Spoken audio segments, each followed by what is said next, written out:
Just when every last bit of hope was gone, Chronos, a divine entity who could see through the threads of time, suddenly showed up. He flicked his pocket watch and said, "Go back to the old timeline, restart it all." But the person Chronos entrusted with this mission wasn't Wukong, and it definitely wasn't any of the other gods. It was this guy. Yu had reached the top of the tower after all the gods, yet he adapted to this new world faster than anyone. Standing side by side with the entities who'd climbed to the summit, YuWon became a legend, earning godhood and titles of his own. With the full trust of the gods, YuWon took the job. After a final goodbye, he didn't even hesitate. Watch. Man, my body feels like lead. All my stats, all that crazy divine energy that used to back me up, it's all gone. So my time got rewound, but my body didn't get sent back? I'm starting from zero, huh? First things first, gotta figure out exactly how far back I went. YuWon was lost in thought when, bam, he took a punch to the face. The blonde guy smirked. Damn, can't believe you actually took that. What the hell is going on? YuWon spotted the Jongsan University crest on the blonde's jacket. Right. Before all the madness started, I was just a college student. Been so long I totally forgot. Who even is this guy? Think you're tough, huh? Show some damn respect to your upperclassmen. The blonde saw YuWon just staring blankly, so he got cocky and wound up for a second hit. But YuWon just tilted his head, dodging it like it was nothing, leaving the guy totally stunned. Is it today or tomorrow? YuWon muttered to himself, then asked the guy, what's the date?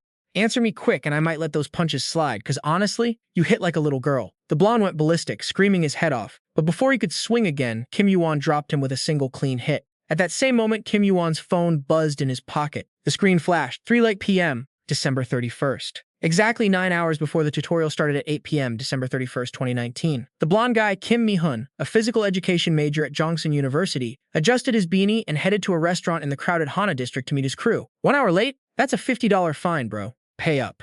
His friend laughed and he snapped, shut the hell up, will you? Kim Mi-hun growled and downed a glass of beer. Damn, someone's in a mood. Don't tell me you just got back from picking a fight? Forget it. Bringing it up only made Kim Mi-hun look more pissed. Don't want to talk about it. Get me another drink. As his friend poured, he prodded. So what'd you do to that Kim Yu kid? Kim Mi-hun gritted his teeth, remembering the scene earlier. The dropout Kim Yu-won? Right, I remember you now. Classes are off, sure. But don't you have anything better to do?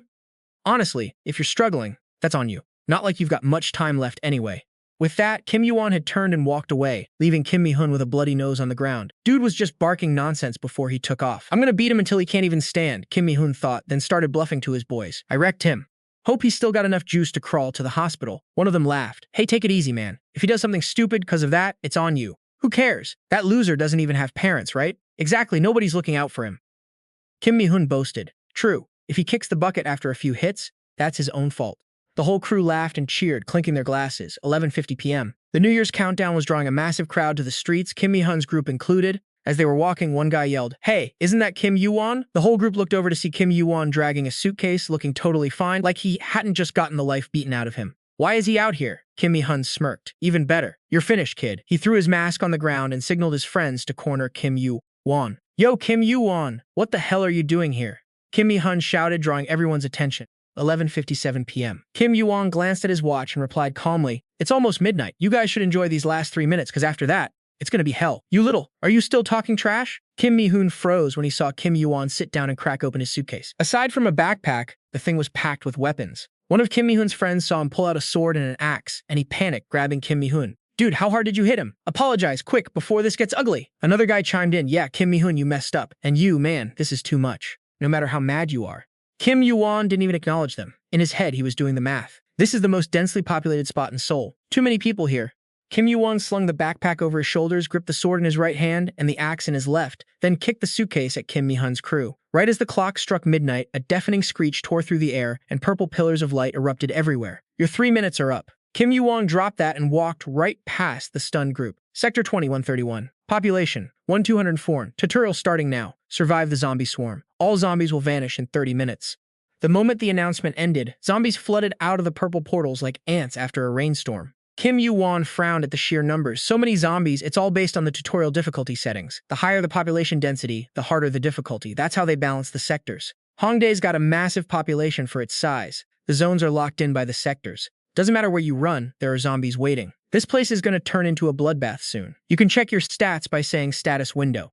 As the notifications rolled in, everyone got a random weapon. You have received a basic weapon, old knife. Kim Yu-won grabbed the item, looked at it, and immediately tossed the system-gifted knife aside. They were even given things you wouldn't exactly call weapons. The theme of this first tutorial, survival. If it were the old me, just staying alive would have been enough. But these days, just surviving doesn't cut it. Kim Yu-won grabbed his prepared sword and sprinkled some white powder onto the blade. Done. He lunged forward and wiped out a zombie in one strike. You are the first person to kill a zombie in this area. You've earned 100 points. Your experience has increased significantly. You have leveled up. Along with the notification, Kim YuWon felt his body start to feel lighter. After that, Kim YuWon used his salt-coated sword to absolutely school the zombies. His level was skyrocketing. The others watching started whispering, "Look at him. Are those zombies actually weak? Looks like we can do this too. Yeah, let's take him out." A guy with an axe charged in confidently, but his swing didn't do jack to the zombie. Then the idiot got his neck bitten and bit the dust right there. Honestly, raw strength alone isn't enough to cut through these things. These creeps are slow and weak, but they're tanky as hell and don't feel pain, and they're especially dangerous when they swarm you. A few lucky people managed to survive and climb the tower, but it wasn't easy. Kim YuWon kept swinging, but this time, the slash didn't take the zombie down. Already worn off. Yu backed away from the zombie's grab, pulled that white powder from his pocket, and coated the blade again. These zombies aren't easy to kill, but they have one weak spot: salt. Back when he was climbing the tower, Yu knew a guy who worked at a salt farm. Because of that job, the guy got lucky and survived after stumbling upon the zombie's weakness. So yeah, the white powder on Kim YuWon's blade is salt. Within 10 minutes, Kim YuWon had taken out 100 zombies, hit an impossible achievement, and gained 3 extra skill points. Skill points aren't like random stat points. You can use them to boost whatever stat you want. He had 3 available. When the tutorial ends, any unused skill points get automatically assigned to random spots. Skill points, so I can snag these during the tutorial. Huh? Should I use them? After a bit of hesitation, you decided not to waste these points on the zombies and went off to find a better spot, with 20 minutes left on the tutorial clock. But right as Kim YuWon was about to dip, he heard growling behind him, and an idea clicked. At the same time, Mihoon was struggling with a bunch of zombies. Looking at his knife barely scratching the zombie's thick hide, Mihoon thought bitterly, "Damn it, not again. Why is it so easy for that jerk Kim YuWon, but I can't do it? Wish I had his gear." The more he thought, the madder he got, so he took it out on a zombie, kicking it square in the gut and yelling, "Get lost!" Just then, his buddy ran up and said, "Are their numbers increasing? Where'd that guy Kim YuWon go? If we stick with him, we might actually make it." Mihoon looked around, trying to spot Kim YuWon. Where the hell did he go? In his distraction, Mihoon got jumped by a zombie. "Mihoon, watch out!" his friend screamed. Mihoon snapped out of it, instinctively throwing his weapon up to block before the zombie could crush him. The blade in his hand snapped in two. Mihoon thought he was a goner, but suddenly the zombie stopped moving and flopped to the ground. What the hell? Is something falling on them? Mihoon looked up and saw white grains raining from the sky. He reached out to catch them, then tasted one. So salty, it's salt. Meanwhile, by hopping across rooftops and sprinkling the bait, my bad, sprinkling salt. The number of survivors dropped to 4,007. Rewards will be granted based on the number of enemies defeated. Enemies received 1,427. You have received 1,427 points. You have gained stat points: 1 strength, 2 stamina, 1 skill point. You defeated the most enemies, received 500 points. You have achieved the impossible, received 1,000 points. You was pretty surprised by the results. I really did go on a killing spree. How many pop-ups were there? I got 3,000 points. Last time I think I only got like 10. Since this was only the first tutorial, this was a pretty decent haul. A few seconds later, the system pinged again. The second tutorial will begin shortly. You clicked his tongue, no time to chill. Next is. Just as he thought that, a voice boomed out. "Hello, everyone. Congrats on surviving. Wow, a lot of you made it, huh? All these people? It's actually a little embarrassing." The others heard the voice and started panicking. "Who's that? You heard it too? Where's it coming from? I have an announcement for you all. Usually this wouldn't be announced until after the second tutorial, but this is an exception. Someone here leveled up way too fast. So it's just a lackey, huh?" Yu muttered to himself. "Your announcement is about how to use your points. Let's hear a round of applause." A guy asked, panicked, "Hey, aren't you gonna tell us how to get home?" Someone else shouted, "Shut up. I don't hear anything." There are 2 main ways to use points. First is the shop. It's got items you couldn't even dream of. The other way is as a form of currency. You guys love money, right? You can trade points by shaking hands with others. Kim YuWon thought, bored. I already know all this. You could even become a god with that many points if you wanted to. The shop is pretty important in this world. From now on, it's a war for levels and points. Alright, time's up. Did you enjoy your break? I've said what I needed to say. Now get to fighting. Immediately, an area was surrounded by golden light. A safe zone has been created in the center of each sector. Please enter the safe zone. Every 3 hours, you will receive 100 points. The second tutorial begins now. A safe zone? Is it talking about that weird glowing spot? Doubting, the survivors all headed toward the safe zone. In the crowd, Mihoon's friend patted him on the back. "Hey, let's go, Mihoon." Mihoon just stood there, face in his hands, cursing. How the hell is this even possible? Seeing Mihoon was still shaken from his near-death experience, his friend left him to be alone and turned to the other guy. "Where's Changho?" The other friend replied, "Like I'd know, probably dead." Suddenly, Kim Mihoon got a hunch and started scanning the area. His buddy, who just patted his back, noticed and asked, "What's up? You looking for someone?" Kim Mihoon mumbled a non-answer. "Nothing, man." The other friend chimed in, "Actually, now that I think about it, where the hell did Yoon go? Hope he didn't bite the dust." The one who patted Kim Mihoon's shoulder added, He was fighting like a straight-up beast earlier. Maybe that's just his thing? Right then, Kim Mi-hun spotted Yoon not too far off. Out of my way. He shoved his two buddies aside and headed straight for Kim YuWon. His friends called out, "Yo, where you going?" Kim Mi-hun didn't even look back. He ran right up to Kim YuWon, grabbed him by the shoulder, and forced a fake smile. "Kim YuWon, where the hell you headed? That way is a death trap. Didn't you hear? We gotta stay in the safe zone. Come on, I'll look after you. Consider me your senior." He was thinking to himself, I hate to admit it, but sticking with this guy is the safest bet right now. Just gotta play nice and reel him in. Just as Kim Mi-hun was busy daydreaming, "I know, but I've got places to be. Catch you later. If you want to survive, stop trying to ride someone else's coattails. Just sit tight in the safe zone and know your place." With that, Kim YuWon gave Kim Mi-hun's shoulder a light tap and kept it moving. Kim Mi-hun stood there stunned for a sec. Once it clicked, he got pissed and spun around. That little prick. But seeing Kim YuWon didn't even care, and just kept walking. He could only clench his fists in frustration. Fine, Kim YuWon, screw you. Being around him wouldn't be any better than the safe zone anyway, right? Trying to reassure himself, Kim Mi-hun headed inside the safe zone. But the moment he got in, the guy behind him tried to follow and smacked right into a glowing barrier at the edge. "What the hell is this? I'm blocked. I thought they wanted us in here." Hearing the guy scream, Kim Mi-hun turned back, suspicious. Blocked? His eyes went wide when he saw the system board showing. Capacity 2083 over 283.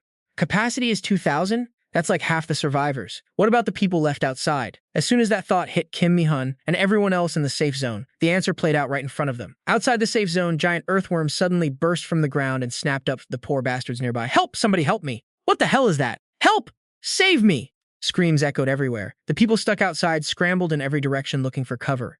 And those worms were hot on their heels. Meanwhile, Kim YuWon had just finished off an earthworm. The system chimed. "You were the first to kill an earthworm. You receive 300 points. Random stat points distributing. Strength +1, agility +1. He looked up toward the distant screaming. "So it started," he muttered. Kim YuWon turned and headed down into the subway station right next to him. Earthworms hunt by bursting up from underground. So, you can't see him coming. But if I close my eyes and focus on my other senses... Kim YuWon stopped. He shut his eyes and waited patiently. It didn't take long before he felt a slight vibration in the ground beneath his feet, followed by the faint sound of cracking. Now, Kim YuWon didn't hesitate, striking straight down at the ground. He successfully stepped out an earthworm that had just popped up to attack. System notification. You have leveled up. Strength +1, agility +1, perception +1. Already leveled up after only 2 kills? If it keeps going like this, I'm gonna rake in so many stats. These worms live underground. They build tunnels and nests. In other words, this is the prime spot for hunting them. Relying on his experience from his past life, he didn't take long to find a gathering spot with dozens of worms huddled together. System notification. Hidden dungeon discovered. You have found Hongdae Station. You received 10 points. Jackpot. Once you find the nest, hunting these things is easy money. First goal, get to level 20. Kim YuWon drew his twin blades and charged into the fray. Honestly, it was more of a slaughter. With Kim YuWon's expert combat experience, none of the worms survived a second hit. Suddenly, Kim YuWon spotted an orb drop from the corpse of the worm he just took down. His face showed pure surprise. An orb? Can you actually find these in the second tutorial? Interesting. These worms just got a whole lot more attractive. Picking up the orb, Kim YuWon gave the remaining worms a wicked grin. "Sorry guys, but now I've got even more reason to hunt you down than before." 3 hours passed. Many people outside the safe zone had become lunch for the worms. The survivors were still running for their lives, while inside the safe zone, this is terrifying. They were lamenting the scene outside when a notification popped up. 3 hours have passed. You received 100 points. Someone asked, curious, points? Is this like money? Is 100 points a lot? Just then, another system board appeared. Red zone will be deactivated. Capacity 1,867 over 1,500. When max capacity is exceeded, some individuals will be randomly pushed out of the safe zone. As the notification flashed, a red zone appeared at the very edge of the safe zone. Huh? How much smaller is it going to get? Wait, what's going on? We're being dragged! The people caught in the red zone were panicking, unsure of what to do when they heard a low growl right behind them. They turned back to see giant earthworms staring at them like hungry tigers. Beside that, another message. Capacity 1,768 over 1,500. Time remaining 2 hours, 57 minutes, 11 seconds. Realizing that when the timer hit 0, the red zone wouldn't be safe anymore, the crowd panicked, shoving and trampling each other to get back into the safe zone before it reached capacity.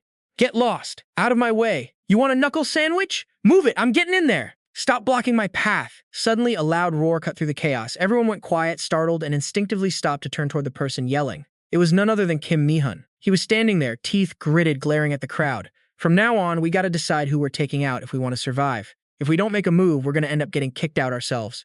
I gotta take someone else out to survive. With that thought, Kim Mi-hun sets his sights on an old guy in the crowd. He walks over around them and about to start freaking out. What the hell are you doing? Are you crazy?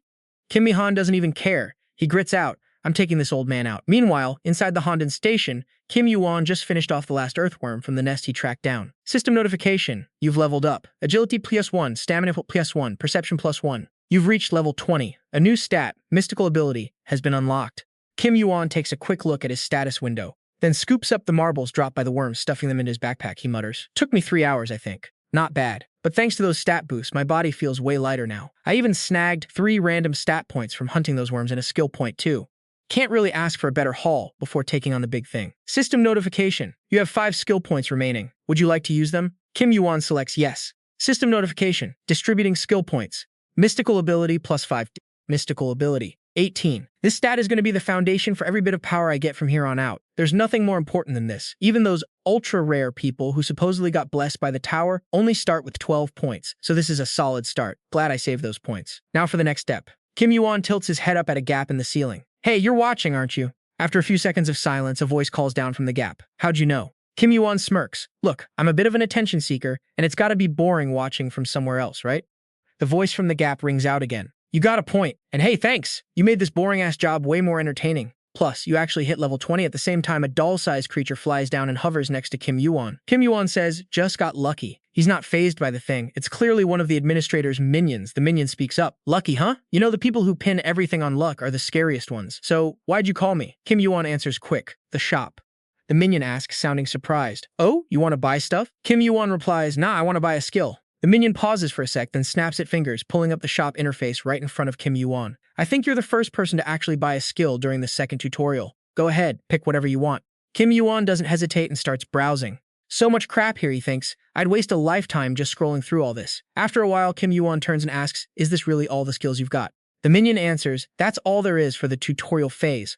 Why? You looking for something specific? Kim YuWon says, not really. Keep asking questions and I'll just draw unwanted attention, he thinks. He selects an item from the shop and says, I'll take this. Monkey eyes, the eyes that once belonged to a monkey from Flower Fruit Mountain. 2,000 points. The minion asks, curious. Monkey eyes? That's not even a great skill, you know. Kim YuWon buys it anyway. I just thought the name sounded cool. System notification, 2,000 points deducted. You have acquired monkey eyes. Remaining points, 1,527. The minion tilts its head. Is that so? Kim YuWon ignores it and keeps shopping. He picks basic sword energy. Imbue your blade with your mystical ability, depending on the user. This blade can become an incredibly excellent and reliable ally. F rank, 500 points. Kim YuWon buys it. System notification, 500 points deducted. You have acquired basic sword energy. Remaining points, 27. The minion speaks up. Oh, nice choices. Basic sword energy can definitely make up for the power gap between contestants early on. Kim YuWon turns to leave, muttering, too chatty. Seeing he's done, the minion closes the shop window and waves. Alright, see ya. Hope you enjoy the rest of your time. I've got pretty high expectations for you. With that, it vanishes. Kim YuWon stops and glares at the empty space where the minion was, deep in thought. Expectations? So, what? They're gonna watch me like some special pet project, doesn't really matter. No matter how closely they watch, as long as I don't break the rules, they can't punish me. The only thing I care about is the regression. But could they actually figure that out? The clockwork mechanism was made by Chronos, Nemia, and Odin. And Chronos, the key player behind that item, was wiped out of existence as the price for using it. The minions are one thing, but even an administrator probably couldn't trace my regression. Still, even if someone figures it out, my goal isn't changing. With that settled, Kim YuWon turns and walks on with determination, activating the monkey eyes as he does. His pupils instantly shift to a golden hue. Monkey eyes, the eyes that once belonged to a monkey from Flower Fruit Mountain. When activated, it enhances your vision and sharpens your 5 senses. F rank, proficiency 0%. Kim YuWon thinks to himself. So these are the eyes of that guy, huh? Gotta level up the proficiency fast. The real value of these eyes is somewhere else. A while later, in a corner of Hongdae Station, a bunch of earthworms are tearing into their prey when they suddenly stop, all lifting their heads in unison to stare at the young man standing with 2 weapons nearby. It's none other than Kim YuWon. He doesn't rush in, checking the system instead. Remaining time, 29 minutes and 58 seconds. Let's see. Still got plenty of time. Kim YuWon activates Basic Sword Energy. Basic Sword Energy. Imbue your blade with your mystical ability. Depending on the user, this blade can become an incredibly excellent and reliable ally. F rank, proficiency 0%. He spots one worm in the pack that's bigger and deep blue, and he smirks. The boss of the second tutorial, the Earthworm Mother. A moment later, Kim YuWon slices an earthworm, blocking his path to pieces, then looks toward the mother worm, whispering, damn, surprise, surprise. For a man-eating monster, it's actually pretty attached to its kids. He charges straight at the mother worm. The mother worm lets out a screech, lunges at Kim YuWon, and snaps its jaws shut. Even so, it's still lacking some brain cells. With that, Yu immediately leaped high into the air, dodging the Mother Earthworm's bite. Mid-air, his eyes turned sharp. He raised his blade and declared, I'm taking you down in one hit. Using his agility, Kim YuWon sprinted along the Mother Earthworm's massive body. He slashed relentlessly with his weapon, carving out huge wounds that made the thing shriek in agony. Now what are you gonna do about it? Gonna flip over? Not very smart, huh? Yan immediately countered its move, dodged its head again, and kept moving along its body to keep the damage coming. He kept telling himself, not yet, just a little longer. A few minutes later, YuWon saw his opening and launched himself high into the air. The Mother Earthworm lunged after him, jaws wide open to snap him up. Kim YuWon calmly muttered, "Thanks for coming at me, pal." Then he delivered a lethal precision strike, piercing the Mother Earthworm's head, making good on his word to end it in one hit. Meanwhile, in the safe zone near the light barrier, a guy sat on the ground, shaking as he grabbed Kim Mi-hun's leg, begging, "Please, just spare me. This isn't right. If I go out there, I'm toast." "Why the hell are you doing this?" Mi-hun kicked the guy into the red zone and barked, "Shut up and know your place. Everyone already agreed to pick someone else to die for us, right?" The people stuck in the red zone shouted back, "That's bullshit. You decided that all by yourself." "Yeah, we never agreed to any of that." Mi-hun pointed at the people in the safe zone behind him, then glared at the folks in the red zone. "Everyone here agreed, except for you guys." Then, with a savage look, he pointed his knife at the guy from before and threatened him. "If you dare come back in here, I'll deal with you myself. Clear?" Seeing Kim Mi-hun acting like a rabid dog guarding the door, no one in the red zone dared to push back. So the people in the red zone were left in despair, some holding their heads in fear, others just sobbing in each other's arms. Everyone had a different way of showing it, but they were all in deep, total despair. The system timer was down to 30 seconds, but when the countdown hit 3 seconds, it suddenly froze. The system announced, "You have cleared the second tutorial phase. The safe zone will no longer shrink. You have received 600 points. 15 hours remaining until the end of the second tutorial phase." Mi-hun stood there, stunned, muttering, "Why?" The people in the red zone erupted in joy. "Are we saved? We're alive!" About 30 minutes later, in the pink-themed station, the administrator's lackey appeared next to Yu again. "Wow, I didn't think you'd actually pull it off," YuWon replied. "It was a bit of a hassle." The lackey asked if he needed healing, but Yu flat out refused. "If that counts as a reward, then forget it. These little scratches, just leveling up my stamina is more than enough to fix them." The lackey didn't push the issue. It clapped its hands and said, "A human making it this far in the second tutorial? Honestly, that's pretty wild. Clap, clap." Kim YuWon complained, "You're as noisy as ever." He shot a quick glance at it, thinking, "It's been 30 minutes since I took down the Mother Earthworm. It showed up later than I expected." The tutorial manager's lackey probably never expected the Mother Earthworm, the monster that keeps the entire ecosystem of the second tutorial running, to actually get wiped out. So, obviously, the system didn't have a set reward for killing it. In other words, they probably had to argue over what to give him. After a moment of thought, Yu asked, "So, what's the reward?" The lackey spoke up. "Since you know you're getting a reward for this kind of special action, you must understand this world pretty well, huh?" Yu said, "After everything I've done, it'd be weirder if I didn't know." The lackey said, "But most people don't have a clue." Kim YuWon stared at it, demanding the reward. The lackey said, "All right, you can choose between these 3 things." Kim YuWon asked, curious, "What are they?" The lackey explained, "The first option is a skip pass to the 5th tutorial. This option also includes the intel and the rewards from the 3rd and 4th tutorial phases." Yu thought to himself, "Sneaky bastards. They probably figure the 3rd and 4th tutorials are worthless to me, so they're trying to shove me straight to the 5th. The lackey continued, "The second option is points. I don't think I need to explain that one, do I?" Yu asked, "And the third?" The lackey answered, "The final option is to connect you with Olympus. You might not know this, but the tutorial is just the beginning of this world. In that massive tower, there are many huge organizations, as well as countless entities with godlike power. I'd recommend you pick Olympus. They're one of the factions that run the tower. If you get their backing, you'll be safe in the tower once the tutorial ends." You said Olympus?" He gripped his knees tight, thinking, "I didn't expect this. Olympus is definitely a major player in the tower. Even Chronos is part of Olympus. If I could borrow their strength, I could climb the tower even faster and safer." However, Kim YuWon suddenly stood up and said, "The second one. I'm picking the second one." Immediately, a system notification box popped up in front of him. "Reward received. You have received 10,000 points." The lackey gasped in shock. "What? Wait, you haven't used those points yet, so I'll let you choose again. You need to choose wisely. I know you picked that because you don't know anything about Olympus, but you're going to regret this later." You cut it off. "Hey, lackey, if you're going to be down here acting like a bottom feeder, at least do your job properly. You haven't even discussed this final option with the other lackeys, have you? And I'm sure you didn't get permission from the administrator either." The lackey turned pale and shrieked, "How do you know about the administrator?" You didn't answer directly and asked, "Do the other lackeys get the same kind of side deals as you? Are they all from Olympus, or are some from the heavens, the devas, or even Lemon?" Hearing those names spill from Yan's mouth, the lackey was genuinely terrified. It stared at him, stammering, What exactly are you?" YuWon waved his hand and said, "Whatever, thanks anyway. Thanks to your big mouth, I just found one more thing I need to do." With that, he opened the system menu and started typing. The system notified him. "You wish to request a meeting with the administrator for 1,000 points. The admin's lackey panicked and squealed, "Whoa, hold up. What the hell are you doing?" EU didn't even blink, tapping the reply button as he muttered, "You'll see soon enough." The system pinged. Admin has accepted your meeting request. Kim YuWon vaulted off the Mother Earthworm and waited, cool as a cucumber. The tutorial zone was supposed to be a completely sealed-off space. So why in the hell were the admin's own goons tied to the folks on Olympus? This was going to mess with his long-term game plan, no doubt. Can't let that slide. As he was deep in thought, the space right in front of him started glowing. A massive guy stepped out, looking at him with a smirk. So, you're the one who requested a meeting during the tutorial? And for just 1,000 points, no less. Ha! Kim YuWon spoke up. I'm Kim YuWon, a tutorial participant. The tutorial admin replied, I see. So you're the punk who wiped out over 1,000 zombies in the first tutorial phase. I've heard quite a bit about you.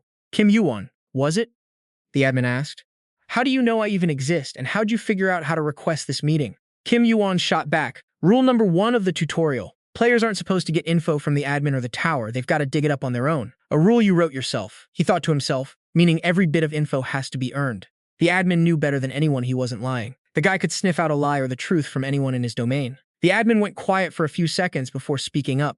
Fair point. Kim YuWon said, but I've been seeing some meddling from the tower. The admin looked suspicious. Here, in my zone, Kim YuWon didn't miss a beat. Olympus has been in contact with your lackey, and I was just offered a sponsorship from Olympus as a reward. The lackey went pale and started screaming. Sir, admin, that's not at all. Please, you gotta hear me out. Before the rat could even plead his case, the admin flicked his hand, splattering the goon into a bloody mess on the ground. Those bastards from Olympus, they're bold enough to spread their influence all the way out here? He wiped the blood off his hand and looked at Kim YuWon. Thanks, kid. Thanks to you, I got to clean out some rot. Kim YuWon spoke up. Rule number 2 of the tutorial. In the tutorial, every achievement a participant makes has to be compensated with a fair reward. I burned a decent chunk of points to drag you here, and through you, I took out that traitor. What do you think? The admin scratched his chin, eyeing Kim YuWon up and down before saying, when my subordinates checked your files, you didn't have anything special or flashy about you. But maybe that's the most interesting thing about you. Alright, you didn't finish that guy off yourself, but it's close enough. A lackey, an entity pretty damn close to the higher-ups, got taken out during the second tutorial phase, and by a human no less. Kim YuWon looked him in the eye. I'll take that as a compliment. The admin plopped down on the ground and let out a loud laugh. Good stuff. You've racked up a hell of a credit to your name. So what's a fair reward for this? Let's see. You've got a decent stash of points, don't you? After a moment of thought, he shouted, Done! He stood up, reached out a hand toward Kim YuWon and said, This should be fair payment for you. Kim YuWon stared at the hand the admin was holding out. His hand. It's the standard way to transfer points. Guess the reward isn't as special as I hoped. Thinking this, Kim YuWon reached out and grabbed the admin's hand. A system window popped up immediately. You have obtained the skill, Mana Mastery. Mana recovery speed, mana resistance, and mana perception have slightly increased. Mystic power increased by 5. Ha! That ought to keep you happy for now. That's it from me. I've got more subordinates to deal with. See ya after the third tutorial. With that, the admin vanished. Kim YuWon was left standing there like a statue, staring at the hand he'd just shaken, muttering in disbelief, Mana Mastery. A skill of that caliber that can actually show up in the tutorial? S rank, Mana Mastery, one of the powers of an admin, the entity that governs mana itself. Mana recovery speed plus 10%, mana resistance plus 10%, increased mana perception. Mastery, 0%. The proficiency was still low, but it was still a skill that could command mana. This was the type of energy fueled by mystic power, the most vital thing in the entire tower. Thinking this, Kim YuWon reached out and whispered, Mana! Instantly, mana swirled and gathered into a ball in his palm. Mana Burst, a high-level mana control technique that's only supposed to be usable once your mystic power hits 40. Kim YuWon, mystic power 26. After a second of thought, Kim YuWon held the mana ball for a bit longer before flicking it out, creating a blast with some serious punch. A compensation skill that's this damn good? It's still a bit unstable, but it'll do. Should I be thanking Olympus for this, or what? But this alone? Nowhere near enough. Just reclaiming and simulating the power I had before I time traveled isn't the endgame. I need way more tools to take down those unparalleled outer gods. With that in mind, Kim YuWon lunged forward and speared the earthworm crawling toward him. He wanted to milk every last bit of potential to grind points in the remaining 13 hours before the second tutorial ended. 13 hours later, with only 10 minutes left on the clock. In the safe zone, a guy in a blue jacket yelled, That's exactly why I said we should have waited a bit longer. If the world's turned into a total shithole like this, how are the feds going to just sit on their hands? Mihyun snapped back, Shut the hell up! Is there anyone here who can guarantee there won't be a third or fourth phase after this? And what if the safe zone vanishes while we're just sitting around? The blue-jacketed man retorted, Then at least until the time runs out, let us. Before he could finish, Mihyun grabbed him by the collar and dragged him along. Damn it, you're a real pain in the ass, you know that? Didn't I tell you to form a supply search team and get out of here? If you can't handle that, I'll drag you out there myself. Don't look so bummed. Everyone was going to die anyway, but because of you, most of us might actually survive. This is the kind of world it's become, so move it. Just then, someone pointed outside the safe zone and shouted, Wait, hold on. Is that a person out there? Everyone else turns their heads to check it out. Mi-young-hun looks over and clocks to check it out. Mi-young-hun looks over and like Kim YuWon immediately. Seriously? Walking around outside the safe zone like that? Is he brave or just plain stupid? As everyone starts chirping, someone with sharp eyes notices the ground beneath Kim YuWon shifting and yells, Yo, watch it! Below you!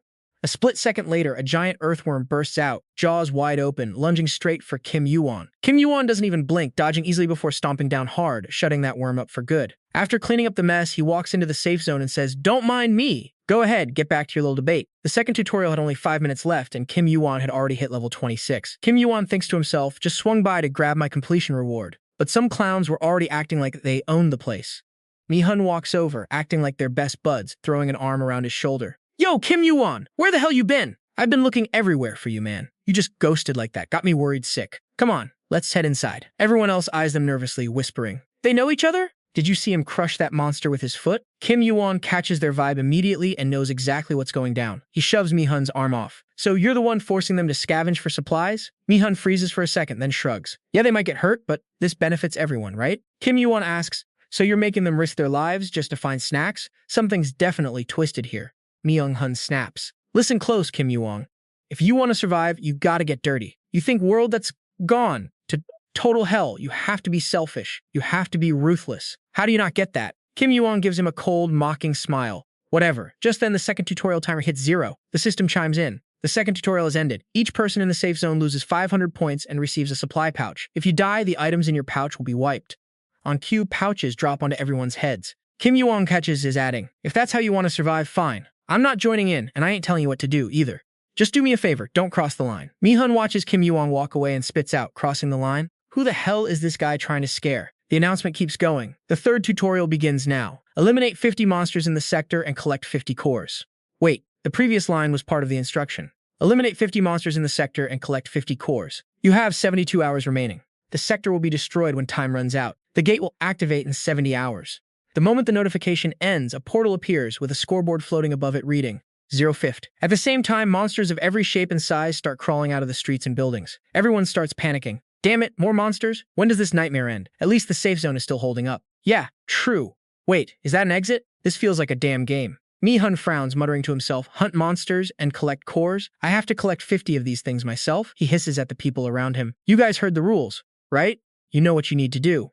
Meanwhile, Kim YuWon is back at the Hongdae Station entrance. The first thing he does is move all 132 mana cores from his backpack to the system-provided pouch and straps it to his waist, tossing the old bag aside. Then he turns his gaze to the swarm of monsters creeping up the stairs. "Load of them. Think there's 1,000? I got lucky in the second tutorial and snagged plenty, but that ain't gonna cut it for me." As he speaks, Kim YuWon raises his hand. A surge of mana pools in his palm, growing rapidly. The system alerts him. Mana Mastery Proficiency at 0.5%. Mana Burst Perfection at 100%. Mana Burst has been perfected and added as a skill. At that exact moment, Kim YuWon lets out a shout and fires the concentrated mana at the mob of monsters. Everywhere the energy blast travels, monsters are instantly obliterated, carving a deep, jagged trench into the ground. Kim YuWon flexes his fingers, feeling the strain from the force mana blast. Nailed it. Had to dump my entire mana pool to pull off a burst. Controlling it is a pain in the ass, but as my stats and proficiency go up, it's going to be a useful tool.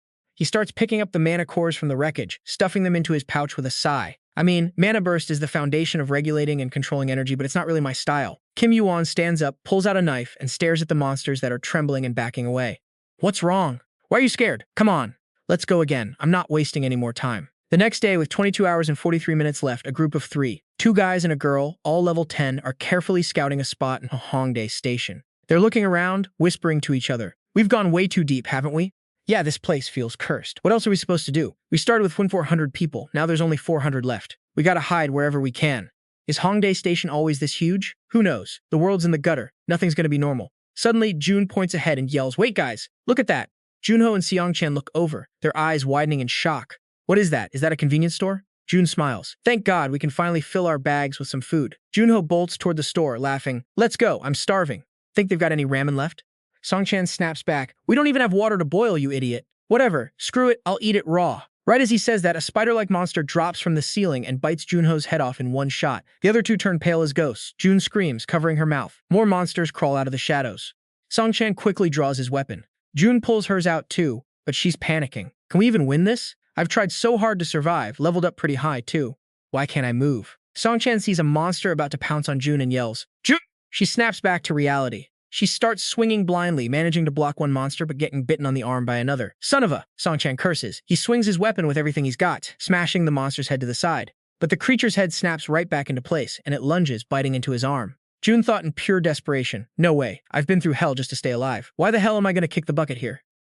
Seeing another monster lunging for her, she felt completely helpless, just staring at the beast's razor-sharp fangs getting closer and closer. Just when she thought she was toast, a long-range blast suddenly ripped through the air and shredded the monster to pieces. Yu strolled out with a drink in his hand and muttered, "You guys are way too loud. I was finally getting some shut-eye and you had to go and wake me up." June couldn't believe it, thinking, no way. Sure, we've got levels and stats now, but he just took down a monster with a damn can. But that doubt didn't last long. She saw Kim YuWon smack the monster that was tangled up with Seon-chan with the can, then pull out a knife. In just a few breaths, he'd wiped out every last monster in the place. Once the dust settled, Kim YuWon looked over at June and Seon-chan. Thanks man. You saved us back there. Seriously, thanks." Right then, Seon-chan let out a pained yell, clutching where the monster bit him and dropped to his knees. June scrambled to support him, shouting, "Seon-chan!" Yu gave it a quick thought and tossed an item over to them. "Rub this on it. Should do the trick." Then he asked, "What's your stamina stat?" Seon-chan wheezed, It's like 17. Right. At least you won't die then. Though you might lose the use of that arm." Hearing that, June panicked and urged Seon-chan, "Hurry up. Slap that stuff on." Seon-chan scrambled to rub the stuff Kim YuWon gave him onto the bite. Kim YuWon cracked his neck, thinking, "Think I got like 6 hours of sleep? Not tired anymore, but man, I wish I could have caught some more Z's. First time I've actually slept in 4 days. I pushed myself way too hard. Went through all that trouble to buy that scentless powder just to sleep, and still ended up getting disturbed." He glanced at the two of them, didn't say another word, and started walking away. Seeing that, June rushed to ask, "Hey, sorry, are you planning to keep hunting around here? There are way more monsters down here than on the surface. Plus, if you're unlucky, you might run into an earth snake." Kim YuWon replied, "I'm not planning on staying here. This is just my restaurant and rest stop." June looked suspicious. "A rest stop?" Yu looked back at her and said, "My actual hunting grounds are somewhere else." A bit later, Kim YuWon arrived at a new spot. June and Seon-chan followed right behind him. Seon-chan looked around, stunned. "There's a dungeon under the second basement floor? For real? The architecture is completely different. This really is a hunting ground." Kim YuWon challenged him. "Then why the hell did you guys come down here if you knew it was so dangerous?" June stammered. Well, we've been down here for a while, so you probably don't know what's going on up there." On the surface, everyone's formed these little cliques and started backstabbing each other because of all the paranoia. Not to mention the fighting over cores. It's turned into a literal hellhole up there. Yu asked, "So everyone only ran off after getting attacked?" June replied, "Yeah." Seon-chan added, "They didn't even bother following us down here." Yu said, "But weren't you guys almost toast down here too?" June said, "Yeah, but thanks to you, we're still breathing." No content in source. Suddenly, a deep roar echoed from ahead, followed by a blast of wind that nearly blew June and Seon-chan away. They struggled to keep their footing, trembling. What the hell was that? Up front, Kim YuWon didn't seem fazed in the slightest. He looked at them calmly and said, "You said it was thanks to me, but what makes you think I won't just turn on you and swipe your cores?" Hearing that, Seon-chan and June froze, thinking, "We were just assuming he wouldn't because he saved us." Compared to the freaks on the surface and the monsters down here, he was 10 times more dangerous. Shaking off the fear, Seon-chan asked nervously, You've probably already collected all the cores you need, so there's no reason for you to target us, right?" Yu asked, "What if I told you I'm collecting even more?" No content in source. Seon-chan started to speak, but Kim YuWon cut him off. "Even if I don't kill you myself, you guys are going to end up dead here anyway. I probably don't need to explain why, right?" June felt confused, thinking, wait a minute, something's fishy. If he wanted to kill us, why bother saying all this? Could it be? With a hunch, she looked at Kim YuWon and asked, "What do you want from us?" Hearing that, Kim YuWon finally cracked a smile. "I promise this deal isn't half bad. If you play your cards right, I might even toss you guys some extra cores. All right, let's move." 2 hours later, Seon-chan was running for his damn life, a massive monster hot on his heels. "You call this not half bad," he cursed under his breath, remembering what happened a few hours ago. Kim YuWon had looked at him and asked, "Is your leg still okay?" Seon-chan replied, yeah, I guess." Kim YuWon suddenly grinned and said, "Good, then run." Back in the present, Seon-chan kept sprinting, screaming, "Help me!" Just then, Kim YuWon appeared and pierced the throat of the monster chasing Seon-chan in one clean strike. He didn't stop there. He stomped hard on the ground, lunging toward another incoming monster and hacking it to bits. Seon-chan realized he was temporarily safe and stopped to catch his breath. He immediately ran to pick up the magic cores on the ground. He couldn't help but marvel. The hunting speed is insane. If he's been hunting like this the whole time, how many cores does he have? And maybe it's because the monsters are higher level down here, but the drop rate is way higher too.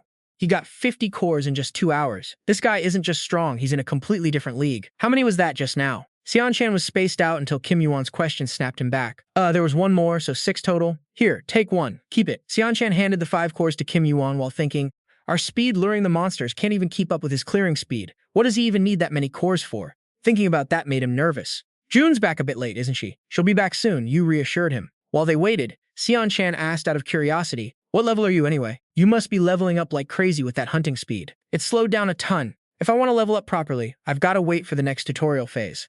No content in source. Seon Chan looked at Kim YuWon with a weird expression. Just how high is his level if he's not even leveling up anymore? And by the way, level is personal info. Don't ask anyone about it. And if anyone asks you, don't answer. Same goes for your stats. You warned him. Seon Chan protested, but you asked me about my stamina earlier. Yeah, you've got a point. Guess I should have just let your arm rot off back then. Seong Chan was speechless, but after a second, he snapped back. I'll try to keep that in mind. And hey, when you're baiting those monsters, try taking a few out yourself, would ya? Besides farming cores, you gotta focus on leveling up too. No sooner had Kim YuWon said that than June turned around, a whole horde of monsters chasing right behind her. Kim YuWon didn't hesitate. He lunged straight into the fight. Seon Chan took his advice and started actively blasting monsters, watching his level climb. Once the dust settled, both Seong Chan and June grabbed the cores from the mobs they'd personally iced. So that makes 50 cores for both of you, right? Yeah. June said, feeling grateful. We only had 20 when we first got down here. Kim YuWon, you're a lifesaver. I feel the same way. Honestly, having you two around boosted my hunting efficiency by 50%. The number of cores you grabbed is way past what I even expected. Kim YuWon glanced at the countdown timer. 2 hours and 57 minutes left. The gate's gonna pop open soon. Thinking that, Kim YuWon picked up the pace and said, if you two are done, let's head up. Finally getting out of here. Seong Chan said, relieved. Think it's still total chaos out there? June asked. Seong Chan guessed, I'd bet my life it's even worse. The third tutorial stage is almost over, after all. I'm seriously worried about the people out there. Meanwhile, on the other side, the gate had turned bright red. Outside the gate, there were two clear factions, one following Kim Mi-hun, the other trailing the brown-haired guy. Everyone was low-key, hiding their weapons, trying to keep up awkward small talk with each other. The brown-haired guy spoke while keeping a paranoid eye on the core pouch at his hip. Since nobody knew the exact drop rate for the cores, it was way faster to just jump someone and jack their stash instead of risking your neck fighting monsters.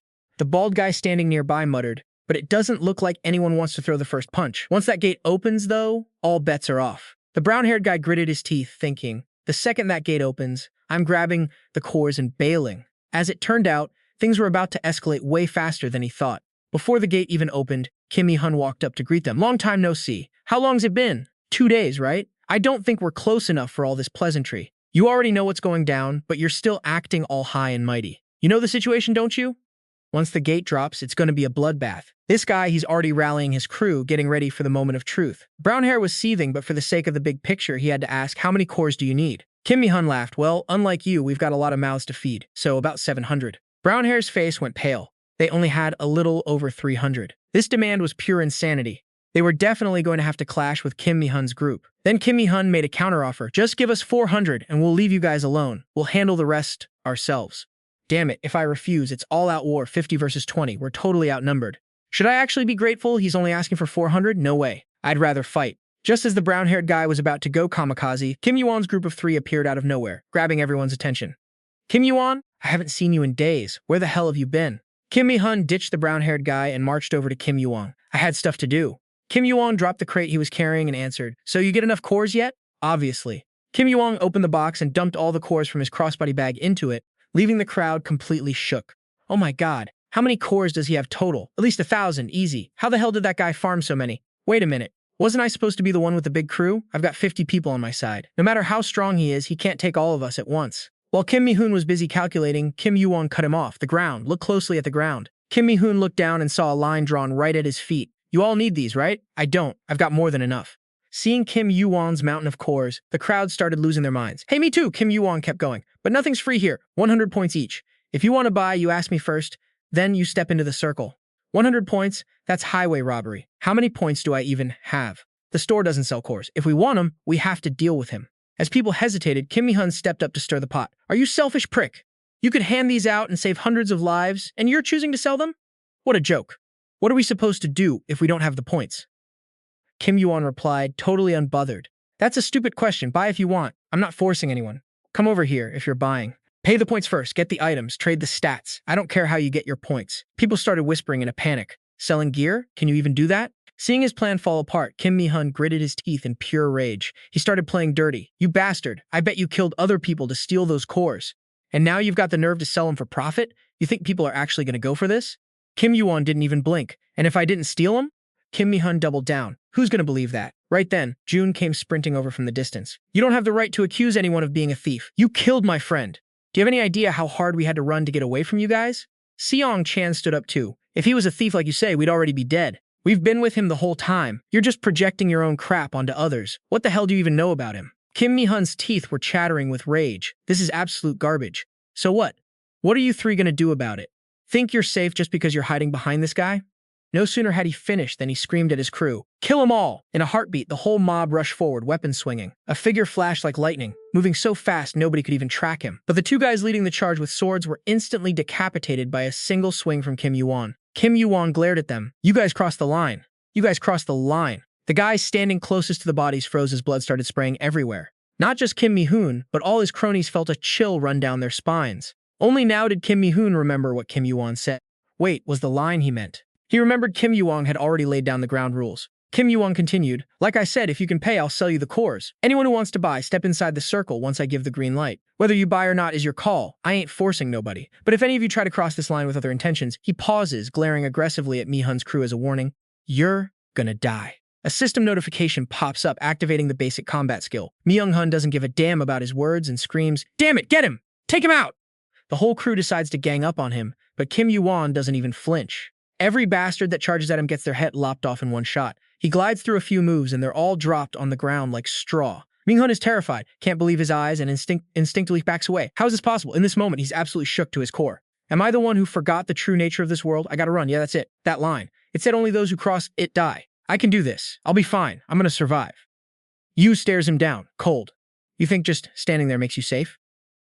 He flashes a wicked grin at him. "I memorized every single one of your faces." Mi-hun suddenly gets the chills, breaking into a cold sweat. He remembers all our faces. What the hell does that mean? Before he can find an answer, YuWon swings his sword down with no hesitation, and another head goes flying. Music on the ground, the line he drew is soaked in fresh blood. Not just that, but the corpses are piled up everywhere, looking straight up haunting. Not a single soul from Mi-hun's group, including the man himself, made it out alive. YuWon grumbles, annoyed. What a damn mess. He walks past them while everyone stares in pure terror. They're looking at him like he's some kind of freak of nature, not a peep out of anyone. Under his overwhelming presence, people instinctively scramble to the side to clear a path. A guy watching from afar can't stop shivering. One guy killed all those people?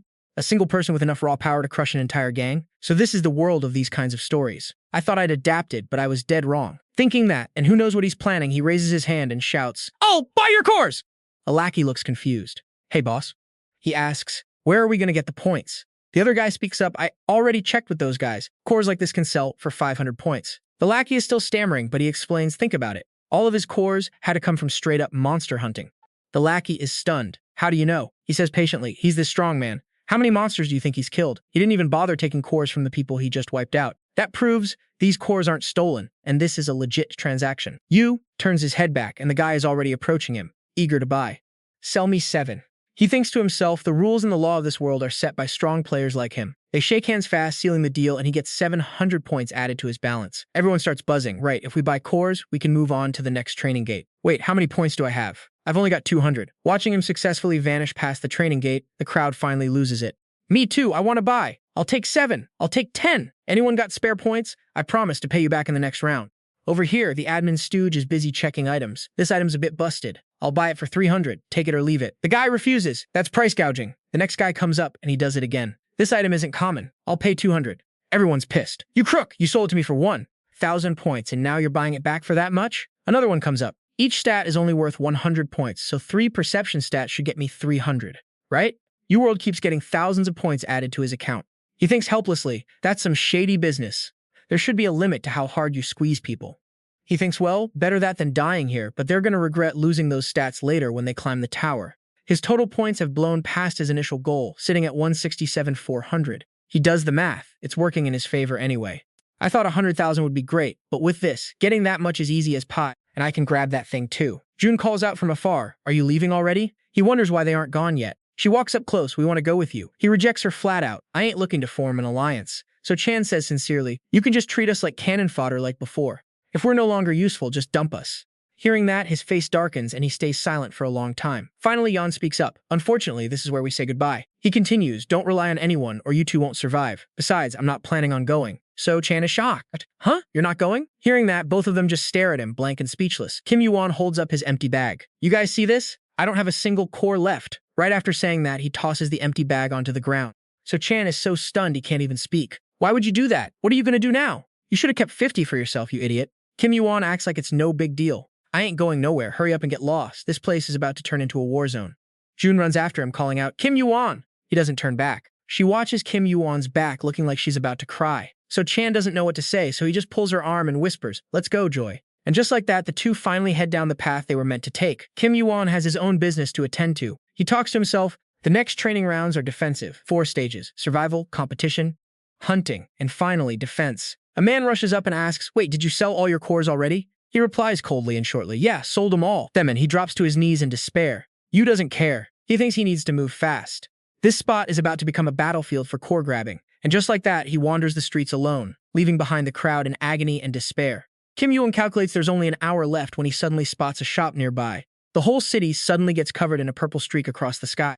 The pressure in the air keeps getting thicker. This makes him suddenly surprised. Something puts Kim YuWon on high alert. He wonders, what the hell is that? In mid-air, a disheveled man suddenly appears right in front of him. He looks at Kim YuWon asking curiously, "Did you call for me?" Yu says, "I wasn't even planning to call you, but where's your lackey?" The man replies, "I'm in the middle of recruiting, but I'm short on staff too. A whole squad just got axed, and you're cutting more?" Yu asks, stunned.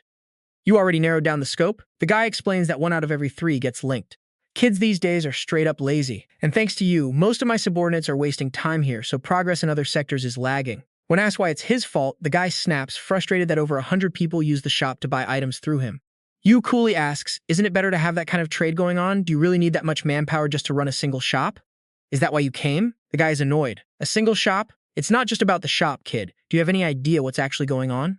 Yu figures he's being specifically targeted by the admin. Usually, if admins can't control something, they just ignore it. But it looks like that's not the case here. The guy continues, "You cleared the 3rd round with 160,000 points. Your level is high, and you've got enough power to overturn this whole training system." Kim YuWon just shrugs. "That's the whole point. If there are no glitches, I'm keeping at it. This is the path I'm going to use that shop. You are one stubborn, annoying brat. I've been an admin for a long time, but I've never met anyone like you." Right after that, he holds out his hand. The shop opens instantly, and a full catalog of everything he needs appears in midair. The admin tells him to grab what he needs. Yu taps to get started. A system notification pops up immediately. "You've spent 10,000 points and received an intermediate player's pouch. Use the command draw to reveal your items." Kim YuWon goes on to buy a blade imbued with the frigid air of the north. He burns through another 50,000 points. Kim YuWon quickly opens his inventory. The admin is surprised. "A North Pole steel blade? You picked a weapon that's a pain to use." Then he drops another 80,000 points on an astrological cloak and magic resistance gear. That cloak is enchanted with ancient magic and made from special materials, and the shield is magic resistant. Yu thinks, just as he suspected, no surprise that the training system is all messed up. These items will be pretty useful for the upper floors once he gets there. He tosses in another 20,000 points for 4 frost crystals. These crystals were formed in sub-zero temps. He keeps on picking. And finally, "I want a sharp sword." He drops another 2,000 points for it. The admin speaks up. "Your last item is just a basic sword? It's nothing compared to your special gear." But Yu seems satisfied. "I like it." He's got 5,400 points left. The instructor adds, "Now nobody's going to be able to challenge you. None of the players in the tutorial can pierce that, but that only applies to players." Hearing this, Yu is a bit surprised. Once done, the instructor leaves in a hurry. He says he's looking forward to this. After he vanishes, it's just Yu left in the area. He stands there silently, thinking. He looks up at the system clock and realizes it's starting. The 3rd round is over. Right after the announcement, the screen shatters. The system notifies him. "You have failed this round. Total area destruction beginning." An electric net quickly surrounds the city and all those monsters. Yu is calm. "It's been a while since I've seen this sky." He takes a closer look at the cloak's description. It's enchanted with ancient magic. It's made of special material and provides resistance to fire magic while boosting magical power. Kim YuWon calculates that it'll protect him from the heat. This is a solid item to help him fight the flames in this tower. At the same time, he hears someone please echoing around him. "It's too hot, help me." Yu follows the sound and realizes there are still 3 people left behind. Those 3 are crawling forward, trying to escape the heat. As soon as one guy sees Yugen, he can't help but grit his teeth. "Why you?" He stares at Yu, who is standing there like it's nothing, and is totally shocked. Suddenly, a massive tremor hits the ground. The earth starts cracking, and a terrifying explosion follows immediately. The 3 people scream in agony as the fire consumes them. "Help me, please!" The sound is bone-chilling. It happened so fast that Yu couldn't even react. He could only stand there, stunned. The system alerts him. The destruction of the 176 giants has begun. In a split second, the whole city is engulfed in a sea of flames. The scene is pure devastation. From those cracks, bony monsters start crawling out. Their eyes burn with grotesque fire. But the problem isn't just one, there's an entire horde. They're trash demons. Yu grips his weapon and shield, standing his ground. "Man, there's a ton of them," he mutters. He takes a look and speaks up. "Guess we meet again." Kim YuWon realizes there's a reason they call this destruction. And very quickly, a low-level demon shows up. Sarucha. Kim YuWon remains calm, unshaken, looking at him. "We meet again, Sarucha." In Ragnarok, he was known as a massive mountain during the event, but here he's only the size of a house. His true form starts to emerge, a monster made entirely of fire. Yu thinks. So another world gets wiped out and swallowed by this thing. The 176 Sinner Demon is followed by dozens of trash demons. Kim Yuwon sighs. A world ruled by doom and decay shouldn't have been born in the first place. He shouts out a challenge. Surucha, you going through menopause or something? Why so sentimental? Quit acting like a big shot and let's get started. Surucha looks at Yu, noticing his eyes look just like an old rival. He can't help but roar. You've got the eyes of that monkey from Hugu Mountain, don't you? He bellows, I'm wondering if you can even make it out of here alive. Right after that, he orders the smaller demons to swarm and attack. Kim Yuwon is 1 against 100, but he doesn't panic. He charges straight into the fray. His sword swings aggressively, slashing the face of the monster in front of him. Surucha quickly hurls fire at Kim Yuwon to incinerate him. He's eagerly waiting to see Kim Yuwon struggle after that blast. After the explosion, smoke fills the air. All these freaks were just standing there waiting to see if I'd fold, but tough luck for them. I'm still standing. Surucha took one look and knew that wasn't just some random cloak. You cooked that up just to take me on, didn't you? The system pinged immediately. The Fire Mage robe blocked the explosion damage. It's been upgraded with permanent fire resistance now. You shot a cocky grin at the monster. Everything's got a price, man, he said. I didn't gear up just to handle you, I'm here to wreck you. Surucha let out a mocking laugh. Wreck me? That's some bold, arrogant trash talk for a newbie who just stepped into this place. You got annoyed. Cut the chatter. Surucha raised his voice. Let's see how long you can keep that attitude up. You wasn't in the mood to waste breath on these monsters anymore. You talk too damn much, he snapped, then launched himself right into the thick of the swarm. The system flashed that he'd leveled up after wiping out the trash mobs, but then that demon played dirty. He blindsided Yu, and in a heartbeat, a massive explosion rocked the area. This demon didn't mess around with his firepower. Yu was alright, but his magic shield was cracking from the impact. Still, he wasn't backing down. He charged straight ahead. He sprinted solo right towards Surucha. Ding, level up. Agility, strength, and mystic power. All bumped up by 1. Yu's breathing started getting heavy. He did the math, even with the Fire Mage robe. 2 hours in this heat was turning his own body into a furnace. Those explosions from the little goons when they die are a pain. They don't do much damage, but I can't dodge them all, so I'm just eating the blast every time. I could use mana orbs for ranged attacks, but that's a bad play long term. It burns through way too much mana. The shield is redlining. It's gonna shatter after soaking up nearly 100 blasts. Guess it's time to pull the trigger on the real plan. He looked at the monster and shouted, Hey Suru, why don't you get your sorry ass down here and tell these bottom feeders to scram? Surucha fumed. Those are special assets, kid. I'm dying to know how you handled them during the training rounds.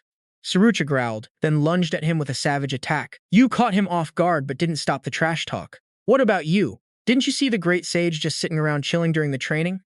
Surucha spat back. That's the penalty for the weak. But you? You've got the goods to climb the tower, rank up, and run this whole place. So why stay here? Planning to martyr yourself for those losers? You fired back. Like I told you, I'm only doing this to hunt you down. Surucha chuckled. You actually think you can beat me? Then he raised his massive sword, fueled by rage. Fine, let's see you try. Yu gritted his teeth, bracing his shield. I've got everything lined up now.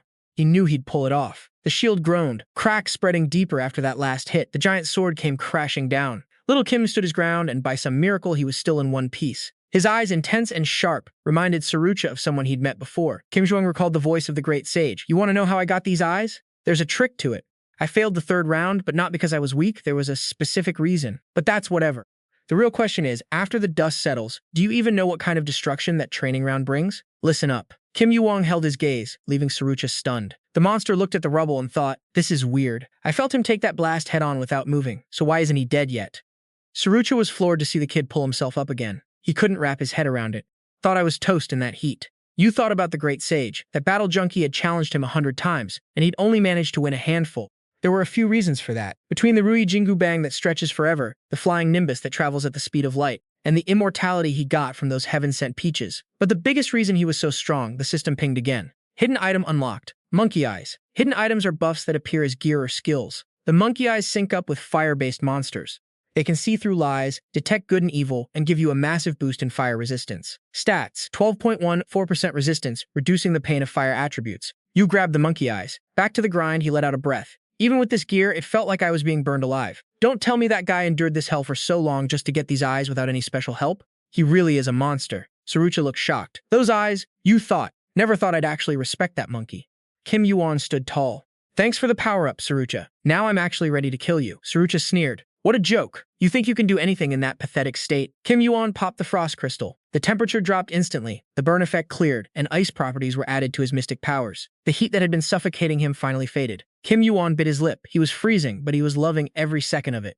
Surucha, nobody knows better than you that the air around me is the total opposite of your fire. At the same time, the demon swung a killing blow. The air screamed as the massive energy heated everything up again. The Fire Mage robe was fighting back, stacking fire resistance. The monkey eyes were countering the hellfire too. Use body temp stabilized. Burn resistance active. Surucha couldn't believe he'd finally found a challenger who could actually hang. Just like that, Kim YuWon fired off a freezing blast at him. The hit caught the guy totally off guard. Kim YuWon didn't let up, though. He launched himself into the air and delivered a nasty kick straight at Surucha. That giant body couldn't dodge in time, and you could tell the pain hit him like a truck. Surucha roared in fury, "How dare you!" Kim YuWon's eyes glinted with aggression, thinking, hell yeah, I've got this. But Surucha wasn't going down without a fight. The monster swung another lethal blow his way. Kim YuWon's instincts kicked in. Damn it, that move is bad news. Gotta dodge. Right then, his Fire Eye skill triggered, letting him predict the attack. Surucha didn't quit, keeping up the pressure with a barrage of strikes that sent rocks and debris flying everywhere. The heat was so intense it melted the ice coating Kim YuWon's sword. All that dodging was starting to wear him out, too. Kim YuWon stood there for a sec, gasping for air. He swallowed 2 ice crystals, but the frostburn debuff kicked in, causing his body temperature to plummet hard. He thought to himself, my body can't hold out against this freeze much longer. Gotta wrap this up fast. With that, Kim YuWon watched the situation quietly, looking for an opening. A split second later, he leaped up, dodged another attack, and soared high into the air. He did the math, no point in holding back his mana anymore. He triggered his secret skill, gripped his sword tight, and flipped from defense to pure offense. Just like Kim YuWon planned, the guy was too slow to react and let out a massive, painful scream. Riding the momentum, Kim YuWon unleashed his Magic Burst skill. Seems like he was really trying to finish this right here. The force of the strike made everything around them explode. He switched from a frontal assault to a sneak attack from behind, landing a hit that left the guy reeling in pain. His hand slammed a powerful strike onto the back of Surucha's neck. Kim YuWon lunged onto the monster's back. It looked like he was dead set on ending him now. The monster roared in anger, "You insolent brat! You're nothing but a kid who hasn't even climbed the tower yet. How do you even have the nerve to talk to me like that?" Surucha screamed, absolutely livid. Kim YuWon's ice attribute and his crystal arts were holding off Surucha's fire. He realized he'd burned through all his countermeasures against that heat. Still, he couldn't close the gap. Kim YuWon tried using Fire Eye to absorb the flame, but he couldn't nullify Surucha's fire. The burn debuff hit level 2, then level 3. His resistance to fire elements went up by 1. Surucha kept roaring, trying to flex his power. "I'm the one winning here." But the monster didn't expect Kim YuWon to pour everything he had into a final strike at the back of his neck. Since the opponent was so strong, the impact left Kim YuWon's sword covered in cracks. Right after that, the system notification popped up. "You have defeated the destroyer of the tutorial." Kim YuWon was panting, completely wiped out, his hands swollen from the frostburn. Finally, he leveled up. Kim YuWon wheezed out, "I really took him down, but this is just the start of the journey." Thinking about that, he remembered his past, struggling through hell alongside his friends. Kim YuWon flashed a satisfied grin. What a hellish trip that was, those bastards. Another notification appeared, an unimaginable achievement. Since you've accomplished the impossible, your reward calculation will be temporarily locked. Kim YuWon slowly opened his eyes after a grueling fight. Guess sit up, even though his whole body was screaming in pain. He let out a sigh of relief. Checking his hands, the burns were still fresh, so he couldn't have been out for long. His body still felt a bit frozen, and he was pretty much a total wreck. Remembering the battle, he muttered to himself, "Thought I was a goner for sure. Had to go through all that crap just to get the Fire Eye. The tutorial isn't even over yet? Ugh, fine, no point complaining." Looking at Surucha, who was lying motionless, he thought, man, he looks ugly without the fire. But this wasn't just any regular corpse. Demon remains usually hold items. Since this was Surucha, there had to be something. As he thought about it, he started looting the guy's remains to see if there was anything good. Just like he thought he found a prize, his eyes lit up. It was the giant's heart. The heart of the demon Surucha. Giants were born in the land of fire. This heart was drenched in a giant's power and radiated an intense aura. Classification, potion, effect. Gain the power of a giant and a corresponding amount of mana. He thought about using it right now, but he wasn't strong enough yet. It would change his body significantly, but to handle that, he needed way more physical stats. A familiar voice cut through his thoughts. The administrator sounded impatient. "Are you done yet?" Kim YuWon felt annoyed. "Oh, it's you again?" The guy grumbled. "I should be the one saying that to you," Kim YuWon replied. "My journey is still a long way off." The admin groaned. "The balance of the tutorial is completely ruined because of you. Do you have any idea how much those guys are complaining about me because of you?" Remembering how Kim YuWon kept hunting down every monster in sight, the admin couldn't help but rub his forehead in frustration. What a headache. "Listen, you're getting sent straight to the area. The 4th part of the tutorial has already started, and they're almost done too." Kim YuWon asked, "Really? How much time is left?" Kim YuWon was satisfied. 4 hours? That's more than enough, right?" The admin replied, "Of course. I had to haggle with the administrators of the other floors just for your rewards. It took forever." Right after that, the system added his rewards. "You have received 10,000 points in Heaven Destroyer." Kim YuWon was shocked. "Heaven Destroyer? I thought I knew all the high-tier skills, but this is the first time I've ever heard of this." It was an A+ rank skill, something you'd never find in the regular tutorial. The system prompt popped up. "You are destined to destroy the heavens with your own power. Your destiny value will fluctuate based on the lives you take. Rank A+, completion rate 0.00% effect. All stats increase by 3. Stats will increase further based on the enemies you kill. Kim YuWon calculated that even though it wasn't a top-tier rank skill, it would be super useful since it boosted his stats. Plus, it even had a... This skill isn't even finished yet. Still, a stat boost is a stat boost. Good enough, the admin continued. You've got your reward, so you need anything else? Get me another stamina potion. The admin looked shook. You're burning through points like crazy, huh? You've already blown through 10,000 points just like that. This nasty tasting elixir boosts your stamina. After the trade, the admin bolted. He told him to drink up, get some shut-eye, and just wait. The moment he used it, his mana and stamina stat went up by 1. The admin said his goodbyes, and then the tutorial guide vanished. Your wounds and stamina will recover in no time. Kim YuWon just chilled and started thinking, I've got 4 hours. I need to get my energy back and prep for the 5th tutorial. He let out a long sigh as he laid back, thinking about how the 5th one was a race against the clock. After a while, he finally opened his eyes. The monster's corpse was still there, but Kim YuWon looked like he'd recovered some juice after resting. A blue light started swirling around his feet. In a flash, Kim YuWon was teleported somewhere else. The final tutorial was starting, and he touched down in a new spot. As soon as his boots hit the ground, he started scoping out the area. He wasn't the only one here. It looked like others had already shown up. A guy nearby took a deep breath, catching the scent of the ocean. The dude next to him asked, where the hell are we? There are so many people. How big is this place anyway? To keep it simple, this was the first time participants from all different worlds were being dumped into one place. This was what the tower called the final tutorial. A message board popped up. Worlds merging. The final tutorial begins now. The crowd went wild. The final tutorial? Is it really ending? Obviously not. It's a tutorial, man. Silence! A booming announcement echoed. Paragonda Island is sinking. There's only one way off this rock, and to prove you're worth a damn, kill the boss at the peak of the island. Your contribution points will be calculated based on how you fight the boss. Your final rewards depend on those points and how much time is left. Time limit, 30 days. The island sinks when time runs out. The system started the clock the second the message finished. Everyone was stunned. What? 30 days? Kim YuWon thought to himself. They were shook because before this, the time limit was only anywhere from an hour to 4 days. You didn't have to rush into a fight immediately. Having a lot of time to reach the goal is usually a good thing, though. But on the flip side, that meant it would take a whole month to bring that boss down. It had to be that strong. Kim YuWon scanned the crowd and sized everyone up. A few people had already caught on. A guy stepped up and said, everyone heard that, right? There's got to be a reason we're all here. How about we team up?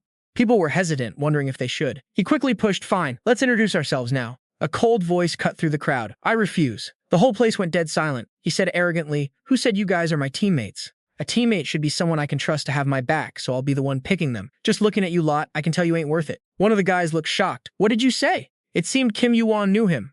Him being here too? A blonde guy exploded with rage and charged at him. You arrogant prick! The guy who refused just stared coldly, his eyes glowing like floodlights, his whole body crackling with lightning-like power. He tensed up, and everyone around him felt like they were getting zapped by a massive surge of electricity, sending them stumbling back. That cocky guy wasn't pulling any punches. He electrocuted them until they were sent flying. Then, with a flick of his wrist, he slammed them hard into the dirt. The sound of cracking bones was nasty. He followed up with a cold, mocking voice. Literal pests. That guy was Hagen. He claimed to be the heir to the throne of Olympus, a descendant of the gods. Everyone stared at the people lying limp on the ground, furious and cursing.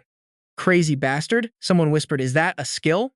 Kim YuWon thought. It's only the 5th tutorial, and he's already this strong. No wonder he's got the tower's eyes on him. That's the power of a pureblood. Purebloods are born and raised in the tower, determined to climb it. They've been through the tower's madness since the moment they were born, so they're on a whole different level than the rest of the players. This game isn't fair at all. Back in the day, he'd also contributed the most in the 5th tutorial. Kim YuWon quietly slipped away. No reason to get mixed up with a guy like that. I hate loudmouth. Suddenly, a voice shouted his name.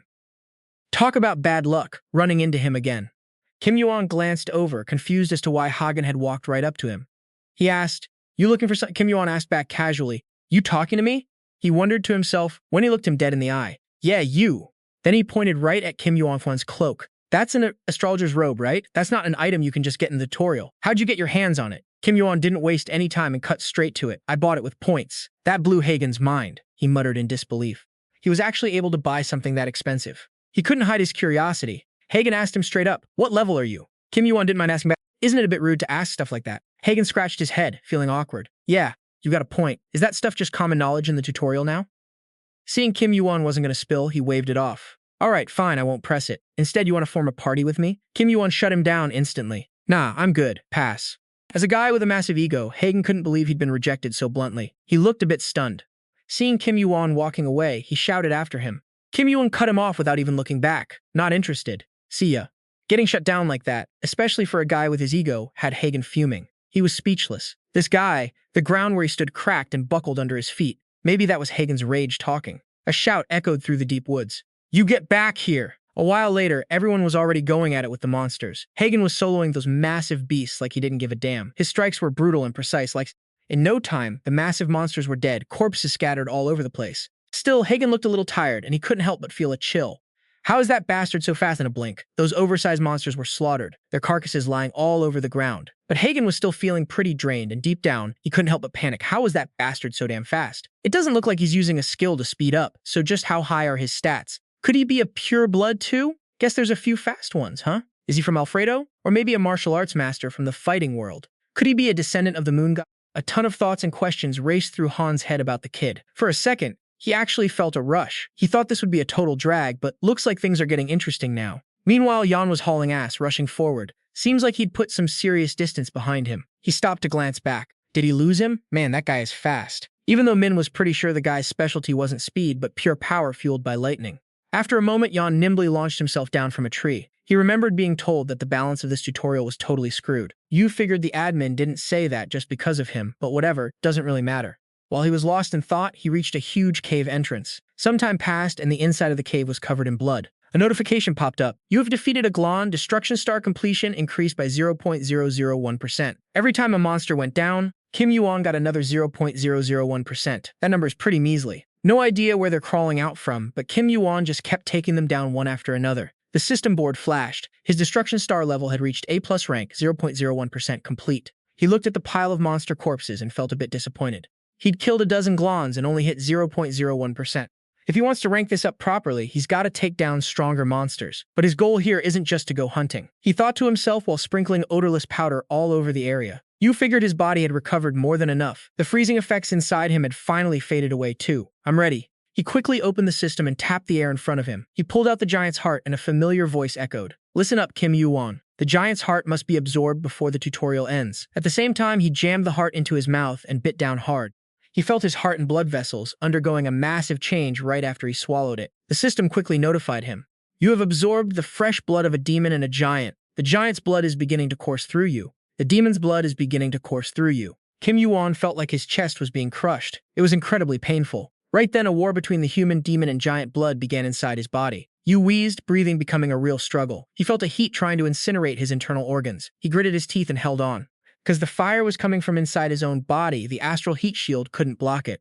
Meanwhile, the fiery eyes of truth were fighting back against the giant's fire. He couldn't take it anymore and collapsed to the ground. It felt like his bones and muscles were twisting together, and his blood's flowing in reverse. At that point, the fiery eyes of truth had failed to hold off the giant's fire. His mind was constantly struggling. There was no easy way to get past this pain. He just had to use his willpower to push through it. I have to hold on and absorb as much power as I can. The Great Sage equal to heaven was speechless. The giant's blood is meant to be coated on the body, not eaten. Eating it during the tutorial is basically suicide. So no matter what, you have to have the fiery eyes of truth. If you mess up and don't get it, give up on the heart. You only have one shot. At that moment, his strength and stamina had increased by 1. The harder Kim YuWon fought to endure the pain, the higher those two stats climbed over time. The veins on his face and forehead were popping out from the agony. You wondered how much time had passed. By his count, it should be about time for it to show up. Simultaneously, the notification bar displayed that the fiery eyes of truth and the giant's fire were clashing. You have gained control of the giant's fire through the fiery eyes of truth. Because you met the hidden requirement, you have obtained Great Astral Fire. Kim YuWon was drenched in sweat, gritting his teeth. The hell is Great Astral Fire? The skill he wanted wasn't showing up. He tried to crawl up, but his body couldn't take it and he fell back down. Kim YuWon felt like he was losing his mind. Night was falling. The air was as clear as a summer lake. The time on the system bar was slowly ticking away. Kim YuWon lay motionless on the ground, his whole body feeling like it was on fire. Now he didn't have enough strength left to sit up. His whole body was trembling from the pain. Kim YuWon looked up in despair. Half a day had already passed. His vision was blurring from the agony. Was I wrong? Honestly, that skill can only be obtained by killing 10,000 giants and coating your body in their blood. How could it possibly be this easy? You clenched his fists. Should I just be satisfied with this? Suddenly, another notification popped up that startled him. You have met the hidden requirements. Looks like there's a sliver of hope. Kim YuWon tried to stir. The notification flashed again. You have completely absorbed the fresh blood of the demon and the giant. You have successfully absorbed the giant's heart during the tutorial. Reading that, it seemed like his endurance had finally reached its limit. Kim YuWon's eyes slowly drifted shut. He was satisfied. I did it. And with that, Kim YuWon passed out. He didn't know that he'd actually received the gigantification skill right after that. Kim YuWon woke up and immediately checked the time bar. He was bewildered. I passed out for half a day. I didn't think I'd black out twice during this training. I need to hurry. The record for the fastest tutorial clear is 1 week. I've wasted a bit of time here already.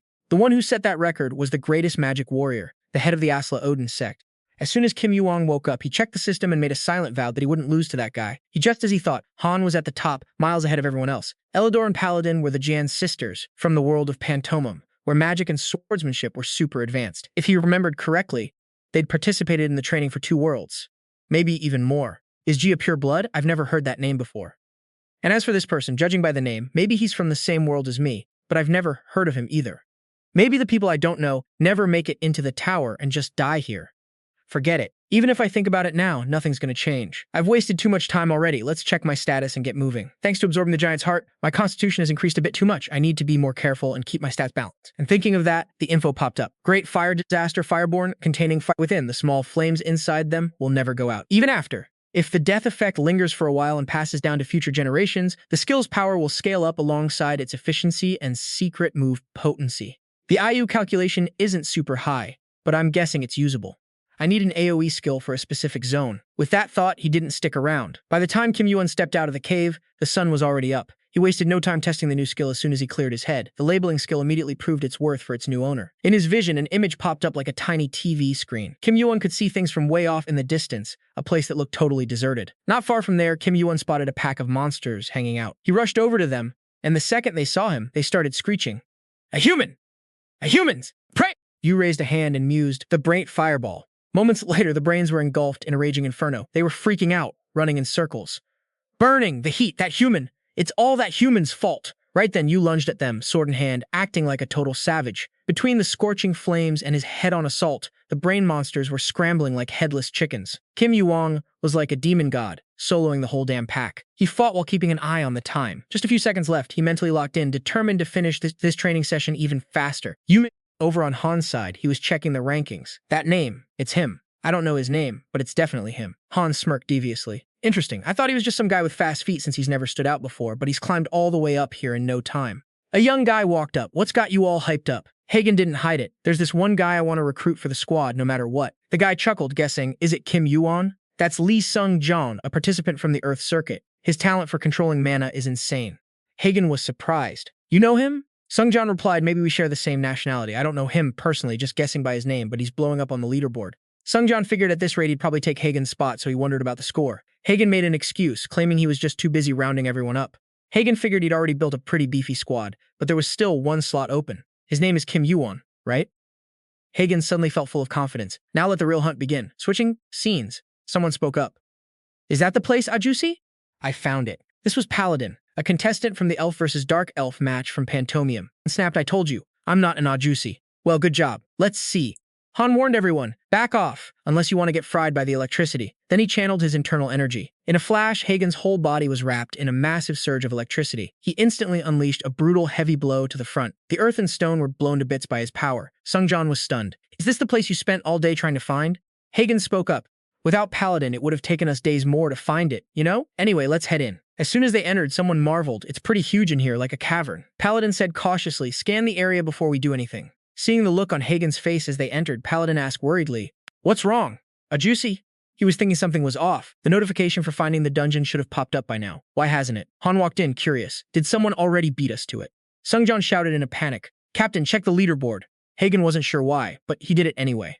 The shocker was that in such a short time, Kim YuWon had surged to the top spot while he had slipped down. Seeing his name slide down, Hagen couldn't help but freeze. The name Kim YuWon and the top position kept echoing in his head. Then a wave of rage took over Han. He took his anger out on the monsters. Those giant worms were sliced clean through by Hagen's intense electrical discharge. A girl standing outside saw Hagen's fury and commented, looks like he's going to be a real headache. Sung-jon replied, I'm not so sure about that. To me, he's not a headache. He's actually giving me a ton of motivation. You think he's enemy? Sung-jon turned red, embarrassed. I guess so. A voice came from behind, but at this rate, we can't hunt properly. He's hunting all the monsters himself. Sung decided to split the team in two. Ji stayed silent, looking satisfied. Hagen said, perfect timing, we're at a fork in the road. Elidor and Paladin can lead separate paths and keep in touch. Janchi, Sung-jon, Elidor, File E, and Typhon. You guys go right. You've got the skills. You'll be fine. Ji quickly drew his sword and spoke up.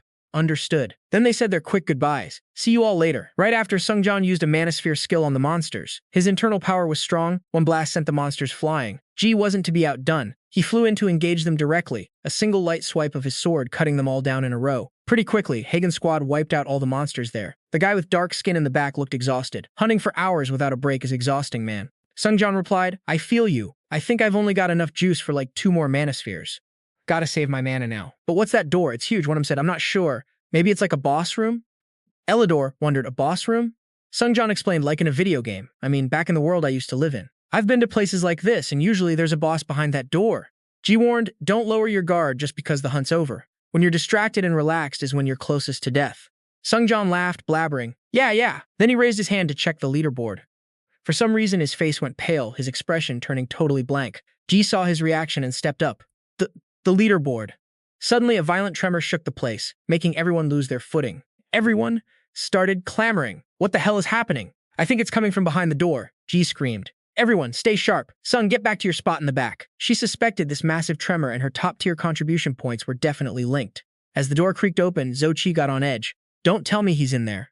Inside the room, blood was splattered everywhere, and what looked like monster limbs were scattered across the floor. As soon as they stepped in, the system popped up a notification. The boss raid is complete.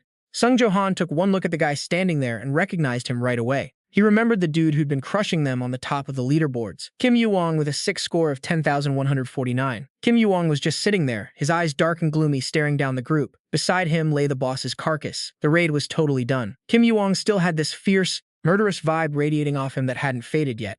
He recalled how he'd soloed the boss in this room just a bit ago. It was like a giant worm crawling all over him. Its hard scales and sharp spikes could have messed him up bad if he hadn't dodged in time. Kim YuWon couldn't help but think, damn, that thing was tough. Right after that, his agility and secret power stats ticked up by 1. He figured he'd already cycled through all his arsenal skills and taken it out with his current combat ability. So, he was good with how it went down, but he realized he needed to pay way more attention to his physical limits before trying to use that giant transformation again. That move was still a pain to pull off. Right after that, he banked 3,000 points for clearing the boss room. The completion progress for the Heaven-Slaying Star went up by 1%. Kim YuWon thought to himself, man, this bar fills up so slow. At least he scored that 1% for bagging the boss. Looks like just wiping out hordes of mobs isn't the cheat code here. Maybe he should focus on taking down high-tier bosses instead of the little guys. Since there's no way to tell exactly how much each skill impacts it, he had to push that completion rate higher. Back in the present, Kim YuWon gave the group a cold stare and said loudly, you guys are a bit late. This thing's already dead. Elidor wasn't buying it, and the guy next to him cut in. No way you took out all these monsters by yourself. Sung felt a chill in his gut. Even as the team captain, the guy hyped up as the strongest in the training program, could he really clear a boss room solo? Seeing those scars, how could someone who grew up in the same world and went through the same training be this cracked? The guy's a total beast. No wonder the captain was so desperate to recruit him. Youngjo politely spoke up. Are you Kim YuWon? Do you have any teammates around? Kim YuWon was blunt. As you can see, I'm rolling solo. A warning bell went off in Sung's head. We definitely need him on our squad. No, he's a huge liability if he's not on our team. Thinking that, Sung Johan scrambled to make an offer. Since that's the case, you want to join our team? Kim YuWon scanned Sung, checking him out. Korean. He's Lee Sung. He paused, his eyes turning deep and unreadable as he sized them up. With Elidor here, this must be Hagen's crew. They probably split up to grind and boost their measly scores. Don't recognize that face. Is that G? She was ranked right behind Han. If she made it all the way out here, she was definitely a big player in this training session. He picked some decent teammates. This squad might actually go somewhere. Seeing him stay silent, Sungdan prodded, Kim YuWon. Same old answer. Kim YuWon replied coldly, I'm gonna have to say no. Sung Johan looked let down. I figured. Even the captain got shut down. G stepped up. So you're planning to solo the Paragonda boss? We've got a time limit for this training, and the boss is designed for teams to combine their power to take it down. Kim YuWon shot back. So what? G kept pushing. The whole point of this final test is teamwork. It's all about seeing how far you can grow in the time you've got. How many teammates you can round up and how well you work together. Sounds like she's got a point. Kim YuWon stayed quiet, just listening. Finally, he asked straight up, so what is it you people actually want? Elidor whispered, I've already pinged the captain. I told him we found Kim YuWon. He said he's on his way. Sangyu looked blank. This was going to be a mess. Just then, a streak of light flashed in from the doorway. Haegon yelled in excitement, Kim YuWon, finally found you. Before he could finish, Kim YuWon shoved him back hard. Everyone froze, totally blindsided by his move. Kim YuWon asked coldly, so you guys just want to survive? He paused, then added, or do you want to become a ranker? G was stunned. How does someone who isn't a pure blood of the tower even know what a ranker is? Basically, a ranker is a being who's cleared all the tests in the tower and swept every single floor. A creature radiating pure power and immortality. Kim YuWon replied seriously, sorry, but I'm not interested in that. He thought to himself, I guess I'll have to become a ranker eventually, but that's just a small part of the process. G snapped. Something like that. For someone the tower didn't even pick, becoming a ranker is nothing but a pipe dream. The king who leads my tribe is a highly respected ranker. Thinking about that, she sneered, what makes you so different? Don't tell me you're gonna say you'll become a high-ranking ranker? Kim YuWon let her finish. Then he replied with ice in his voice, no, even higher than that. I'm gonna tear down the top of the tower. Kim YuWon's goal wasn't just to reach the top. Everyone's face went deadpan. Ji couldn't help but fire back. That's insane. Han suddenly jumped up and screamed. Kim YuWon paused. The guy was acting like a total kid again. What do you think you're doing? That hurt. Kim YuWon said flatly, you came flying at me with that much power. I thought you were trying to kill me. Hagen was annoyed. I was just trying to catch you. Kim YuWon kept arguing, if a powerhouse like you rushes at me, of course I'm going to get defensive. Hearing that, the anger suddenly drained out of him. Hagen lowered his voice. Oh, my bad then. Sung was speechless. That's all it takes for you? Hagen continued. You said you'd tear down the top of the tower. That's interesting. Hell of a plan. I remember my old man telling me there's an even greater power outside the tower. You wouldn't know who he is, but he's a big deal. Kim YuWon didn't bother calling him out, just thinking, how could I not know who the king of Olympus is? Hagen kept going, Kim YuWon, I heard you turn down our team invite again. I guess you're going to say minnows can't compare to whales, but don't count me as just some pathetic minnow, because one day, I'm going to be the king of Olympus. Hearing that, the whole crew looked completely lost. Kim YuWon thought to himself, amused. A declaration from a direct descendant of Olympus. At least the guy has some big ambitions. Hagen saw the kid keeping quiet and kept pushing. If you don't buy it, I'll prove it. Let's make a bet. Whoever takes down the boss first and racks up more shares wins. You're free to build your own squad. I don't give a damn how many people you've got, but I can promise you my crew won't have more than 9. Kim YuWon stayed silent. Not a bad deal. He could pull together a squad with dozens, maybe hundreds of guys, but they'd just stick to their 9-man team.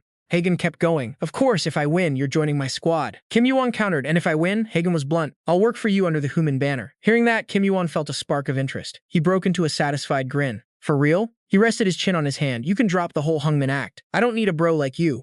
He thought, the future's gonna change anyway. Hagen could be a pretty useful pawn for that event. Kim YuWon stood up and added, instead, if I win, you owe me a favor when I need it. Hagen was surprised. Just one favor? You sure? Hagen got hyped and shouted, if you want, I'll even throw in my loot. Kim YuWon wasn't interested. We can talk about that when it's done. Hagen slammed his fists together.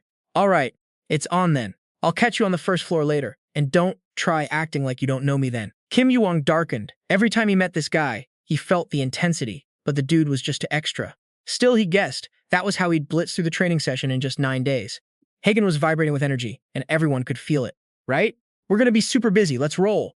Kim YuWon spoke up. I hate to rain on your parade, but there's no need to rush. He pointed at the timer and said, I'm gonna freeze time for a bit. On the system display, the clock suddenly stopped dead. Hagen was lost. What the hell just happened? Why'd the clock stop? Kim YuWon reminded him, Baragonda isn't an island, it's a mythical beast. Hagen wondered what those things were, so Kim YuWon finished his thought. They're parasites. They cling to those giant beasts and suck their strength dry. Baragonda sinking? That was them. If seawater floods in, those parasites won't survive. Hagen probed, so is that like the Parasite King or something? Kim YuWon explained, something like that, it's more of a beast than a parasite. Hagen got a little guarded, thinking, should I even trust what this kid's saying? He knows stuff even Olympus doesn't, but I have no clue who he actually is. Caught in his thoughts, Hagen responded mechanically, yeah, keep going. The remaining time stops counting down until the system reverts to its base state after the manager or his subordinates interfere. Kim YuWon recalled, Odin told me a secret about Baragonda. The 5th training round is a ringleader is against Ki. Back then, Odin said, you asking how I killed it in a week? It wasn't actually a week. I stopped the clock. Kim YuWon figured he had to milk this extra time for all it was worth once he powered up. Once time started running again, the training would be over. Hagen's 2 teammates were stunned. Wait, is this a glitch? I'm not the only one seeing it frozen, right? It's gonna drop all at once later, isn't it? Damn it, it's probably gonna start counting down again soon. What are you guys doing? Hurry up and grind for points while we've still got time. Let's move. At the same time, the subordinates were losing their minds. Those the Paris times got taken out. This is the first time since Odin. What about the manager? Does he know the training's glitched? He's already beefing with Olympus. He's busy with that mess. Someone contact the manager quick. It's not easy to track down a parasite dragon. Scene, shift back to a desolate forest where the ground was splitting open. A massive tremor sent flocks of birds scattering in terror. The giant beast had a blade buried in its skull, blood gushing out, but it just stood there, dazed. Kim YuWon leaped onto it solo, then slammed down with raw force. More importantly, there wasn't just one of them. Seeing their leader go down, the other 2 freaked out. His crew killed the leader. Before they could regain their senses, his sword ripped through them mercilessly. One of them screamed, Monster! That guy's a monster! His eyes were bloodshot, his face twisted into a feral snarl. Who you calling a monster? The monsters shrieked to each other. It's a death trap, run! Kim YuWon was momentarily stunned and speechless. He looked at the timer. It was starting to count down again. Looks like the subordinates fixed it. Just as I thought, the parasite dragon wasn't much help. You can't step into the same river twice. At least I bought myself 4 days. That's more than I expected. He gazed at the sky, mulling over whether he should leave. Heading for the Tower of the Gods, it was a spot on the high peak across the way. Suddenly, a massive blast rocked the mountaintop. The shockwave left a huge crater in the ground. Watching the process, everyone started to gather. Elad said they could only bag the points by taking down the pack leader.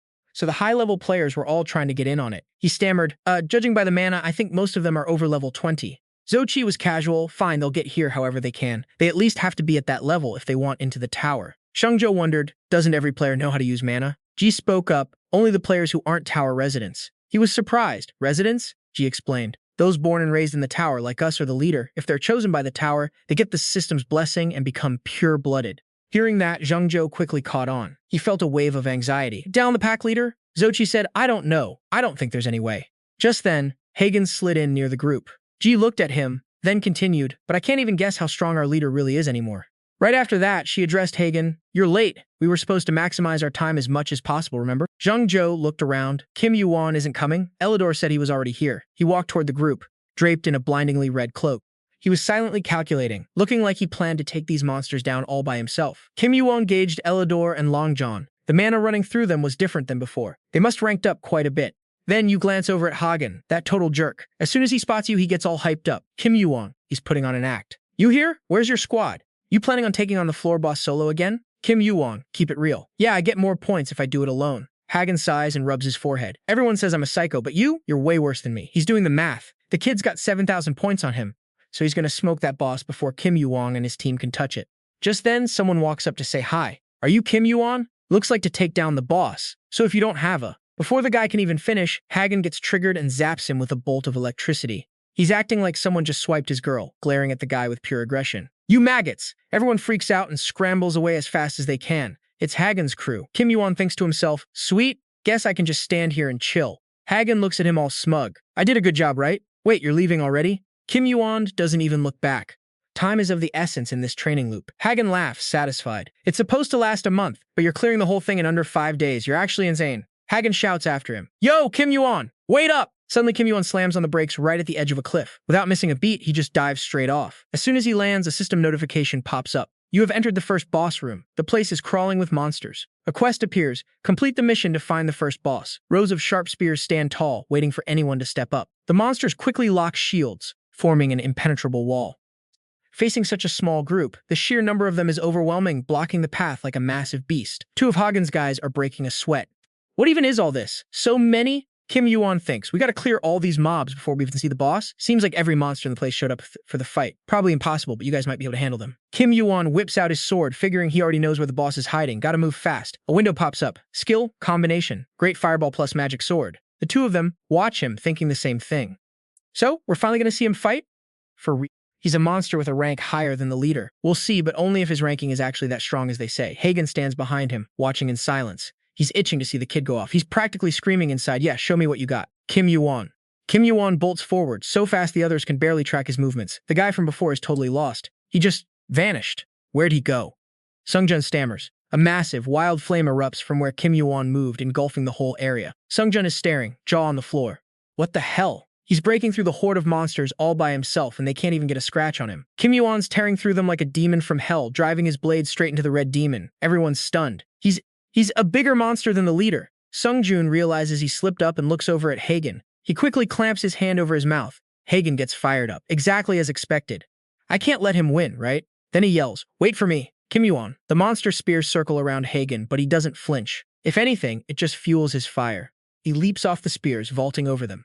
Suddenly, he senses a killing intent creeping up behind him, followed by a blast of golden light. Kim YuWon swoops in just in time to back Hagen up. They're perfectly in sync, even without planning it. Everyone else on the sidelines is too scared to jump in. Sungjun speaks up. We shouldn't just stand here, right? But there's nothing for us to do. Janshi adds, watch out for traps. Don't let your guard down. Paladin and Elidor rush in to start clearing mobs too. Paladin yells at Sungjun, telling him to open a path while they provide cover fire. He starts casting mana orbs, making sure to warn his squad. Watch your heads, everyone! Meanwhile, Kim YuWon is already gliding across the ground, sword in hand. At least they're strong enough not to be total dead weight, Kim YuWon thinks. Looks like they won't kick the bucket anytime soon. Seems reliable enough. A voice calls out, hey Kim YuWon, I think there's something over there. This way. Hagen rushes over to check it out. He stares at the wall, wide-eyed, muttering, these are some weird-ass carvings. Looks like ancient patterns. Totally cryptic.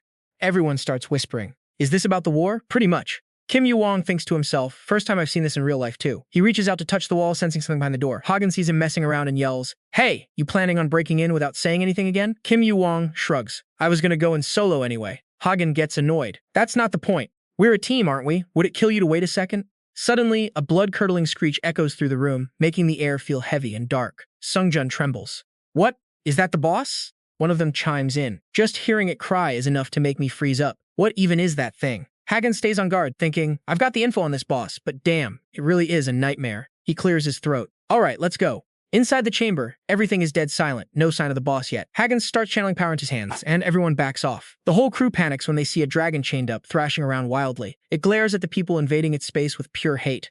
A system notification pops up. You have entered the third boss room. It's locked behind bars, but it's still acting like a savage. A mission pops up. Defeat the chained chimera. Once that's done, the training cycle is over. Hagen asks, wait, that's the final boss of the training loop? Kim YuWon thinks about it for a second. You mean the final boss? The system chimes in. Only one person can break the chimera's chains and tame it. If you shatter the sealed crystal orb, the time limit ends and you can clear the training loop regardless of its requirements. The owner of the chimera gains bonus points based on how many allies they kill. Sungjun is floored. The owner of the chimera, Elidor, is confused too. We have chimera and protect the sealed crystal orb from our own allies at the same time? Janchi asks. With 10 people here, it's not hard to keep an eye on everyone's moves, right? Seems pretty simple. She thought, even if someone tried to pull a fast one, the leader is right here, and honestly, nobody's faster than him. While everyone else was standing around, paralyzed by doubt, Kim YuWon just stepped forward on his own. Han, totally caught off guard, blocked him. What do you think you're doing? Kim YuWon replied, cold as ice. Move. Let me handle this. You can't just betray us after everything we've been through, right?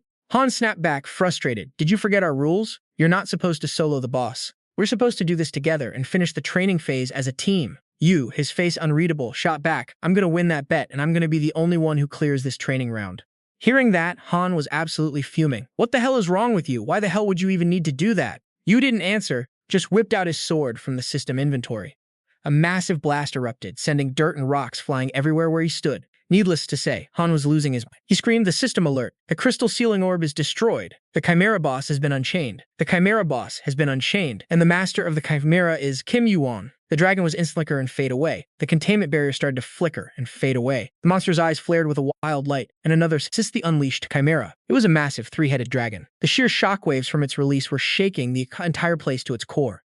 Han was livid, gritting his teeth at Kim YuWon. You bastard! How dare you! Kim YuWon didn't say a word, just let out a single command. The Chimera, hearing its master's voice, lumbered forward, waiting for orders. He pointed at the wall and commanded, destroy that wall. The moment the order hit, the dragon lunged, smashing through the wall with savage speed. Kim YuWon and Han just stood there in silence, watching it all go down. Everyone nearby scrambled back from the tremors. It's safe to say they were all pale as ghosts, terrified by the sheer power that three-headed beast was packing.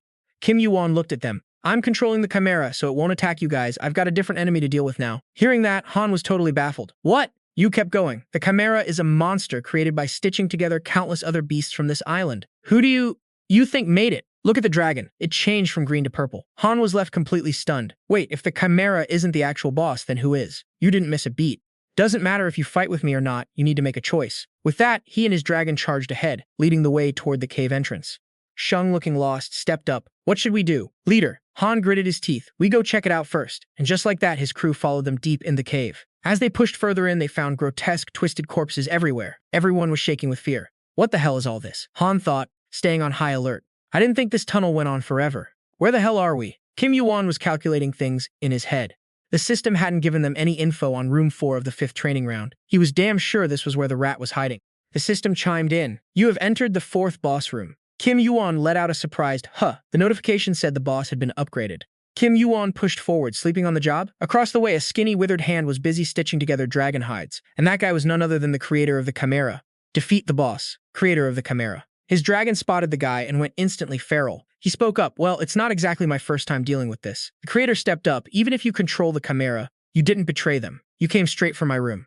He flashed a wicked, sly grin at him. Interesting. And the guy's standing there, or are you just some pathetic half-breed? But hey, it's still useful. Hearing that, Han's rage hit the roof. He stormed forward, screaming, who are you calling a half-breed, you piece of trash? Kim YuWon explained. That's Chen, a ranker who vanished from the tower ages ago. Han finally clocked it. Was this the guy who used to be a floor guardian on the 5th level? He thought to himself, I've heard plenty of rumors about this guy.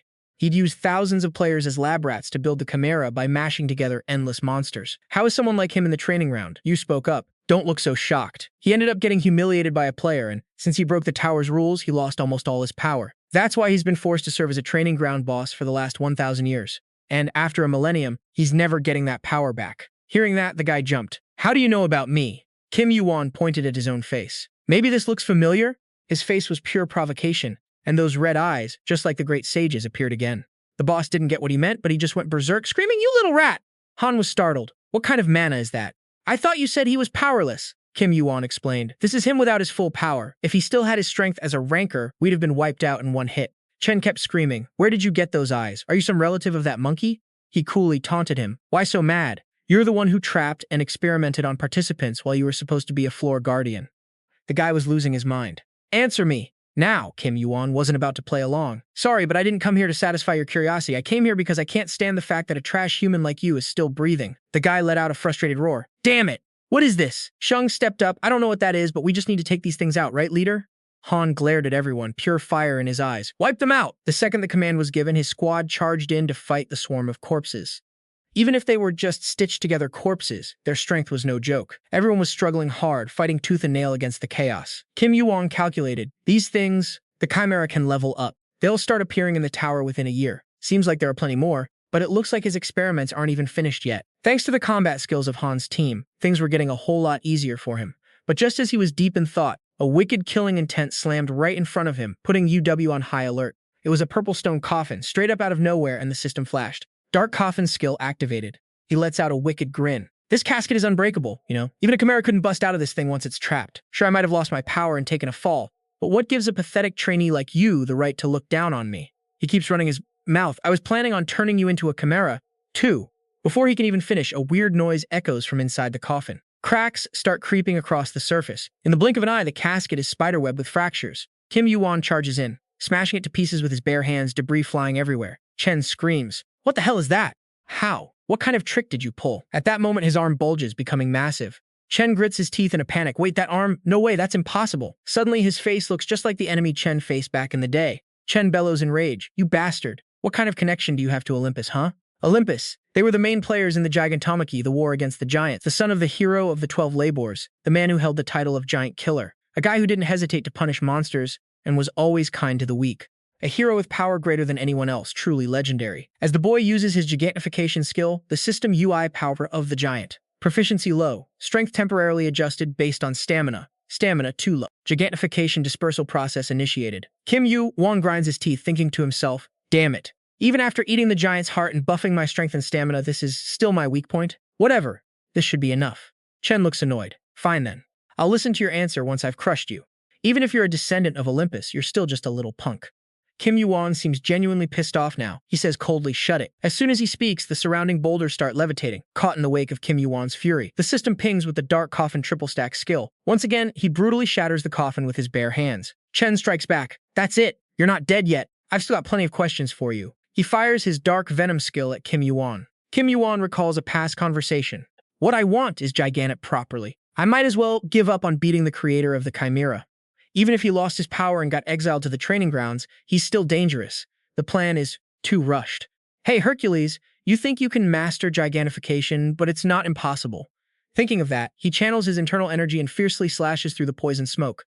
Everything dissolves into nothing, like it never existed. YuWon lets out a sigh of relief. Chen is so shocked he can barely stutter. How is that possible? Even if he's a descendant of Hercules, how can he break through all that with his current stats? Refusing to let YuWon hold the advantage, he swings his staff again. Black Spring Thorn Wall skill activated. Massive jagged walls of thorns rise up, looming overhead. Chen looks smug. This is my ultimate defensive skill. Let's see how you try to break this. Before you even crack it, your hands will. He doesn't even get to finish before a strange sound rings out. He can't believe his ace in the hole got countered so fast. He just stands there, jaw dropped, screaming. What is this idiot doing? The thorn wall gets hit by a wave of raw power, spiderwebbing with deep cracks. Chen is sent flying back as his old, skeletal frame starts to rattle and break. But after watching for a moment and seeing no further movement, he starts feeling hopeful. Did he stop? I bet he's totally drained. He probably smashed his hands trying to break that wall. Chen thinks, feeling temporarily triumphant. But suddenly a hand lunges out, grabbing Chen by the throat. It's YuWon. He has no clue how the kid did it, but in an instant, YuWon has closed the distance. YuWon delivers a kick, sending Chen sprawling. Even now, the old guy looks completely dazed, just gaping with a blank expression. Not giving Chen a chance to fight back, Kim YuWon slams a direct punch into his face and then another, making it look like his face is caving in. A voice echoes again. Alright, keep going. If he fails while possessing both the golden eyes and gigantification, don't even bother fighting him. If he successfully gets one of the two, we'll let him decide. If he manages to get both, he has to succeed in defeating the creator of the Chimera. Cut to Hercules' group. He speaks up. Hey, Wukong, you got nothing else to add? If I recall correctly, you were the one who took down the father of the Chimera while clearing the 50th floor, right? Wukong replies cheekily, nah, I got nothing to say. Long as you've got these eyes, you can see everything. At this, the Great Sage's face turns serious and the grin fades away. Back at the fight, Kim YuWon has absolutely demolished Chen. He lies on the ground, hacking up blood, but still chirps out a challenge. No matter how hard you try, you can't kill me, I'm immortal. Hearing that, Kim YuWon gives him a look of pure contempt. You know? After a brief pause, he continues, you really are as stubborn as the rumors say. His body had been enhanced by 1,000 years of dark magic experiments to be tougher than steel, a true immortal chimera. But with a body patched together from different parts, those seams are impossible to hide. Kim YuWon is completely confident now. As long as I have these eyes, I can see everything. He uses his golden eyes skill to spot the twisted experimental points on Chen's body. Right after, Kim YuWon brutally snaps his arm. Chen screams in agony. No way! My arm! Stop! Don't! He doesn't even get to finish before another wave of pain hits him. Kim YuWon is confused why the guy keeps begging him to stop. Kim YuWon asks, why are you asking me to stop? Did you forget how many people you tore apart yourself? Back to the gods. Truly, fighting Searcher to get the golden eyes and gaining gigantification from absorbing the giant's heart. To them, Kim YuWon is a freak of nature in the making. Notification. You have achieved an impossible feat. You have defeated the boss who fathered the Chimera. Because you achieved an impossible feat, the reward calculation will be temporarily delayed. The tutorial has ended and you have successfully leveled up. Strength and agility increased by 2. Stamina and reflexes increased by 1. Destroyer proficiency increased by 8.34%. Kim YuWon was shook. Honestly, mind blown that he'd actually ended up in a human body. Since he was treated like a boss-tier enemy just like Sarucha, plus he leveled up twice and got a stat boost from buffing his Godslayer proficiency. A notification popped up. Godslayer, you carry the power and the destiny to wreck the heavens. Rank A+, 10.3% proficiency. Your stats will scale up based on the number of enemies you take down and how strong they were. All stats up by 3%. He did the math. Looks like his stats bump up every 5% of proficiency he hits. That means once he hits 100%, he'll be rocking an extra 20 points across the board. Meanwhile, the others were standing around, totally lost. What the hell? Why'd they all just drop dead? Is it actually over? They ain't gonna pop back up, are they? He stepped out, quick to break the good news to the crew. Don't sweat it, the boss is toast, so these guys aren't getting back up. Everyone let out a massive sigh of relief. Man, that was wild. I really thought I was gonna kick the bucket this time. Elidor, looking stressed, scrambled over to ask Han. Anybody hurt? Someone shouted from the side. Over here, we need help. G is down. That Han's mood instantly soured. He stood there quiet, watching his crew looking totally wiped, barely hanging on. A weird, heavy vibe hit him. Han spoke up. I'll handle the rest for you guys. Just look after John Chi. Everyone scrambled to do what he said. Seeing him about to bail, Han stepped in his path. Kim, you and we need to talk. Both their faces turned dead serious. Han cut right to the chase. I'm not going to ask who you are or how you knew about that link between that traitor and the tutorial, but because of your choices... He paused for a second and kept going. One of my guys got messed up pretty bad. Did you really have to take out that bastard? You could have easily cleared the tutorial just by beating the Chimera. Kim YuWon shot back. I mean, normally, yeah, he asked, sounding confused. Normally? You could have set the greatest record of all time without having to pull something like that. Even back then, there was no telling how many of those sickos were out there. That's exactly why I've got to keep getting stronger. I need to purge the rot from this world and toughen it up, or else it's all headed for total annihilation. So, how much further do I have to go? He kept it real and answered, I don't know. Hagen, fired up, shot back. You don't know? He replied, yeah. Look, you're looking for a squad that can keep pace with you, right? That's exactly why I'm not looking for teammates. None of them can walk the path I'm on. Hagen got the message. He figured the guy's teammates would have to be absolute monsters to survive the stuff he pulls. Kim YuWon, just how damn thorny is the path you've chosen? At the same time, he said, forget about teaming up. If I drag you into this, who knows when some mess like this is going to happen again? After that talk, he blew past him and said to the administrator, sorry for the wait, Pops. You been waiting long? The admin looked all serious, like he was about to blow a fuse. Hagen was stunned. Who the hell is that? Are you homeless or something? Kim YuWon introduced him as the tutorial administrator, which floored him. Hagen was screaming internally, why is a top-tier admin like him doing here? He quickly bowed respectfully. I am Hagen of Olympus. It's an honor to meet you, sir. The admin just grunted. You stepped in. Don't be like that. You're going to do with that other mess. The admin glared at him with pure annoyance. Just thinking about all the paperwork I've got makes me want to rip out my own beard. And don't get me started on the grief those other guys are going to give me because of you. The admin clutched his head, helpless. That Chimera creator's boss contract was supposed to last 1,000 years, and the idiot kicks the bucket before I can even prep the next boss. The admin couldn't help but jab at him. Thanks to you, the tutorial section is going to be a walk in the park now, right? Kim YuWon was losing his patience. You just here to vent? Just give me the damn reward already. The admin grumbled as he pulled out the item. You're awfully impatient for your age. How you use it is on you. Keeping it safe? That's your problem too. This is the Black Holy Crystal, a shard containing the darkness of the origin. It's packed with infinite dark energy. It's unrefined. Only a master artisan could unlock its true power. He stared at the thing in his hand, totally blanked out. The Black Holy Crystal. It's also known as a shard of Hades' Cap of Invisibility, one of the top 8 treasures of Olympus. That cap is one of the most broken items in Olympus, and this crystal is the key ingredient to making it. Yu thought to himself, this was on my list of things to find after coming back to the past. Can't believe I scored it this early. Now I know where the rest are, just the lightning shard left. Seeing him staring, Hagen asked, what's up? Yu thought, I'll probably snag that one way sooner than I planned. The admin chimed in, happy now? Since you hit the requirements, you're off to the tower. Everyone else gets rewarded based on their contribution. Hagen, your payout won't be half bad. He was hyped. Thanks, admin. The admin looked at him and said, this is the last time we see each other. You better not stir up as much trouble up there as you did down here. Where? Exactly. Kim YuWon kept it chill. Not sure. The admin knew exactly what that meant. It was a straight up no. The admin figured once he gets his hands on that stuff, he's going to turn the tower upside down for sure. If you're going to cause a ruckus anyway, might as well be the wave that shakes the whole tower, eh? Before he could finish, Kim YuWon vanished. No telling if he even heard him. A timer popped up. The clock was ticking, and he was still sitting at the top of the leaderboard. After this mission, he'd banked 67,488 points. Since he broke the record, he got another 50,000 on top. Kim YuWon's inventory was looking pretty stacked. Something was vibrating. The system notified him he'd received an egg from an unknown creature. Then the screen flashed, welcome to the first floor. He'd barely arrived when he thought about the loot he got during the transfer. Anything else besides the points? He saw the egg in his inventory. What kind of junk is this? It doesn't even have a name?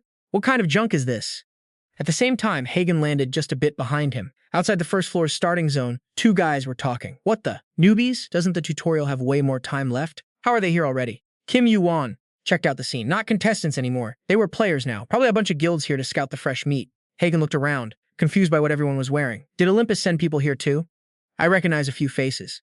Then he asked, what about guilds? You planning on joining one? Kim YuWon didn't skip a beat. Not sure. Hagen muttered, figures. You won't even join a squad, so of course you aren't signing up for a guild. Whatever, I lost the bet, so I'll keep my word. Remembering the admin's attitude earlier, Hagen asked, hey, what was that all about back there? Between you and the admin? Kim YuWon went silent for a second. Then he asked, you think Olympus is always about justice and keeping the peace in the tower, right?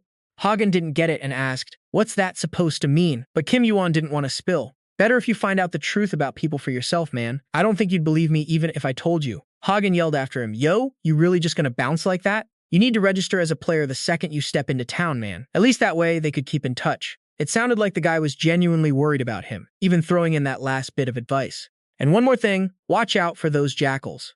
Kim YuWon didn't look back. He just waved a hand to show he'd heard and kept walking. He stood there watching Kim YuWon fade into the distance, completely missing the shadow creeping up behind him. Suddenly, a voice cut through the air. I, Agamemnon, am honored to stand before a descendant of legends. Hagen spun around.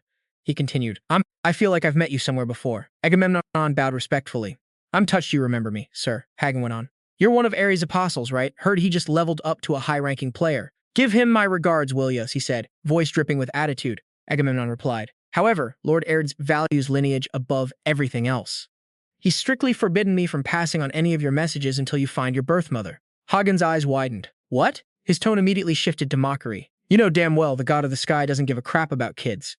And since you don't even know who your mom is, Hagen snapped, his rage flaring up at the punk's disrespect. The guy just bowed his head low, unfazed. Please, sir, keep your cool. I'm sure you know exactly what Lord Ares is like. Lineage is something he built with his own 2 hands. Hopefully one day, you'll start your own family too. Hagen ground his teeth. This bastard really knew how to push his buttons with that fake polite routine. But he had a point. The one looking down on him wasn't this lackey. It was that freak Ares. If he started a fight here, his ties with Olympus would be toast. He took a breath and calmed down. Fine, whatever, I'll let it slide. Agamemnon bowed again. Thank you, sir. Then he asked, curious, right, who was that guy you were with earlier? Seeing him head off alone, I take it he's not in your squad. At the mention of him, Hagen stammered, that guy? He's a friend, I guess? A friend, you say? Agamemnon wondered. Speaking of jackals, that was the nickname for the losers who had given up on climbing to the next floor. They just hung around the starting zone to gank new players. They called the time right after the tutorial ended the harvest season. Their favorite time to prey on newbies who hadn't joined a guild yet. Kim YuWon did the math. They were already on his tail. Thanks to his high perception, he didn't even need any fancy eye skills to spot them, about 20 of them, all lurking. He skimmed the description of the Dark Saint's crystal. It was a shard containing the darkness of the source, packed with infinite dark mana. The shard was still raw, unrefined. Only a master artisan could truly unlock its real power. Kim YuWon grinned. Jackals, huh? the perfect test dummies to try out his stealth. Just like he thought he could feel those sharp eyes watching his every move from the shadows. The jackals were whispering, the tutorial ended way sooner than we thought, right? Fast enough to be a record, which means plenty of fresh meat with good gear. Their pack leader went by Fadio. They were plotting, think he's really alone? He doesn't even have a party with him. Something feels off. Maybe we should just let him pass? Why? You crazy? Don't you know? That's the astral astrolabe he's carrying. Wait, seriously? Jackpot. Let's do it, boss. But then the target suddenly vanished into thin air. Fatio looked confused. The guy. He just disappeared. What the? He was standing right there. Kim YuWon wasn't about to let them wait around, so he hit them from behind, sending the whole pack into a panic. The leader screamed, "We're under attack!" Shrieks and chaos filled the air. The pack was falling apart, and the leader yelled in frustration, "Who the hell are you? Show your face." I said, "Come out, you coward." His minions were running around like headless chickens. Boss, maybe he's just bait? How would a newbie get their hands on an astral astrolabe anyway? The leader used his Hawkeye skill to scan the area. Wait, is this some kind of illusion skill? They were losing it. Boss, we gotta bail. Fai's still stunned. How does a rookie who just entered the tower have a stealth skill? This makes no sense. Kim YuWon moved fast and hit hard, slicing through them in one clean sweep, but there was no way he was letting them get away. Kim YuWon decided to hunt them down to the last man. After getting cornered, Fadio trembled, realizing, this guy isn't just some low-level prey, he's a killer. He's gotta be a player from the upper floors. Kim YuWon growled, "Stop running, it's a waste of time, I'm gonna catch you anyway." Fatio was still panicking. He's gonna get penalized for messing with the first floor, so why is he fighting us? Kim YuWon glared, "I've got a few questions for you lot. Answer me, and I might just let you walk." Fatio tried to sound tough. I'd rather before he could finish, Kim YuWon stomped down hard on his leg, blood spraying everywhere. Kim YuWon threatened, "Keep playing hard to get, and I'll make sure you wish you were dead but can't even die. You get me?" Now truly terrified, the guy lowered his voice. Okay, I'll talk. I'll tell you everything. Where's a guy named Mu Unshin? Kim YuWon cut straight to the chase. Where's a guy named Mu Know Him? Kim YuWon flashed a smug, twisted smile. First shot, direct hit. Scene shift to a quiet town at night. Inside a cozy house, hot tea and a spread of food were waiting on the table. This was the first floor, the center of the zone. Kim YuWon sat alone, deep in thought. This is definitely one of the perks of being back in the past, he mused. Glad I got the info I needed so fast. Gives me a bit of breathing room. The exhaustion from the fight was finally fading away. He looked out at the people bustling through the market. A sense of peace settled in his heart. I wonder what the worlds everyone else lives in are like. The image of two glasses clinking together flashed in his mind. He remembered the good times he used to have with his two friends. He remembered how genuinely he used to smile back then. Those were the days when he didn't have a care in the world. He shook his head and pulled himself together. Enough with the sappy stuff. Let's see. This thing is useful against losers like those jackals. But it's still not as perfect as that stealth hood. Maybe it's just because I'm still too weak, or maybe it's because it hasn't been refined yet. If the power of this shard gets amped up, invisibility is going to be nothing. I have no clue what its limits are, but I gotta get this thing refined first. The reason that guy could probably take over the skies and carry the king of Olympus is because he got his hands on a lightning shard. Hades never steps into a fight without his helm of darkness. Those are the kinds of artifacts that'll keep Olympus standing now and way down the road. And the only one who can refine something like this is... Thinking about that, he actually felt a bit hyped up. It's been ages since I last saw the old man. The guy he's talking about is some kind of master blacksmith. He was grinding away at his work. Yu calls this guy Uncle. Players use their gear by pumping their own mana into it. Once you register your unique mana signature at the ranking office, your player info and ID pop up on the equipment. Basic item class, internet browsing, and the ability to link up and chat with other players. It's a super important piece of gear inside the tower. Yug holding it thinking, I'm already registered as a player. Now, if I remember right, it should be somewhere around here. Is it this way? I don't really remember the exact spot, so it's a pain to find. Suddenly, a weak voice piped up. Excuse me, sir, please. Could you spare me some points? The guy trembles as he gets closer. Please, my kid is starving. Seeing he wasn't getting a reaction, the guy finally lost his cool and showed his true colors. Yo, you gonna spit it out or what? Before the words were even out, he spun around and swung. Turns out it was just a bunch of thugs. The others saw their boy get dropped and started screaming, then rushed him. Michael, you piece of trash, how dare you mess with our crew? Kim YuWon's face went cold as he slashed toward the loudmouth fatty, saying, if your life is in the gutter, pull yourself up. Don't go taking it out on other people. He took out the whole crew by himself while he was talking. Once he finished cleaning up those punks, he kept moving to find what he was looking for. Reaching a big alley, he saw the sign and thought, found it. Yu walked right inside and shouted, anybody here? A wave of intense heat hit him. It felt like a damn sauna in there. A voice called out from the back room. Didn't you say you were too busy this morning? Varro stepped out of the room quickly and couldn't hide his shock when he saw him. Huh? The hell? Varro asked confused. That's a thermal astral furnace. How'd you? You don't look like you're from around here. You lost? Kim YuWon looked at the weapons all around and replied, nope, I'm exactly where I need to be. Isn't this a blacksmith shop? What? He was surprised. You looking to buy gear? If you're into that pile of junk, go ahead, but I doubt it's better than what you've got. He picked up a sword. It was just a dull hunk of metal, made super sloppy, no edge on it at all. It looked more like a blunt instrument than a sword. You figured this was all just failed trash. Guess you're not exactly great at messing things up, huh? Your name's Varro, right, uncle? The guy's eyes flared up with irritation, and he started radiating pure killing intent. Who sent you here? But Kim YuWon stayed chill. No need to get all worked up. He introduced himself, I'm just a player who just stepped foot on the first floor. Varro thought to himself, the number showing the highest floor he's cleared is 1, so the kid's not lying. Kim YuWon breathed a sigh of relief, thinking, if he swings that hammer, it's going to be a disaster, and if I dare call him by his real name, that hammer's coming straight for my skull. Better play this careful. The blacksmith asked, so, what do you want? He got straight to the point. Nothing much, I just want to commission you to refine an item. As soon as Varro saw it, he got hyped. Whoa, can I get a closer look? He was so impressed his jaw practically hit the floor. This is an unrefined crystal, you ask. Think you can refine it? Varro checked it out in detail. Of course I can, but where the hell for finishing the tutorial? He didn't hide it. It was a reward for finishing the tutorial. You got this in the tutorial? Wait, come to think of it, the tutorial should still be going on right now, shouldn't it? How many days did it take you? You said about 5 days and 2 hours. I got the top rank.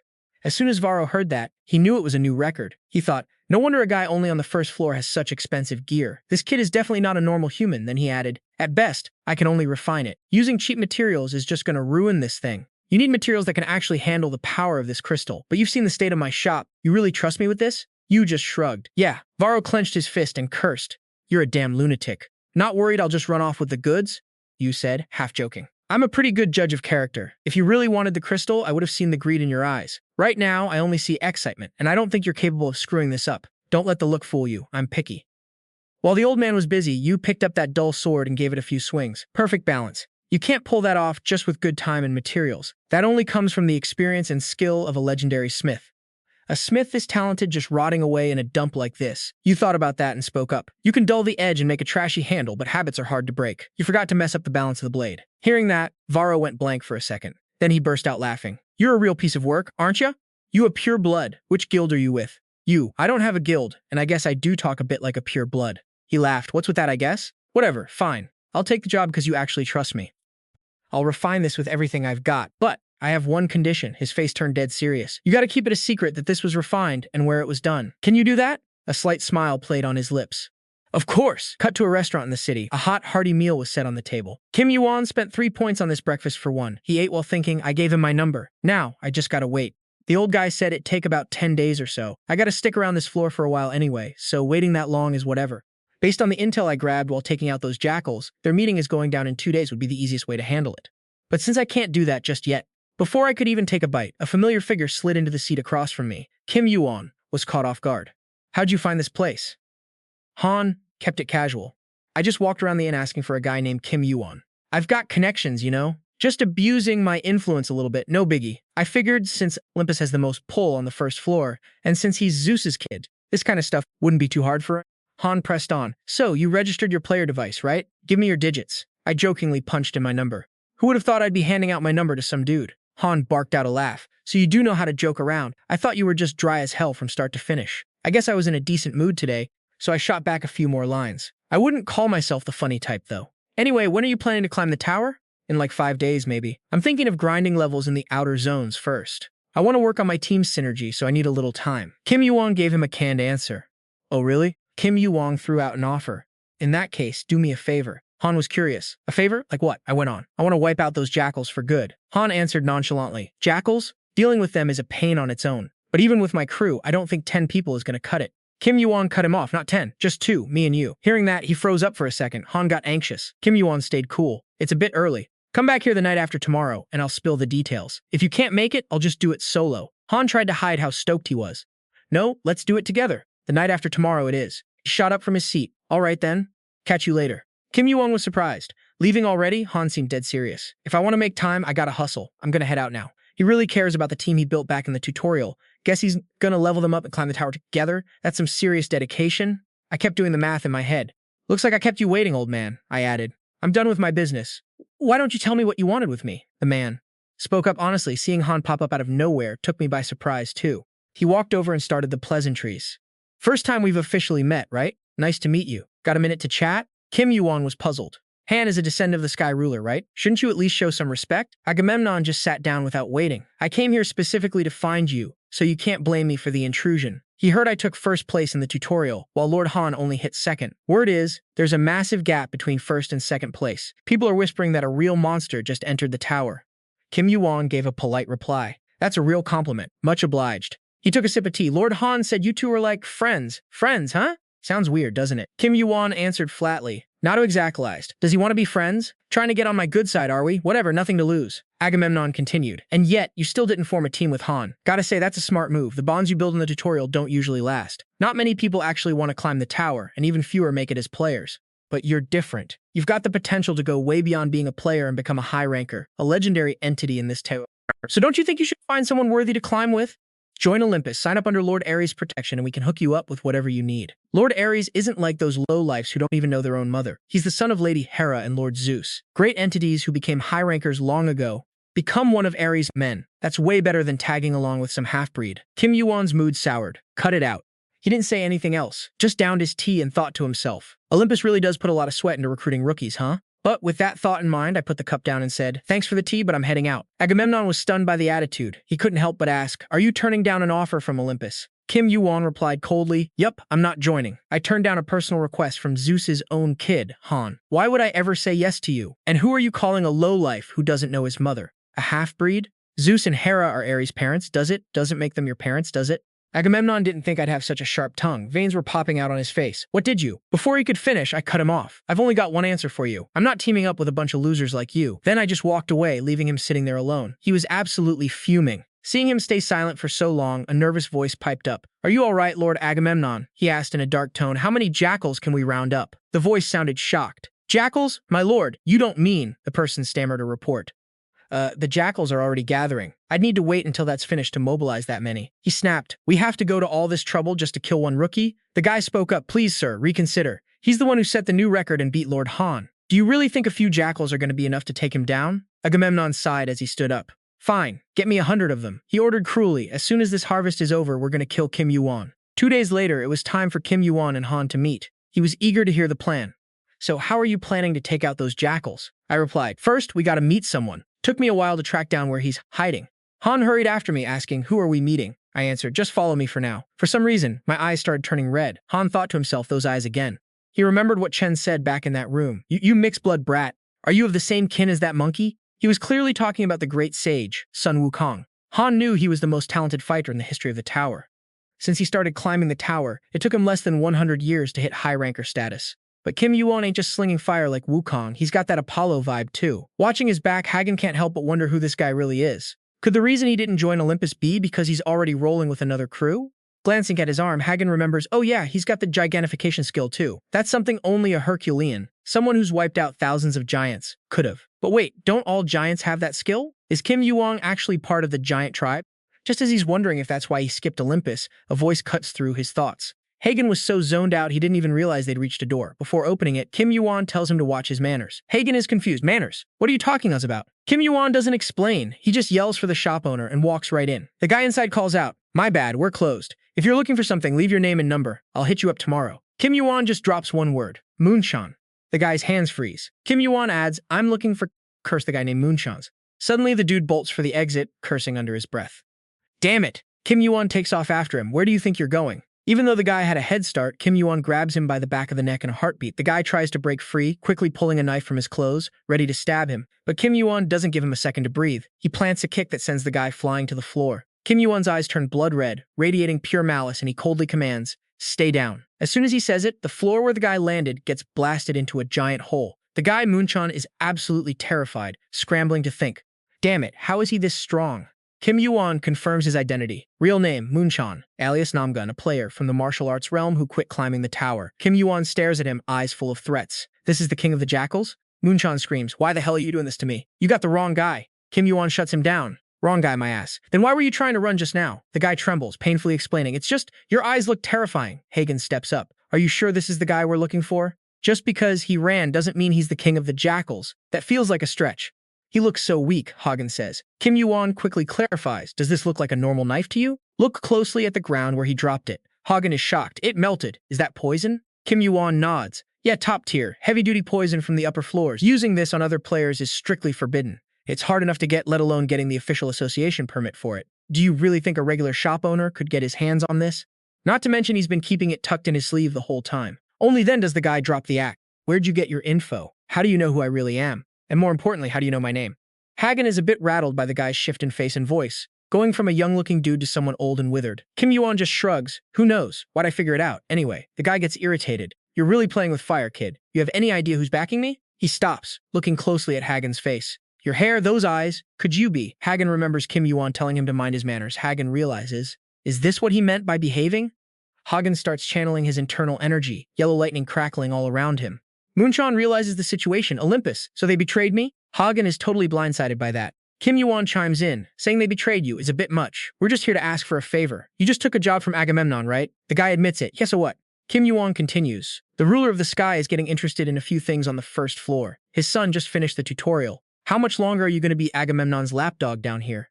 He's not even part of the three great gods. Agamemnon is just some rookie who barely scraped his way to high-ranker status. If this goes well, the ruler of the sky will personally protect you jackals. Hagen stays silent, still trying to wrap his head around it. What the hell is he talking about? Kim YuWon keeps selling the pitch. Do a good job, and maybe you'll even get a prime spot in Olympus. Moonshon seems sold. So, what do you need? How can I help you? Watching this go down, Hagen can't help but feel a bit spooked.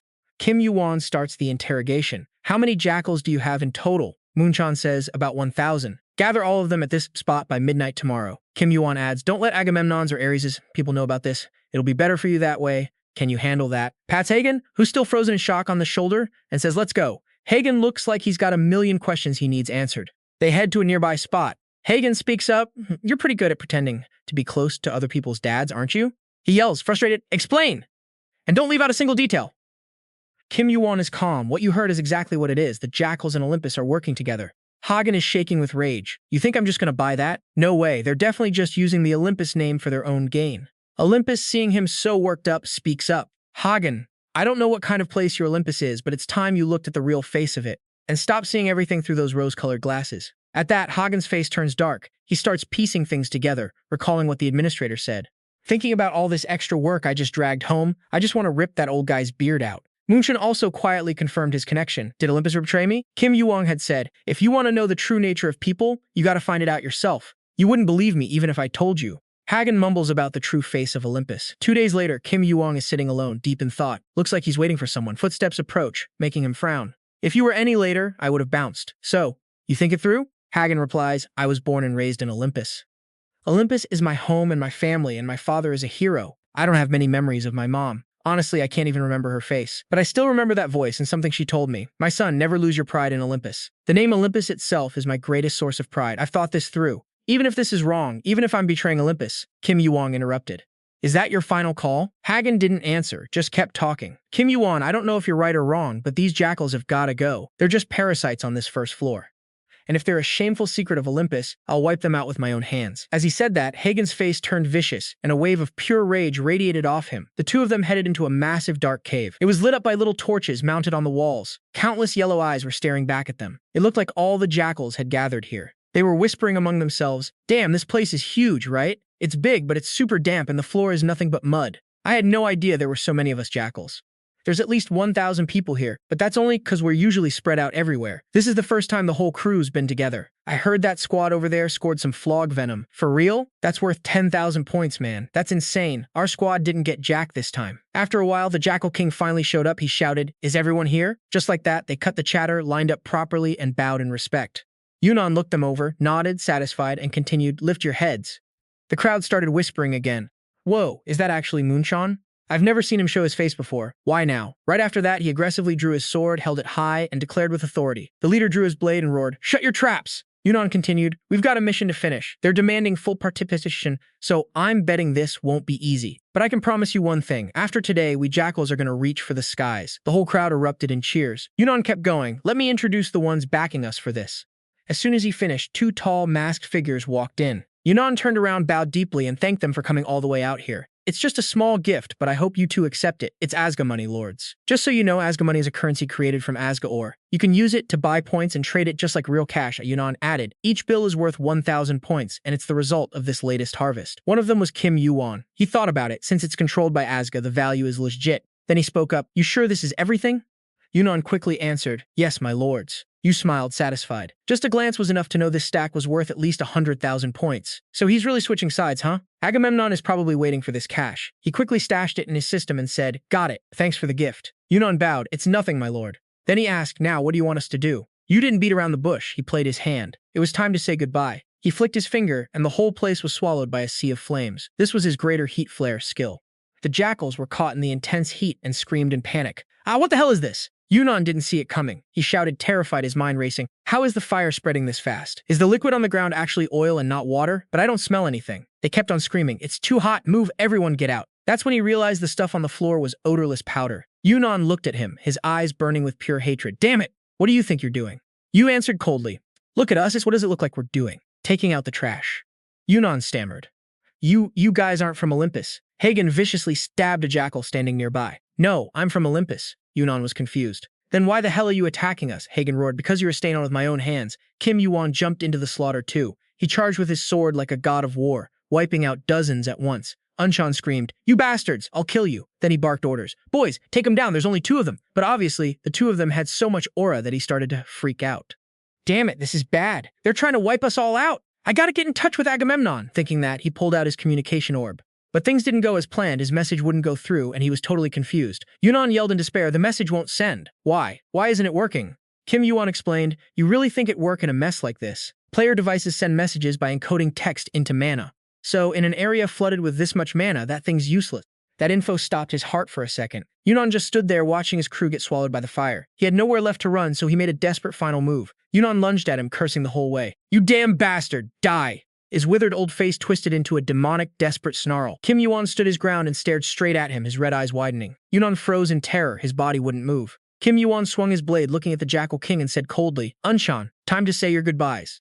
As soon as he said it, his sword came down with a clean, decisive strike.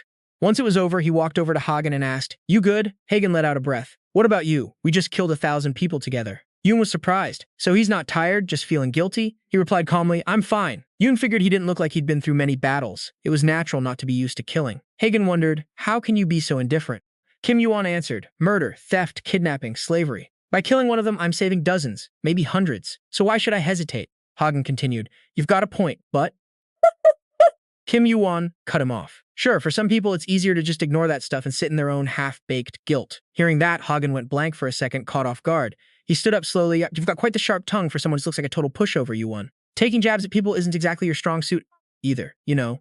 You replied, deadpan. "Was that supposed to be a compliment, or what?"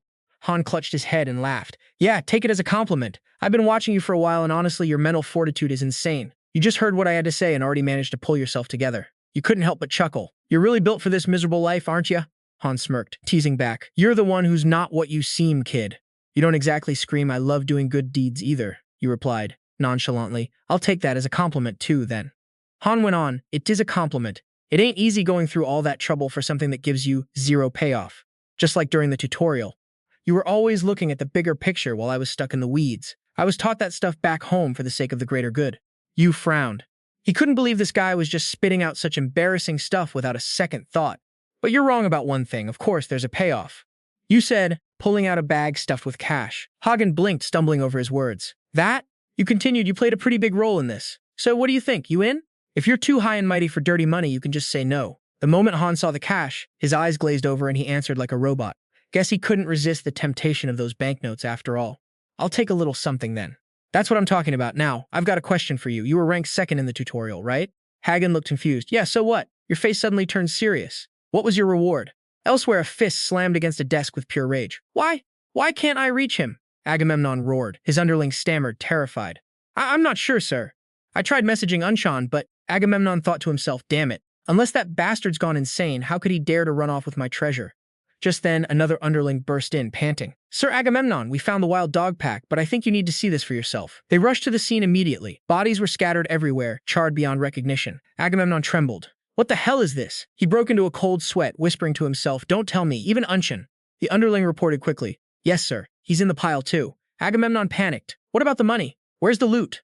Having no idea where his massive fortune went, he lost his mind, eyes burning with rage. Back to YuWon. "You were counting your spoils. 384,000 points, a damn impressive haul. Most rankers could only dream of seeing this much cash, and this is even after splitting it with Hagen." At least now I don't have to stress about food or room and board anymore. I wish I could go to Asgard and exchange these points right now. But if I do, Olympus will track it back to me and realize I'm the one who wiped out those wild dogs. Messing with the politics on the first floor isn't worth the headache. This might not be enough for high-end crafting materials, but it should cover the essentials for the Black Saint Crystal.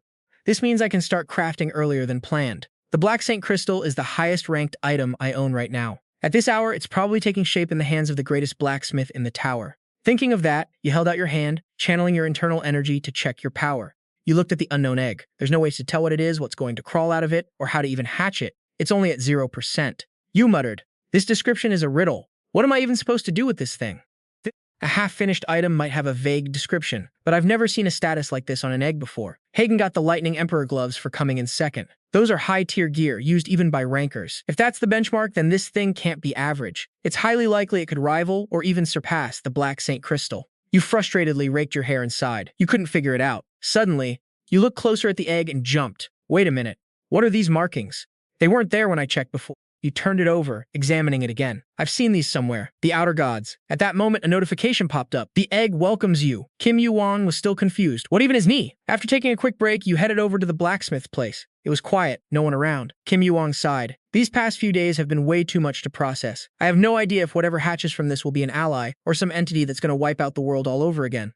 Most creatures that hatch from eggs imprint on the first thing they see and spend the most time with during the incubation process, treating them like a parent. That's why some rankers go through hell and back just to find legendary beast eggs. If this egg works the same way, this is an insanely high-stakes gamble. You told yourself to stop overthinking it. Worrying about it won't change anything. Just focus on what's right in front of you. With that, you stopped the internal monologue and stepped inside. It's me.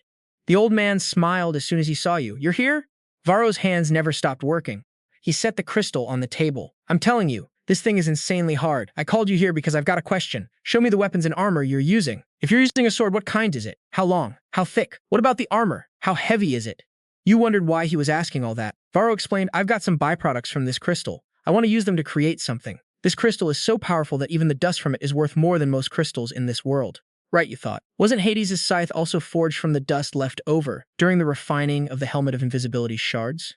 You asked. But don't you need a material that can match its quality? Varro stood up quickly. I don't have anything like adamantium, but I've got something similar. Since it's dust from the crystal, midrin should do the trick. This is about 1.8 kilograms. It's not much, but if I mix them together, it should be enough for a piece of equipment. The annotation popped up. Midrin isn't the hardest material, but this metal is extremely sensitive to magic conductivity. This is some rare metal, man. It can even hold magic power, depending on how you refine it and what kind of gear you craft. You can tell just by looking that this stuff is pricey. Even half a kilo mixed with other metals is enough to forge some top-tier gear. And we're talking about nearly 4 pounds here. That's worth at least 300,000 points. I could scrape that together with the cash from those scavengers, but I can't blow it all right now. Sucks, but I can probably only afford a third of it. Varro saw the look on YuWon's face, caught the vibe immediately, and offered, I'll put it on your tab. YuWon was stunned. My tab? What if I decide to ghost you and never pay? Varro said generously, hey, I'm the greedy one for wanting to craft something from this, not to mention I'm the one who suggested it. So if you take the gear and run, I ain't gonna hold no grudge against you. Besides, the thing you left here for me is worth way more than dozens of these stupid midrin chunks. To be honest, that thing is beyond point values at this point. Since you trusted me enough to hand that over, isn't it only fair I show you the same trust? Yu was totally caught off guard by that. The old man was just like he remembered. Yu smiled, feeling a little warm inside, and pulled a sword out from his inventory. Yu held it out to him. Varro couldn't help but gasp. Yu handed over and said, I need a sword. I don't care about the weight as long as I can swing it, and the shape and length of this one is perfect. Varro grinned, his face radiating pure confidence. A sword, huh? That's my specialty. A week blew by. Down at the Olympus Branch Guild, Agamemnon was pacing back and forth, probably cooking up some shady scheme. He smirked, feeling smug. He never thought an opportunity like this would land right in his lap. The scavengers getting wiped out was just the tower testing him, leading him to something way bigger. If he pulls this off, not only will his past screw-ups be forgiven, but the ruler of the sky might actually notice him. A lackey stepped up and reported, Lord Agamemnon, we've rounded up all the players between floors 1 and 10. There's about 200 of them, he continued, and the reinforcements. The lackey quickly chimed in after calculating the tower's restrictions and the admin's interference. A suitable batch of reinforcements just arrived. Agamemnon holstered his sword, looking pleased. Perfect, he shouted. Soldiers of Olympus, let's move out. Agamemnon gave the order. From this moment on, we're hunting down a criminal. Meanwhile, Yu was still tearing through massive beasts. A leopard carcass lay right at his feet. A notification popped up. Star of slaughter completion increased by 0.006%. He thought to himself, man, grinding this is a pain. And that was just him farming monsters for 10 days while waiting for that crystal to be refined. A status window flashed. Star of Slaughter, you possess the destiny and ability to destroy the heavens. From now on, your fate and worth will change based on the value of the lives you take. Your stats will increase depending on the number and value of the enemies you kill. So all my stats get a boost, huh? You crunch the numbers. Looks like the completion rate is capped out on the first floor. Not to mention, I've been grinding like crazy and only leveled up once. Whatever, it beats sitting around doing nothing. His communicator buzzed, cutting off his train of thought. He had a new message from Varro. The old man was stoked. I'm done refining it. Get over here. Varro was busy admiring his masterpiece. Man, this is beautiful. I could stare at it forever. He never thought he'd see this kind of light again. I'd kill to forge something perfect with this, but I guess that's not in the cards. He kept polishing the crystal, making it shine even brighter. Just as he was deep in his zone, a noise came from outside. Varro frowned. He'd already pinpointed the source. He grabbed his hammer, looking annoyed, and headed to the door. Why now, of all times? He knew they'd come eventually, but did they have to show up today? As he pulled back the curtain, an entire army from Olympus was waiting for him. Agamemnon raised his voice. Never thought you'd be hiding in a hole like this. No wonder it took us so long to track you down. Varro wasn't having it. You're disturbing the peace. What do you want, coming all the way out here? Agamemnon smirked. Such flowery language. Hephaestus, the criminal. Before he could finish, his sword was pointed aggressively at Varro. The soldiers were shocked. What, Hephaestus? The mastersmith of Olympus? I thought we were here to take out some rookie causing trouble on the first floor. Turns out it's a rancor, one of the soldiers muttered. How are we supposed to take down a rancor? We outnumber him, but Agamemnon reassured his troops. Don't be scared, his power is severely restricted down here on the first floor. As soon as he said that, Varro slammed his hammer down, creating a massive shockwave. Restricted power, huh? Varro glared. Don't make me laugh. Come and get it if you're so tough. I'll crush every one of your skulls. Agamemnon sneered. You're already crippled from the ruler of the sky's punishment, and you aren't even wearing armor. Still running your mouth? Besides, I've got a rancor here too. The guy introduced was a high-level rancor under Apollo, Croesus. Varro was shocked. Croesus, you're a rancor now? You know the consequences for interfering with business down here on the first floor, don't you? Croesus remained unfazed. You're a rancor too, what's the difference? Varro pumped power into his hammer. You guys are real good at playing dirty, aren't you? He yelled at the group. Bring it on! Croesus tightened his guard, sensing Varro's intensity. A chaotic brawl broke out. Light and shockwaves tore through the area. The soldiers couldn't handle the raw power. Varro's energy was so intense they were screaming in pain. Varro looked like a raging storm god, counterattacking with everything he had. Under the wrath of a veteran rancor, Croesus started losing ground. Blood sprayed across the courtyard, and the casualties were piling up. Croesus looked at Varro with cold eyes. I used to look up to you. Thousands of years ago, after becoming a player, he didn't crave power. Instead, he picked up his hammer and stuck to his own creed. Varro sneered. That's the reason you look up to me? As soon as he said that, he agilely leaped far away, successfully flanking a blow from the old man. But Varro didn't stop there. He glared fiercely, gripping his hammer tight, channeling his internal energy for another strike. And obviously, Croesus stood no chance against that rage. He got hit square on. Varro looked like he'd lost his cool, with pure fury flashing in his eyes. It seemed he decided not to let a single soul walk away from here. The soldiers were quickly wiped out. His entire body was drenched in enemy blood. Yet Varro's wrath wasn't over. Croesus' tone was dripping with sarcasm. Since you just attacked a player so many levels below you, the penalty must be pretty brutal, right? I do respect you, for real. That determination to abandon power, to throw everything away just to pursue your own faith, that's what I admire about you. Right after that, he leveled his spear and continued, which is exactly why I don't want to fight you at all. He said that, but as soon as the words left his lips, he launched a fierce attack toward Varro. The old man quickly blocked with his hammer, his face full of disdain as he shouted, "Cut the crap!" The two forces collided, creating a massive shockwave that blew the roofs right off the buildings. The whole area was clouded in smoke and fire. A blood-stained wall appeared through the haze. Varro seemed injured, his hand dripping blood, but a bigger problem was that his body was slowly turning to stone. Varro roared, "You bastard! You planned this!" Croesus coolly explained his doubt. He said this was Igis's work. It's just a replica, but once you're exhausted, this alone is enough to finish you. They watched in satisfaction as he slowly turned into a mindless stone statue. Croesus' face was cold, but his eyes held a flicker of sadness as he thought to himself, everything ends here. Agamemnon couldn't hide his excitement. It was written all over his face. Finally, he turned around and gave the order, "Get rid of this criminal." A cold voice rang out. "Not gonna happen. You finally showed up." YuWon quickly flew over and decisively sliced off the leg of the guy near Agamemnon. The man screamed in pain. YuWon asked coldly, "Why are you trash setting foot in such an important place?" Agamemnon looked at him, his voice mocking. "Oh, if it isn't Kim YuWon." YuWon didn't say a word, just stared him down. Kim YuWon wanted to see exactly what kind of game he was playing. The soldiers started buzzing. "Is YuWon that rookie who set a new record in the tutorial? You mean the new guy who wiped everything out? I thought he was a rancor or something." One of them spat out contemptuously, "Hey, who do you think you are to meddle in this?" YuWon knew at a glance that the other guy was a rancor named Croesus. Two rancors fighting in this tiny slum? What a joke. If this keeps dragging on and the admin has to stay, Olympus will lose a decent chunk of influence on the first floor. Agamemnon, do you think you're doing? YuWon thought to himself, do they need the old man that badly to start the giant war? He laughed loudly. You planning on standing there until the petrification ends? YuWon replied nonchalantly. What if I am? Agamemnon looked at the statue, a hint of fear in his heart. It looked like he had just moved. Igis can only petrify once a day, and this is just a copy. I have no idea how much longer it'll last. If the petrification ended and he started moving again, they couldn't waste any more time. The statue showed more signs of movement. Agamemnon screamed, What are you idiots standing around for? Kill him and bring Hephaestus here. A soldier piped up, Apologies, sir, but if we kill a rookie, we'll get hit with a penalty. He didn't say a word, just drew his sword and viciously slashed the guy who had spoken. Fresh blood splattered his armor. Who cares about the penalty? Seeing the fate of the one who opposed Agamemnon, the rest of the soldiers had no choice but to take the risk. I'll be the one to kill him. But at that moment, the system sent a notification. Fire of great heat has been added to the blade. YuWon swung his sword, the flames from his power burning them all to a crisp. The crowd screamed in the heat. Someone yelled, We're being dragged into this. Agamemnon frantically ordered, Keep your distance and attack him. YuWon glared fiercely as his system interface popped up. Fire Eye is analyzing tactics. He broke through the formation alone, and the soldiers were scattered. At the same time, Fire Eye was countering the fire attribute mana. They didn't seem to be his match. Whoever got close was cut down and killed. Suddenly, from behind YuWon, a strange light shot straight at his face, catching him off guard for a second. Eggs crackling with lightning were trying to sneak up on YuWon. It flew straight into the air with terrifying force, but he didn't flinch, instead knocking them back at the soldiers, sending them into a panic. YuWon sneered, Is this all you've got? Guess there's no strength in numbers after all. They whispered to each other, Don't lose heart! Corner him!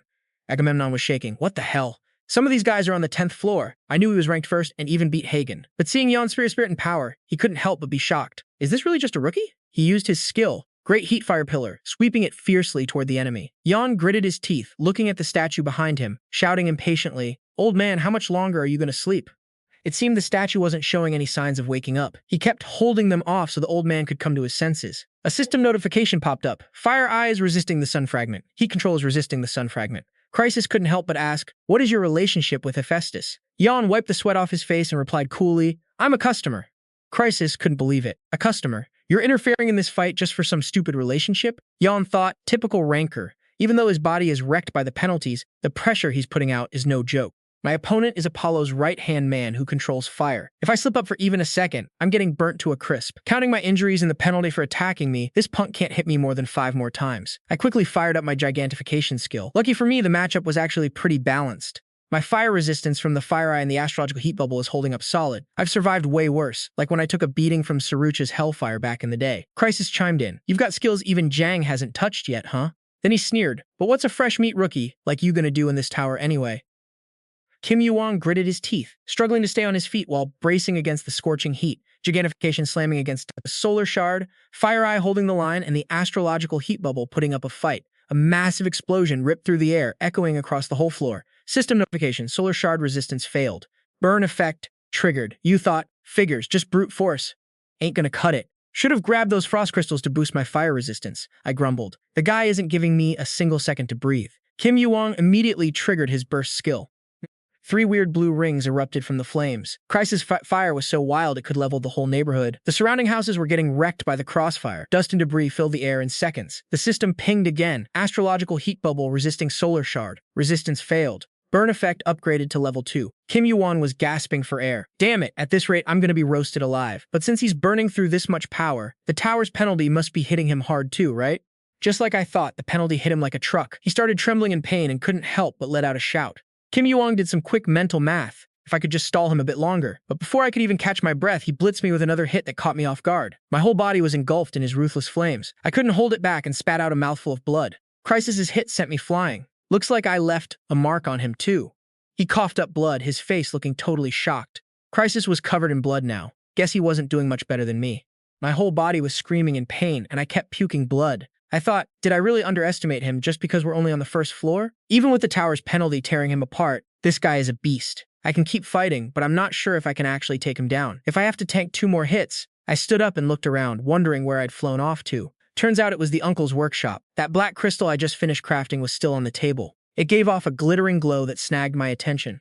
That item was a Saint Crystal, a fragment holding the primordial darkness, packed with infinite dark mana, refined, top-tier item. Crisis recalled someone saying to him, the penalty? You'll understand it once you experience it yourself, kid. Crisis realized just how massive the power flowing through the tower really was. He struggled to get back on his feet. He was right, it's like the tower is alive. This is the power meant to keep freaks in check and protect the lower floors. So, this is the tower's will and its punishment. Thinking that, he bowed respectfully. My deepest thanks, my lord.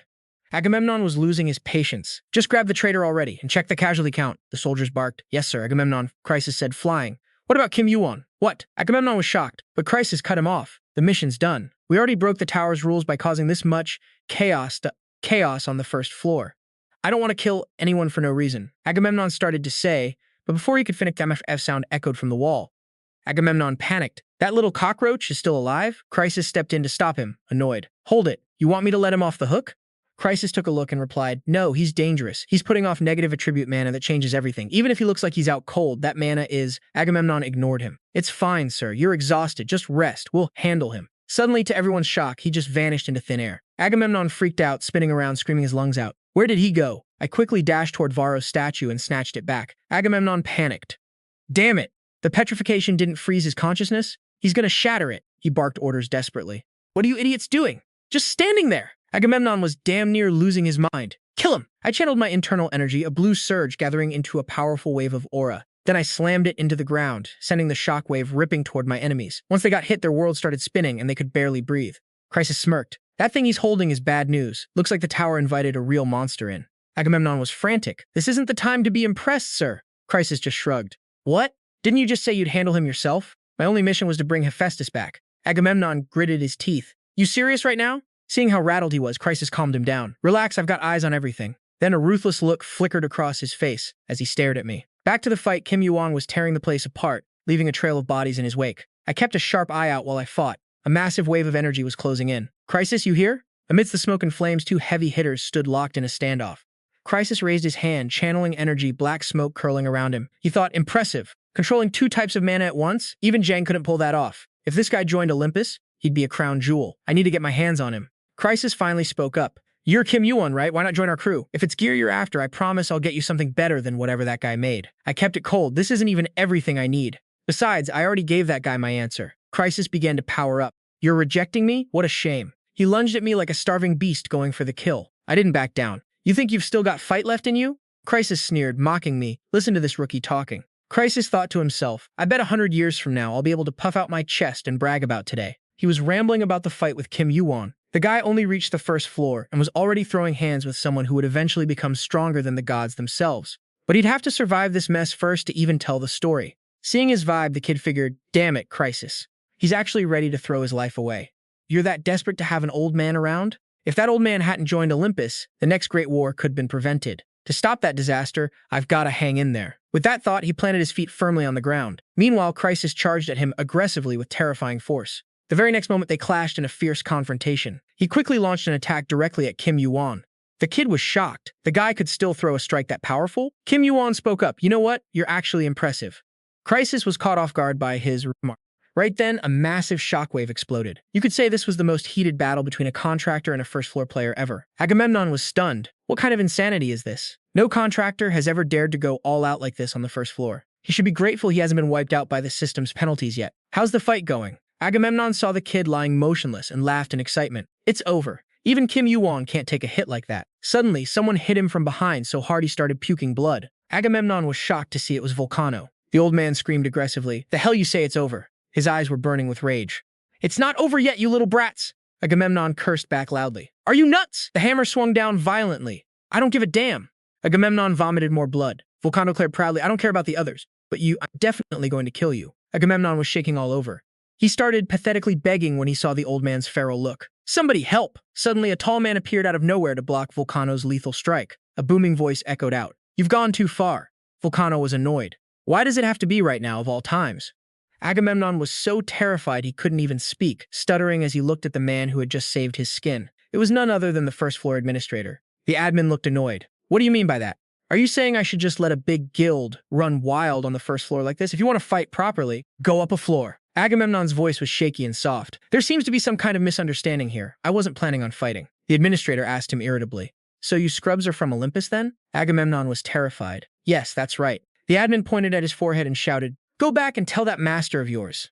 Agamemnon shrieked in surprise. After the mark appeared on his head, the admin continued, If he dares to pull a stunt like this one more time, I'll come over there myself and pluck every last hair out of his beard. Agamemnon was dumbfounded. The admin added, Make sure you deliver my message clearly. Volcano stood to the side, secretly happy. Eat dirt, you bastard. Volcano thought to himself, since that mark is branded on his head, he's forced to deliver the message exactly as ordered. He couldn't hide his smug expression. Those damn Olympus dogs, you got crushed today. Back to the fight between Kim YuWon and Crisis earlier. When the situation was critical, the system notified him that his inner beast was showing its fangs. The kid was startled. This is dangerous. Is it trying to take advantage of me while I'm weak and devour me? Or is it trying to protect me? Immediately the quest was completed, it went back into hibernation. Kim YuWon slowly regained his senses. He couldn't stop wondering, when did I pass out? Me. Suddenly, an aggressive voice pulled him back to reality. What about me? The kid looked weakly at Volcano. Oh, the old man? Volcano snapped. What do you mean, old man? Watch your tongue. Seeing the kid sit up, the old man asked worriedly, how's your holding up? Kim YuWon replied, not bad. What about you, old man? Volcano wondered. How long are you planning to keep calling me an old man? Kim YuWon teased. Oh, so should I call you an old lady instead? The old man shouted in frustration. You really don't know when to quit, do you? Kim YuWon retorted. But I'm the reason you're still alive, you know. Doesn't that mean I can call you whatever I want? The old man clicked his tongue. Shh, you really are a cheeky brat. Suddenly, the old man's lips tightened. Maybe Volcano wanted to say something. A guy as dry as him was finally stuttering. Kim YuWon pretended not to hear. What was that? Volcano snapped. I said thank you. How many times do you need me to repeat myself before you get it? Kim YuWon felt wronged. That was only the second time, the old man grumbled, wondering who the hell was planning to pull off something like this. Kim YuWon smiled slightly. Must be shy. The old man decided to come clean. Volcano, actually, as isn't my real name. I'm Hephaestus. I used to be a blacksmith for Olympus, but seeing him stay quiet, the old man was surprised. You're not surprised? Kim YuWon replied, I'm reacting with all the surprise I've got. Kim YuWon, I can't tell if he's a prize I've got. The old man was grumpy. Seriously, I can't tell if he's a bad liar or just can't be bothered. He looked at the kid and thought, this brat already knew my true identity. But now first time he came here, I suspected he was from Olympus. But not from Olympus? But he's no ordinary play either. Thinking that, he said, anyway, let's drop it. After this incident, those Olympus fools will have to lie low for a while. Because of that, I've decided to splurge and rent a huge high-end forge for a few days. Hephaestus hinted, I'm the type who pays back debts and grudges tenfold. Just wait a few days, I'll forge you the best sword possible. Hearing this, the kid just sat on the bed in silence, saying nothing more. It seemed like Kim YuWon really had a soft spot for Hephaestus. Ever since they reunited, he'd always be watching him, then breaking into a warm smile. After that, Kim YuWon got off the bed and said, I understand. You've got a plan. Once the sword is finished, I'll start climbing the tower. Thinking this, he told Hephaestus honestly, I'm really looking forward to it. Looking at the kid's tattered appearance, the old man glared and shouted, go to the hospital first. Once he recovered, he immediately started training to loosen up his muscles. And what Kim YuWon was aiming for this time were those giant apes. Kim YuWon let out a sigh of relief as he calculated. After lying in the hospital for a few days, I finally feel like I can move better than before. I was planning to face Olympus around the 10th floor or so, but it seems things are a bit off schedule. But this actually works in my favor. Olympus won't be able to interfere on the first floor for at least a few years now, thanks to the administrator's supervision. Plus, my relationship with the old man is starting to feel like it used to, and I even got my hands on this. This is going to be a key factor in the second giant war. However, this Black Saint Stone is incredibly hard to control, but the power it emits is on a completely different level compared to Hades' invisible hat. Still, I wonder if the thing does anything else besides acting as an invisibility cloak?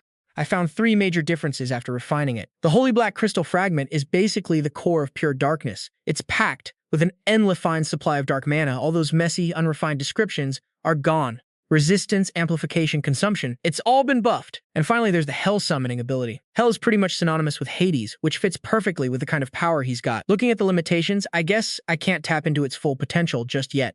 But hey, this is more than enough to get a grip on what this crystal is really capable of. It feels less like a power source and more like a catalyst for drawing out power.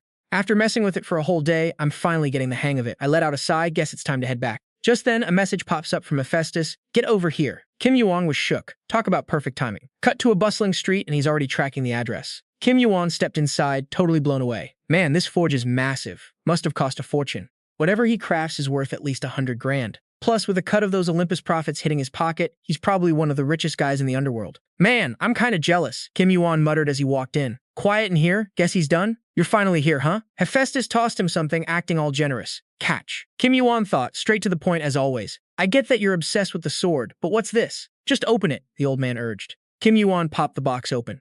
He was dying to see what the old guy had cooked up this time. He looked confused. The box was empty. Hephaestus stared at him like he was a total idiot. Kim YuWon reached in, fumbling around. There's nothing in here, man. Suddenly, he stopped. It felt soft. Are these gloves? They were invisible gloves made of some special material super conductive to mana. You can toggle the visibility, the old man said. Kim YuWon realized this thing was probably fused with Midrin. Hephaestus looked pretty satisfied. You're a quick learner. Kim YuWon inspected them closely. It felt like he wasn't wearing anything at all. Why'd he even make these? Getting them to be invisible like this couldn't have been easy. Kim YuWon checked every detail until he found a small slot. He clicked it, and the crystal popped up, glowing intensely. The old man turned away. I don't need to explain how to use it, do I? Besides, I didn't have enough time or materials, so I just threw it together. Use it however the hell you want. Kim YuWon caught on immediately. He must have been annoyed watching me handle the crystal with my bare hands. It was a black sword, crafted with insane precision. Every single pattern looked flawless. Kim YuWon was straight up stunned. Not a single defect. Just holding it, he could feel how lethal it was. He couldn't help but gush. Hephaestus barked, "Give it a name." The system pinged. Blacksmith Hephaestus requests a name for the sword. Choose a name. Kim YuWon thought hard. The deep, abyssal black of the crystal had swallowed the blue of the midrin and the sword's own aura. It was a weapon of the night. I'll call it Knight's Requiem. Kim YuWon hummed a little tune while the old man just stood there, completely frozen.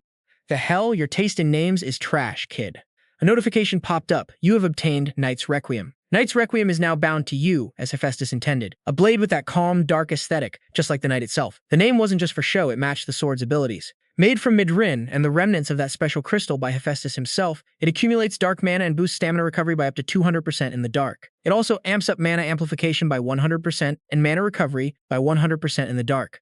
Kim YuWon was blown away. The mana accumulation and recovery on this thing are insane. At this rate, I could fight in the dark forever and never run out of juice. This blew all my expectations out of the water. But for some reason, Hephaestus looked like he was about to blow a fuse. The guy was just pissed because the name was the final piece of his masterpiece, and the kid named it something that sounds like a graveyard dirge. But seeing how happy the kid was, he just clicked his tongue. Whatever, he's satisfied. If it fits him, that's all that matters. So, headed back up? The old man asked. Kim YuWon replied, what about Olympus then? Kim YuWon didn't even flinch. What do you mean, what about them? I'm gonna take them down, of course. Kim YuWon gestured from the top of the world to the very bottom. You're really gonna do it like that? Hephaestus watched him, dead serious. To be pulled into something that massive and not show an ounce of stress? This kid was a weirdo. No fear, no hesitation, nothing. Get out of here, the old man said, shooing him away. We're done here. I ain't walking you out. Kim YuWon headed for the door, holding onto the moment. Same old guy kicking me out the second we're done. And it's been ages since we last saw each other. He looked back fondly. Wait, this thing's made of adavanium? Isn't iron super rare right now? How'd he even? He remembered back when the old man said you lost your sword, right? If you're gonna go up against those outsiders, you need a blade. Kim YuWon had been so moved back then. Did he melt down his own hammer? Did he use his own hands to shape this instead? Why would he do that? Hephaestus just scowled. He was tired of the kid's soft side. Quit whining and just take it. He might have a rough exterior, but he's a softy at heart. Kim YuWon touched the hilt. He put his whole heart into this for me. So glad I got to see you again. Kim YuWon bowed deeply to thank his old friend before heading out. Of course, Hephaestus didn't see any of that. Cut to a study, everything perfectly in its place. Inside, a girl was humming a melody, clearly in a good mood. It was Suri, the arena judge. She took a bite of chocolate and started reading through the intel. Kim YuWon, a rookie who just hit the first floor 12 days ago. He's already set a new record in the tutorial and looks like S-rank material. This year's newbies are no joke. Hagen's a beast, and watching him is always a blast. But even he got outclassed by this Kim YuWon kid taking the top spot. He went in solo, even though he could have teamed up. Is he trying to say nobody on this floor can even touch him? This structure is built to handle Vanner's heavy hits, so go ahead and show us what you've got. Switching to the first floor Coliseum test area, used checking out the power trial. The bread and butter of any warrior. It's simple enough. Just wipe out every enemy that spawns. He checks the leaderboard, and yeah, just as he thought. Sun Wukong's at the top. Man, that's way higher than what I pulled before I came back. Even back then, I only made it to round 12. Oh, look who's here. Round 16? That's pretty damn high. Seems like he's doing better than I did before my return, too. Probably thanks to these Lightning Emperor gauntlets. He's locked in. I don't know what floor he's on now, but I'm catching up to him soon. System alert. The trial starts now. Your mission is to take down the enemies. This is a trial where nobody's ever seen the ending. The more enemies you wreck, the better the rewards, so any player aiming for the top is going to test their mettle here. With that thought, he swings the gates open. A monster is already waiting inside, looking huge and straight up vicious. The heavy thud of the door gives him away instantly. The beast lets out a massive roar, then stands its ground, waiting for him to get a little closer. Yu doesn't hesitate for a second. He grips his sword, leaps in with a brutal kick. In a blink, the monster him just shatters from the force. Yu pivots, the massive body hits the deck, the Heaven Destroyer mastery ticks up 0.008%, and he's cleared the first floor. Kim YuWon's thinking, so that's all there is to the first floor? But this is just the warm-up for what's coming. The system pops up a survey. Wanna try the next challenge? Kim YuWon hits one word, yes. The notification blinks back. Challenge accepted. Starting trial 2. Meanwhile, Suri is watching him, eyes wide, totally in shock. She screams, how is that even possible? I mean, him shredding those monsters isn't that crazy, since Hagen did the same thing. But doing it this fast? Has that ever happened in history? He's even faster than Sun Wukong, the Great Sage Heaven's equal himself. Watching him tear through the footage, Suri's just stunned. Wave after wave of monsters goes down fast under Kim YuWon's blade. Suri's freaking out to herself. He's just fighting non-stop without a break, and to save his mana and stamina, he's not even using any skills. He doesn't care about this trial, he's laser-focused on a bigger target, beating the records of the high rankers. The system prompt returns, "Wanna try the next challenge?" Kim YuWon keeps it brief. "Go." He grips his sword tight. His fire eyes command the grand heat flame. Kim YuWon unleashes it. Wait, the big guy blocked it? Fine, let's not drag this out. A brutal wave of fire erupts, lighting up the whole room. System. Your hand is now infused with Titan's strength. Mastery too low, durability too low, giant form only partially active. The sword in that guy's hand melts away under Kim YuWon's intense flames. He doesn't stop there. He slashes again, and the knight's helmet on the guy's head gets sliced clean in two. Overpowered, the guy drops to his knees, totally finished. He looks like an older fella. He says, "That's my second loss now." That blonde kid was pretty tough too. He was the first guy who never gave up, no matter how many times I slashed him. That fight was neck and neck. But you're on another level. Yu replies, "If your blade wasn't so old and worn out, things would have been a lot tougher for me." He laughs. "That's a hollow compliment. Either way, you were always going to win. But I'm grateful. Thanks to you, I got to fight again and feel that rush one more time." System notification. Level up. Strength +1, agility +1, stamina +1. Heaven Destroyer mastery up by 4.78%. You cleared trial 19. Kim YuWon thinks, "Alright, I'm finally caught up to Son Wukong. Now I'm heading into the 20th trial, the one nobody's ever managed to clear." Kim YuWon mutters a curse under his breath. They don't even give you a second to breathe. Then again, if they gave you plenty of time to rest, this arena wouldn't mean anything. He catches his breath, prepping for the next round. Kim YuWon starts the final trial, his face showing zero hesitation. Suddenly, a massive gust of wind picks up, swirling sand around him. Kim YuWon's less terrified. "Man and Bloodlust are insane. I've got goosebumps everywhere. Is that thing really coming out here?" System. Your hand is now infused with Titan strength. A vicious, bloodthirsty aura pours out from behind the gate, making the ground crack and debris fly everywhere. The final boss has arrived. A terrifying, raspy hissing sound echoes out. Kim YuWon grits his teeth, putting everything he has into resisting that overwhelming pressure. He hasn't even caught a clear look at it, and it's already lunging for him. Kim YuWon's shocked, even with Titan form active. He's being pushed back. The thing is darting all over the place with insane speed. He's struggling to dodge now, his hands clawing into the dirt to keep from getting blown away. The Great Sage's voice echoes in his memory. "In the 20th trial of the first floor, I got whipped by that bastard's tail and got knocked out. Game over. If you want to survive, you need as much life force as me. Most people don't walk away from that hit. It might only have one head and tail, but that's definitely the one." "I know it's the final trial, but this is only the first floor," he asks, exhausted. "Are you sure you aren't mixing this up with something else?" The Great Sage, Heaven's equal, was dead serious. "Listen, Kim YuWon, you think I'd be tripping about something like this? An 8-headed serpent so massive it stretched across 8 mountains and filled 8 entire valleys. A freak of nature bordering on mythical beasts or even dragons, an ancient shard left behind by outer gods. Susanoo was supposed to have sealed that thing away ages ago. Who would have thought it'd pop up here?" Kim YuWon, frustrated and taking it out on the air, spat, "Those damn admins really just do whatever the hell they want, huh? Your mission is to take down the 8th head of the Yamada no Orochi." Kim YuWon couldn't help but snap. What kind of ridiculous, cracked-out difficulty is this? The beast's glowing yellow eyes locked onto him like he was a snack, and it lunged with a roar that shook the whole damn ground. Kim YuWon did the math. Just like the rumors said, it only had one head, and it looked like the smallest one at that. Still, in his current state, one wrong move, and he was toast. The monster's massive hulking body slithered aggressively, trying to coil around him and squeeze the life out of him. Kim YuWon scrambled to dodge, barely keeping out of its reach. His body was sliding all over the dirt, and he was looking pretty ragged at this point. He hadn't even had an opening to strike yet. The serpent kept thrashing around blindly, but its sheer size made it a total pain in the ass to deal with. Kim YuWon shouted, "Your attacks have zero rhythm, man. The Orochi I know wouldn't fight like this." As soon as he said it, he triggered his Black Saint crystal leg. Finally, he caught a break. The monster let out some nasty, guttural screeching noises. His whole body was burning up from whatever toxic crap the serpent was spewing. He dodged, twisting his frame, but the thing kept spraying that scorching haze everywhere. Right after, the serpent heaved its heavy body forward again, desperate to land a hit on him. Kim YuWon was losing his cool. "I've already buffed Maja's Fang with the Black Saint Crystal, but its scales are still soaking up all the damage. This is straight up impossible." Just as he got distracted, its tail whipped around and smacked him, sending him flying. He gritted his teeth and thought, no way the tower would put out a challenge that literally can't be cleared.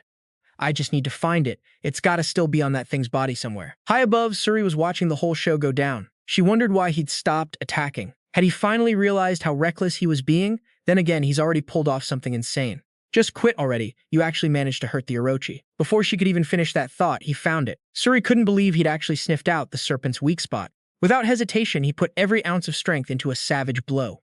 He slammed his foot onto its body, using it as a springboard to launch himself. The monster saw him coming and whipped its head around, hissing in a warning. A ruthless glint flickered in Kim YuWon's eyes. Who would have thought it was right there? Suri watched his movements and realized he was aiming for a tiny indentation near the Orochi's heart, the only spot without scales. Kim YuWon figured this had to be the Orochi's reverse scale, the only golden one on its hide. Once he locked onto the target, he drove his blade deep into that exact spot. Just as he predicted, the moment the blade pierced that scale, the serpent writhed in agony and went limp almost instantly, its eyes turning hollow. Kim YuWon waited until it stopped moving before yanking his sword out, gasping for air. The corpse hit the ground with a massive thud, shattering the earth beneath it. Kim YuWon muttered, annoyed, "Damn, even in death you're loud as hell." Suri was stunned, stammering this was unheard of. No way. A sinner beast big enough to cover 8 mountains and 8 valleys, a master of weird spells and curses. The one who stopped that whole floor from being wiped out by that catastrophe was the high-ranker Susanoo. Susanoo used an unbreakable, cursed blade, enchanted to seal away anything it pierced, and that's how he carved an unhealable wound into the Orochi's chest, creating its reverse scale. Looking at his imposing silhouette, Suri concluded this was a total reenactment of the legend. System notification. You have defeated the 8th head of Yamada no Orochi. You have leveled up. Slayer star completion increased by 12.85%. Strength, agility, and stamina increased by 1. You have achieved the final milestone. Your achievements will be carved into the Roman Colosseum. Kim YuWon figured he'd leveled up at the 19th floor, but looking at his current level, grinding at stage 60 meant leveling up was becoming a slog. 31 more levels to hit level 100, faster than I thought. Suddenly a voice broke his focus and he went blank for a second. Player Kim YuWon. He looked at Suri, sizing her up. She moved fast, quiet, and knew how to stay off the radar. An elf woman with 6 daggers strapped to her back and waist. Supervisor Suri asked, "You're the one who took down the Yamada no Orochi. Did you know about the reverse scale?" Kim YuWon shrugged. The tower wouldn't throw a challenge at me I couldn't clear, so even for a final trial, this felt like way too much. So I went in to check things out and found the answer. She scanned him. Are those the eyes of truth? Kim YuWon cut her off. Not yet, they aren't. Suri mused, so it's clairvoyance and giantification. A player using the skills of 2 top-tier high-rankers. She was getting interested. Are you with Olympus, or are you on the side of heaven, like the successor to the Great Sage? He replied, whatever the case, I've got my reasons. Suri continued, don't worry, trial supervisors can't reveal infos about trials or other players. Kim YuWon thought, she's got the wrong idea about something, but whatever. Here, she held out a sword. This is an extra reward from the admins. I was told to give this to whoever cleared all the trials on the first floor. I honestly thought the day I'd have to hand this over would never come because of the Orochi. But finally, the sword's owner has arrived. Check it out yourself. I have no idea what it is. The moment he drew the blade, Suri's jaw hit the floor. What? It's broken? Kim YuWon stared at it for a long time, so this is where it ended up. System info popped up. Kusanagi sword. Fragment. Long ago, Susanoo used this sword to seal the Yamada no Orochi. A special power is sealed inside. However, since it's shattered, you'll need to collect the other shards to unlock its true potential. You're satisfied? Good. With this, my plan can actually move forward. Suri continued. If you've got any complaints about the reward, I can let the admins know. No, you replied, this is plenty. You thought to yourself, this is just a gift, the real reward is still coming. Right on cue, a series of notifications popped up. You've cleared all the trials on the first floor. You've received 20,000 points. All stats increased by 2. You've obtained the fragment of Tosca's sword. You've obtained the 8th heart of Orochi, elicited when it was sealed away by Susanoo. It contains a highly potent poison. You analyze the deadly poison inside the heart. I can't just use this the normal way, but if I neutralize it, it'll become a medicine so powerful that even top-tier rankers would kill to get their hands on it. Suri spoke up. I was skeptical, but it looks like that really was given as a reward. That item is notoriously difficult to appraise for point conversion. Congrats, she added. If I had to give you one piece of advice, don't use it the way everyone else does. You nodded. I'll definitely take that advice to heart, thanks. Just as you were about to tap the system interface, a sound stopped you in your tracks. A system notification chimed in. The egg is reacting. The egg is hungry. You were totally caught off guard. Just standing there blankly. You had no clue what was going down. The system pinged again. The egg has emerged. Suddenly, a massive wave of energy surged out and wrapped around you. Suri was completely stunned. What kind of power is this?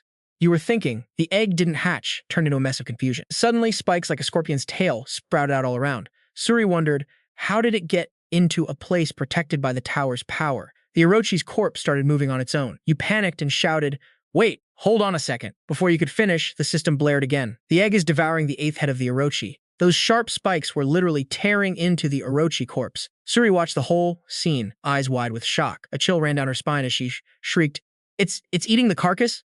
I've never seen a creature like that in my life. What the hell is it, she thought. She spoke up. I won't ask any more questions since the rights to the corpse are yours, but is that one of your skills too? You were just as shocked. I mean, I guess it's something like that. You paused for a second before adding, but honestly, I'm not even sure myself. The egg kept absorbing that massive corpse without stopping. After a while, you asked it, you full yet? The system echoed. The egg is nodding. The egg is singing. You muttered to yourself, looks like some kind of freak, but acts like a total kid. What even is this thing? As soon as it finished scarfing down the giant monster, it just drifted off to sleep. You were suspicious. That egg hadn't reacted to anything for the longest time. And now this? Could the hatch rate have actually gone up? Suri curiously stepped forward and asked, do you have any idea what that thing was? You gave her the honest truth. A little bit, yeah. She was terrified, thinking, I thought he was just another Sun Wukong, but after seeing that power, I'm not so sure. Heaven wouldn't hide something that monstrous. She collected herself and said, You clearly have a lot of secrets, so I won't leak what happened today. I hope to hear about your exploits in higher places. You gave a faint smile. She's still the same, sticking to her habit of saying goodbye to those who clear the trials. Recalling what you knew of her from the past, a warrior who was knowledgeable, upright, quick, and beautiful. You took her hand and said softly, It was a pleasure meeting you. Right then, your name shot to the top of the leaderboards. People outside were buzzing. Did you hear? The guy who's been rank 1 for over 1,000 years just got bumped. Yeah, I heard. Word is, he also took first place in the tutorial. Another monster like Sun Wukong, huh? Is he a pureblood? Where's he from? A man answered, Think he's from Earth, never even heard of the place. The other person continued, He's taken first in every single challenge. Maybe in a few years he'll be a top-tier ranker. Scene shift to a massive maze. This was the 9th floor maze trial. A huge explosion rocked the area, sending dirt and rock flying everywhere. Turns out, it was just you, smashing your way through everything. A notification popped up. You have cleared the 9th floor maze trial. A new path is opened. An additional reward has been added for your first-time achievement. Since there are several exits in the maze trials and you have to find the true path, most challengers are usually stressing out over the difficulty. But that's just how it goes, especially since the rewards are so damn good. You smiled, thinking, Should I go see that person now? Cut to Hephaestus's forge. He looked incredibly tense, sweat dripping down his face, while you were busy putting on the most innocent, cute face you could muster. You finally broke the silence. It's been a month, old man. Your smile was brighter than ever. I came to pick up what I left with you, he grumbled. Still calling me old man, huh? You've got no shame. Wait there. He stood by and waited. He was still focused, his hands working tirelessly. Sweat was pouring off him like he looked locked in. Suddenly he glanced up at you. Hephaestus asked, confused, Aren't you hot? You replied coolly, I mean, it's hot, yeah. He couldn't help but wonder. He doesn't look bothered at all, even in this forge. Just how high is his fire resistance? Suddenly he remembered, By the way, the 9th floor test took you 10 whole days. Why'd it take so long?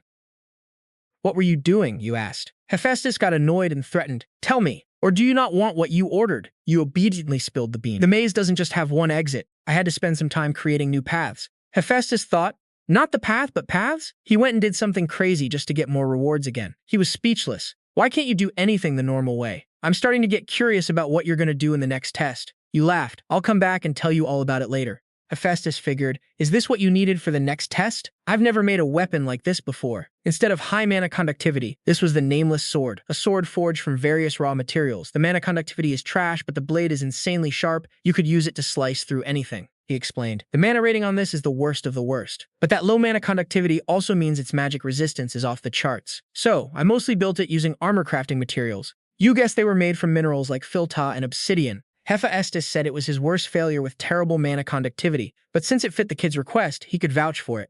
He quickly tried to trigger his secret sword skill, but it failed. Some unknown power was blocking his mana flow. He was satisfied, thinking, Good, even better than I expected. He answered honestly, I love it. Hephaestus felt happy for him too. I think this challenge was pretty fun too. Who would have thought of making a weapon out of armor crafting materials? Right as he finished, the kid grabbed his clenched fist. The system immediately announced that he had given the blacksmith Hephaestus 10,000 points. This caught the old man so off guard he started stuttering. What the hell is this? You gave a slick grin. Keep it. If I get used to taking freebies, I'm gonna end up in trouble. It was finally time to say goodbye. I'll be back, old man. The scene shifted near the workshop where a teleporter had just appeared. The system announced, Floor 9 trial completion record confirmed. You have paid 10 points to use the teleporter. Please select your destination. You thought with satisfaction. Finally, time to reach the double-digit floors. Immediately, he requested floor 10. Take me to the martial arts world. The task bar popped up, confirming his clearance to transfer to floor 10. Welcome to the martial arts world. This was the starting point of floor 10. Martial City in the north, a massive continent surrounded by the sea. Under the martial arts scene was an ecosystem where only the strong ruled. Not like the other floors. The floor 10 trial started. The moment he set foot there, fighters were shouting longsword sect. Welcome to join us as long as you've got passion. If you're a swordsman, come join the Langsword Chamber. The Iron Body sect trains your body to be as hard as steel. No other martial art is as good as ours for climbing the tower. At the same time, the system announced that the floor 10 trial was now beginning. Please choose a sect to join and pass the trial of your chosen sect. On this side, everyone was still shouting, Come to our sect, join our school. This trial required passing a sex test by learning their martial arts. Because these trials were so different from the previous ones, many players got stuck here and could never clear it. You scanned the area thinking it looked just like a chaotic marketplace. Suddenly a voice spoke up. Hey there, kid. First time in the martial arts world? Judging by your gear, you seem pretty decent. Do you happen to use a sword? It must be fate. You've got to join our sword trade sect. Seeing the kid stay silent, he kept rambling on about their sect. Actually, the sword trade sect was founded even before that tower. The big sects probably aren't interested in this place, and even if they were, they wouldn't go around scouting people like this. He kept talking about the sect. Seeing the kid distract, he snapped, "Are you even listening to me?" You replied, "Sorry, but I've already decided on a sect, if you'll excuse me." The guy got angry. "You looking down on me and my sect?" You replied coolly, "That's not what I meant, but you're not wrong." The guy flew into a rage and drew his sword. "You look like a total pushover. Don't go running your mouth just because you got here by luck. Don't you know how legendary our sword trade sect is?" You thought to himself, "Damn, I'm already getting dragged into some annoying drama. Showing off some power in front of a clueless player, and in a place that draws this much attention, might not be a bad idea." He calmly countered, "Aren't you afraid of the penalties? Plus, picking a fight with a player who just stepped onto this floor isn't going to do your sect's reputation any favors." The guy snorted coldly, "Maybe, but the martial arts world has rules, and I can't let our sect's name be insulted." Right after that, he shouted even louder, "It's too late to beg for mercy now." You replied, "I had no intention of begging, and if you're going to be this stubborn, I guess I have no choice." As he finished, his face turned cold and his eyes filled with killing intent as he glared at the fighter. "Bring it." The guy was struck with sudden terror. Why did he have eyes like that? The fighter couldn't help but shake in his boots. He gritted his teeth and glared back at him. The crowd buzzed. "What's going on? Isn't that Jong Gunan? The disgrace of the sword trade sect. I heard he's been causing trouble lately. What's he doing here? You know how much the sword trade sect's master hates outsiders? He must have been sent out to recruit." "Then why is he acting like that?" People kept whispering. "I saw him mess with an outsider earlier." Jong Gunan, totally embarrassed, stood up and shouted, "Get lost!" Then he ran off as fast as he could. Jong Gunan gritted his teeth in fury. "Damn it, so humiliating. If I ever see that bastard again." The scene changed to a large forest where the kid was sprinting ahead. It was the 10th day since arriving on floor 10. He was getting tired. "So far, I've covered over 4,000 kilometers in the last 10 days. You calculated seriously. This was the problem with the martial arts world. There wasn't a good way to travel, so you had to run everywhere. He arrived very quickly. You looked down from the mountain peak and couldn't stop marveling. "So this is the Heavenly Mountain. This is the western part of floor 10. Looks like I'm almost there. I gotta hurry." The scene shifted to the evening. The sunset in this forest was incredibly beautiful. He was still wandering alone through the woods, the surrounding brush looking wild and desolate. You walked lightly past the trees, his steps looking incredibly lonely. He suddenly stopped, sensing someone watching him from behind. You realized there were about 20 people, not just a large group, but very skilled ones too. He couldn't help but exclaim, "As expected, the Heavenly Mountain is a monster's nest." A dark voice came from the bushes. "Who are you? You don't look like a local. You knew where you were going coming here." The kid spoke up, "Please don't be so on edge. I'm not an enemy." You guessed and asked, "This is the western side of the Heavenly Mountain, and it's the stronghold of the Cheonmujin cult, right?" The group stopped hiding and walked out. One of them spoke up. "So you know." You thought he was in a similar situation to the Jackals incident, but this time, he couldn't compare it to that. The Cheonmujin cult was a sect that had always opposed the martial arts alliance. It was a sect that couldn't leave the Heavenly Mountain, but it was a place worthy of being called the greatest under heaven. The man was Gwang Hamuk, a pure blood of the Cheonmujin cult from floor 40. Gwang Hamuk said, "Looking at the energy radiating off you, it seems you're no mere commoner. Which floor are you from? If you want to join, tell us your name and your floor number, and we can test your skills." Yoon cut him off. "Nope." At that, the guy looked at him, eyes narrowed, clearly caught off guard. Kim YuWon didn't waste a beat. "Player Kim YuWon, I'm here to take the Cheonmujin cult's initiation test." Wang Hamuk looked intrigued. "It's been ages since we've had a player try to take our test. Since you dragged yourself all the way out here, you already know why players usually steer clear of our initiation, right?" Kim YuWon shot back. "Is it because the pass rate is basically zero?" He countered, "Wrong. It's not that the rate is low, it's that it's literally impossible. No player has ever cleared it, so it's become an unwritten rule to just not bother." Kim YuWon mulled that over. "Guess there's no way to join this cult unless you're coming from those higher floors, huh? So no matter how strong they are, their faction just keeps on fading." Wang Hamuk led the way as he talked. "This way." Kim YuWon stepped into the barrier. The system chimed in. "You are attempting to resist the barrier's effects. You are resisting the barrier's effects." Failed. Kim YuWon didn't even blink. "This path feels different from before. Am I really supposed to find the right one out of a dozen options?"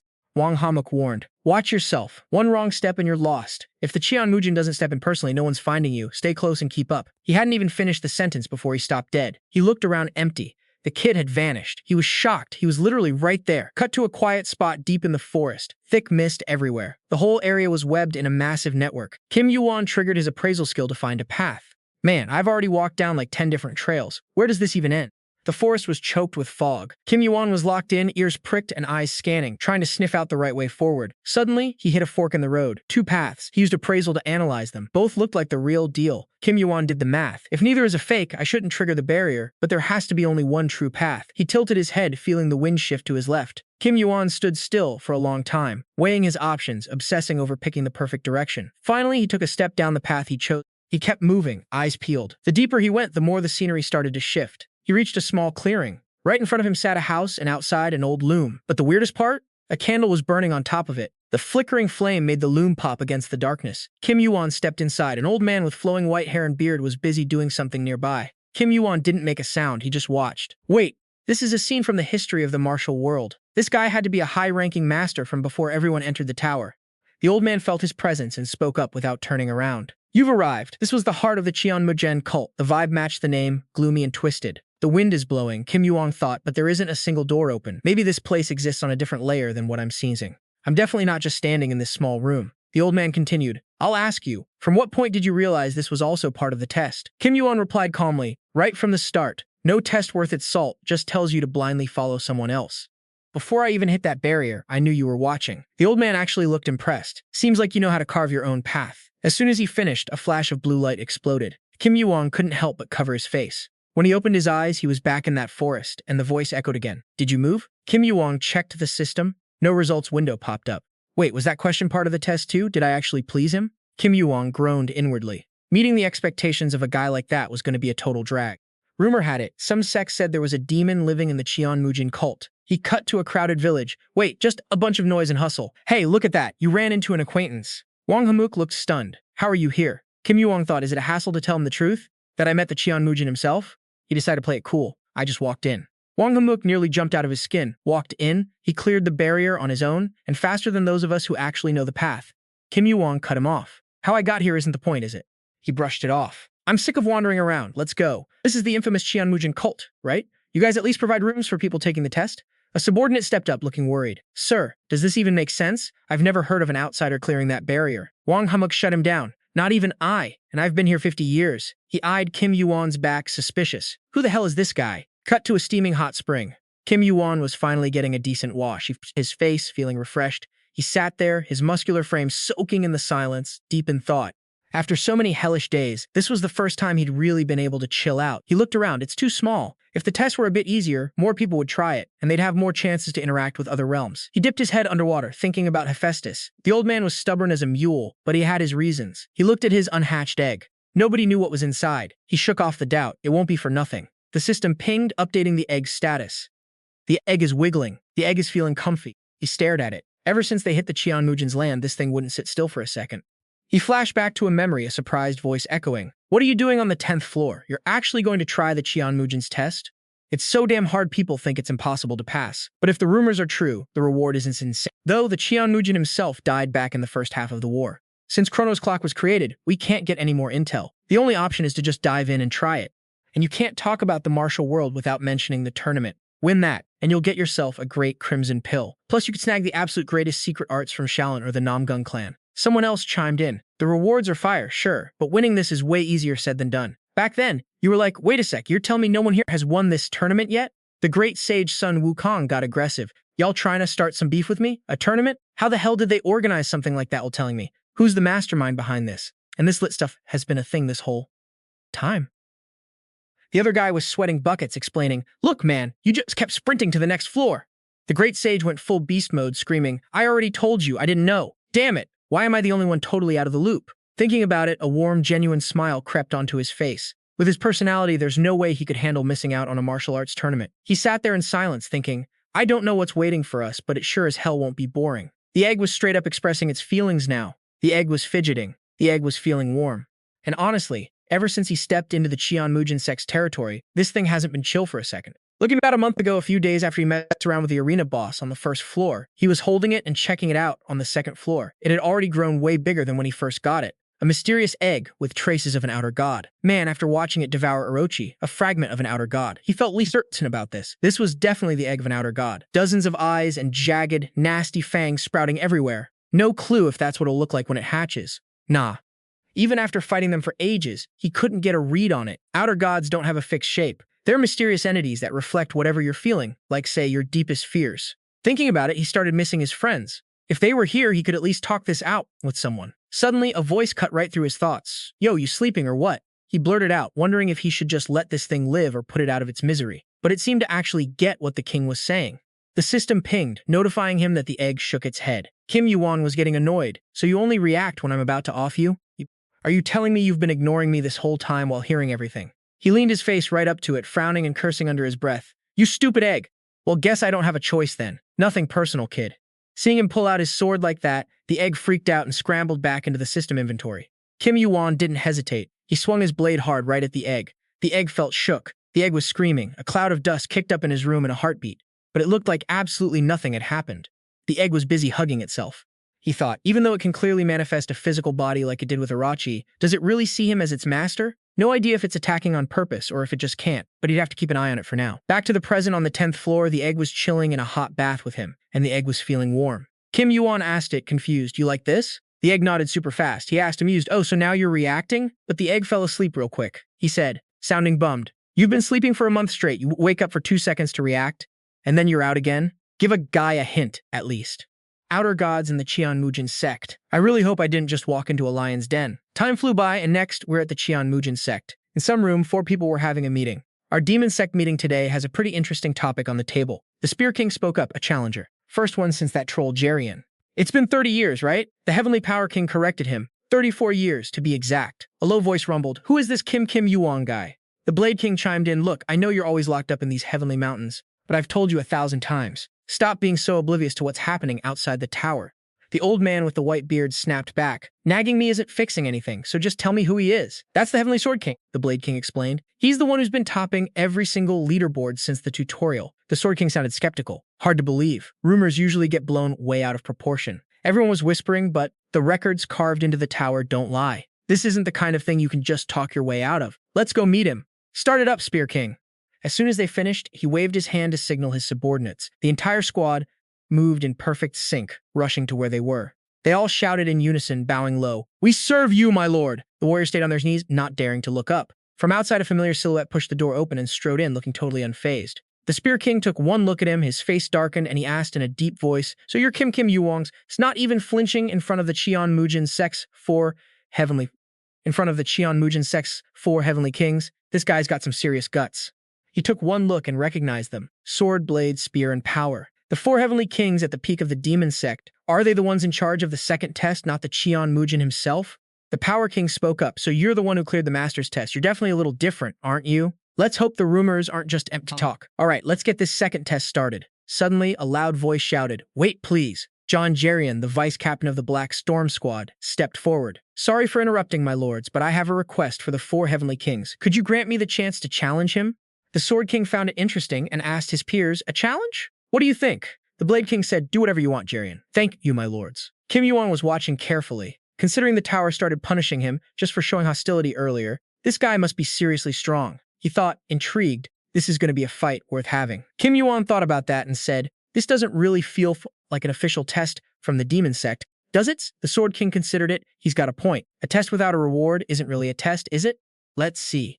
Jerian said, I'll reward you with one of the demon sect's elixirs, the red blood pillball. That sound good to you? Kim YuWon smiled, satisfied. That's more than enough. The system popped up. You have accepted the challenge from Vice Captain of the Black Storm Squad, John Jerian. The restrictions on John Jerian have been partially lifted. The penalties for Jerian have been lightened a bit. A new quest pops up. Take Jerian down to earn his respect. Now about that pill. The Crimson Blood Pill is this deep, blood-red thing. It's one of the best pills the Cheonmujin cult has, way more valuable than the lesser Crimson Pill. They both squared up, moving fast. 2 intense waves of killing intent erupted, stirring up a literal storm all around them. I was thinking, they adjusted the penalty to around the 30th floor, but that's still way too brutal for a 10th floor assessment. Just how hard is the real test supposed to be? But with big shots like the Heaven Lords here, the Cheonmujin must have given them orders regarding the guy who cleared the first trial. Talk about an intense, welcoming party. Jerian spoke up. Hey, your name's Kim YuWon, right? He sounded curious. So you're the one who cleared the Cheonmujin's first trial. So what? Kim YuWon replied, totally chill. Jerian sneered, I don't know what the demon saw in you to give you a seal of approval, but me, I'm not buying it. All that yapping just tells me you haven't been recognized yet, have you? I gave him a wicked grin, my voice dripping with smugness. Unlike me. Jerian gritted his teeth, yellow sparks flashing in his eyes as he cursed. You little punk! He lunged forward, swinging his sword with everything he had. But I'm not some pushover. The moment that blade swung, I sidestepped it. Jerian kept screaming and hurling insults, you bastard, as he unleashed a flurry of attacks. One of us swinging, the other dodging, we looked pretty evenly matched. Yes, so what? I haven't been recognized yet. I swore my life to the Cheonmujin cult. I've spent my entire life grinding just to pass this trial. I risked it all to climb this tower. I mastered these martial arts, trained my ass off and challenged the trials just to bring glory to the cult. And then some outsider like you shows up. Who the hell are you to get his recognition, huh? Why not me? His voice was thick with bitterness and envy. Kyufun replied calmly, "You sound like a brat." That's when I finally reached for my sword. A massive wave of killing intent poured off the blade, but I didn't even draw it from the scabbard. I just kept using the hilt to block his run, while Jarian kept mindlessly charging in. I decided to poke the bear again. Want to know why? I ditched the sword entirely and decided to fight him bare-handed. I launched myself into the air. Jarian blinked. "What the?" The system pinged, "Your arm contains giant strength. Partial gigantification initiating." Before he could even process it, I smashed a fist down, sending Jarian crashing into the ground. Blood started gushing from his nose instantly. He was completely stunned, couldn't even react to the hit. I stood back up and said, totally casual, "Reason's simple. 'Cause you're weak. Simple as that, right?" The whole crowd went dead silent. Everyone was shook by that move. The Sword King just stood there, watching my every move for a long minute. Then suddenly, he let out a satisfied smirk. It's been a long time since the Sword King felt this satisfied. He sounded amused. "Been a while since I saw something this interesting. Who knew he'd be this strong without even mastering the sword yet?" The Spear King chimed in. "Wonder what would have happened if the penalty wasn't there."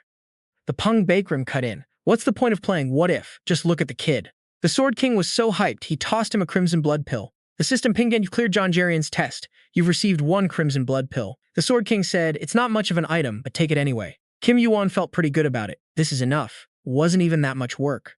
The Pung Bakrim jumped in. "Do you even know the real value of that pill? Most players don't even see an item like that until way past the 10th floor." The Spear King looked surprised. He's treating a fight with Jarian like child's play. I can't tell if he's just acting cocky or if he's actually got the guts.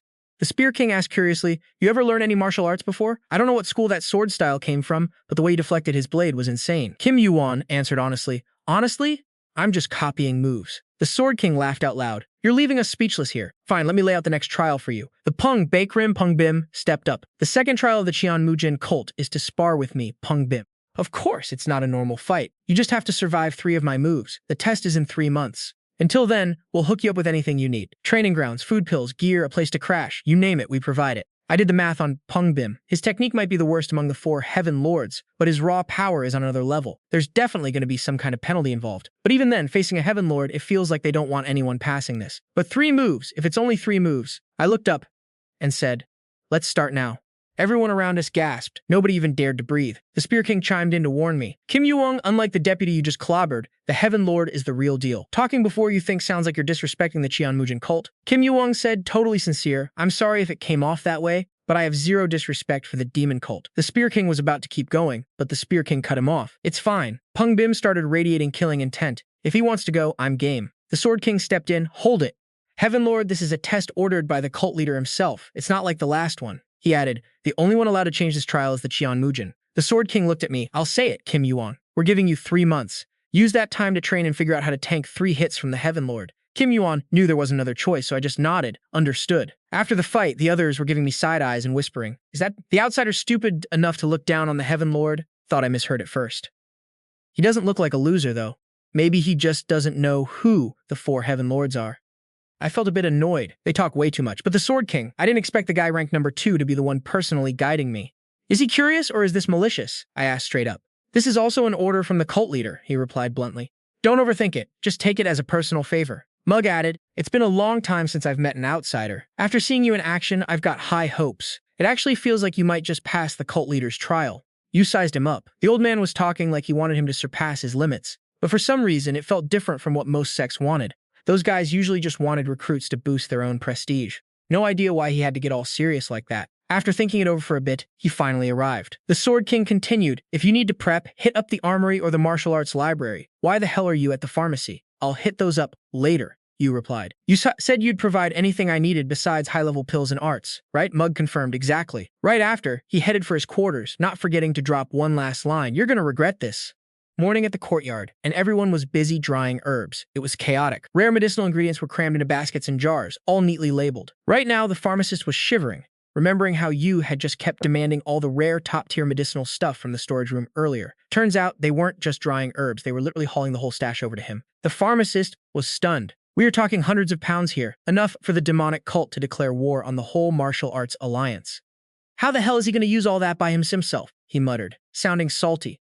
"I'll say it again. Any herbs left after 3 months better be returned, and strictly you only. If any get wasted, you cut him off fast. I'll pay for the damages out of pocket, I got it." The whole courtyard was now packed with empty shelves where the herbs used to be. As soon as he grabbed the goods, he dipped. "See ya in 3 months then." The pharmacist looked like he was about to cry. Don't forget, you gotta return the leftovers. Yu thought to himself, completely unbothered. Man, I already told you I heard you. There won't be anything left over. The demonic cult's training base was tucked away on a mountain, totally cut off from the world. You could see planes flying overhead. Inside a massive cave, the cult spot for hardcore training. The place was built so you couldn't break in from the outside. It was the perfect spot for him. You arrived solo and hauled out the mountain of herbs he'd just pillaged. It was enough stock to supply a whole shop back in town. He dumped the herbs all over the ground and started scarfing them down one by one. Looks like Yu wanted to shove it all into his system. He felt like he was gonna puke. I've never eaten until I was this stuffed, he thought, annoyed. This stuff tastes like straight-up trash. Mixing some of these herbs might turn into poison, but I've avoided the lethal combos, and I can handle the stomach cramps. He already had the Orochi heart, and that thing was loaded with extreme toxins anyway. He thought, feeling satisfied. I was wondering how I'd find enough herbs to neutralize the Orochi's lethal poison, but I guess I got lucky here. Just then, the egg opened its mouth. Yu's face went dark, making the egg jump. He snapped, "What? You've already done that much and you're still not full? If you even think about doing that again, I'll roast and eat you," the system chimed with a warning. The egg was scared stiff and tucked itself back to sleep. At the same time, a wild idea popped into his head. Immediately after, you have absorbed the 8th heart of the Orochi.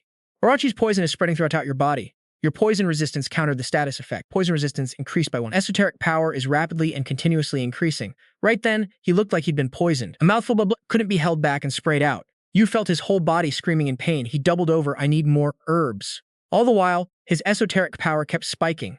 You tried his best to reach for more herbs, but the agony forced him to collapse again. You realized, trembling, "What the hell? The way my esoteric power is spiking. This isn't normal." Then a notification popped up. You have acquired a new skill, mana control. You wondered, what the hell is mana control? It's like the mana is just flowing along with me. Maybe I can actually absorb every last drop of mana in the Orochi's heart. He forced himself up, grabbed more herbs, and chewed them like a maniac. He never thought it would go this far. His esoteric power kept climbing.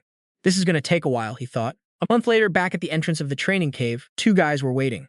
Jerion wondered, a month already, and he hasn't done anything. I thought he'd at least come out halfway to grab a secret technique or something, but looks like he's aiming for the full 3 months. Hamuk thought seriously, anyone who hits the 10th floor wouldn't miss a chance to learn a top-tier martial art. He should know that by now, so what is he actually doing?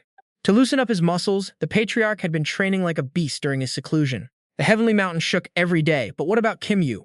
He's been too quiet this past month. I was starting to think he kicked the bucket. Jerion couldn't help but be curious. What the hell was he doing with all those herbs?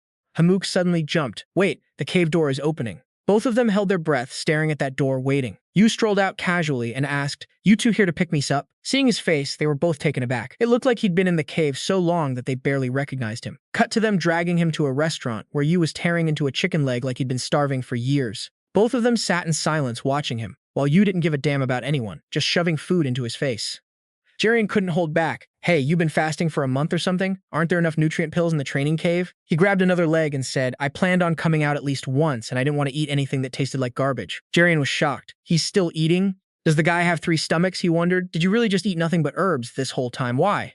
Hamuk chimed in. "I don't see a single scratch or sign of poisoning on you." Hamuk suddenly remembered. Poison, right, the antidote. Some rare pills offered insane effects, but were super hard to absorb because of their toxicity. Most people wouldn't try to absorb pills like that, but if someone was getting free herbs, it made perfect sense. But just how intense were the effects and toxins to require that many herbs? As soon as he finished eating, he stood up. "Thanks for the meal. I'm heading back now." Hamuk was curious. "Where are you going? Back to the training cave?" Yu replied, "No." He put on a serious face. "Where's the martial arts library?" Cut to the demonic cult's martial arts library. The vibe there was super calm and quiet. As soon as Yu arrived, he scanned the area and saw the 2 guards. High security, he thought to himself. Are they all players? Some of them look like they're almost at the level of a master. The martial arts library has to be the most important place for any sect. It's where the roots and foundation of the sect are preserved. And naturally, it's even more critical to the Xian Mujin cult, being the birthplace of the strongest warriors like this Xian Mujin. Suddenly, someone steps forward and bows respectfully, cutting off his train of thought. "You must be Lord Kim YuWon, right? I was told you'd be coming. I'm your guide." So Kim YuWon follows the guy to where he needs to go. They arrive in no time. The guy quickly opens the room door and says respectfully, "We're here." Kim YuWon is totally awestruck. "I can read any book in here?" The guy replies, "Exactly." The guy doesn't forget to warn him, "But behind that door are books you aren't allowed to see. Just keep that in mind. Feel free to use this place. Take your time browsing." Right after that, the guide leaves him all alone, standing in the middle of the massive library. Kim YuWon is blown away. He quickly starts searching for books that fit his needs. There are actually a lot of low-level martial arts books for outsiders to read. This is like 4 times the size of Namgung's library.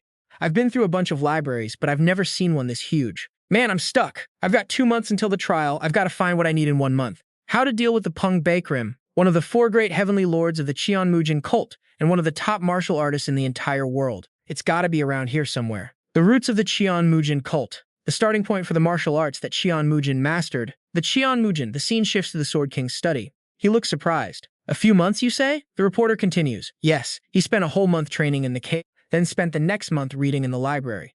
I went to check, but it looks like he's planning to read every single book in the library. Mug can't wrap his head around it. Seriously? Things that took people 3 years didn't even get done, let alone in 3 months. He continues, the stuff he does is truly bizarre, just like when he went to get those herbs. Jerian adds, not just that, what he's doing now is nothing but a total waste of time. No matter how I look at it, I don't think he's worth your attention. He leisurely takes a sip of tea. You're right, I can't fathom or predict his actions at all. He pauses for a second, then gives a light smile. That just makes me look forward to it even more. Back to Kim YuWon's side, a voice rings out.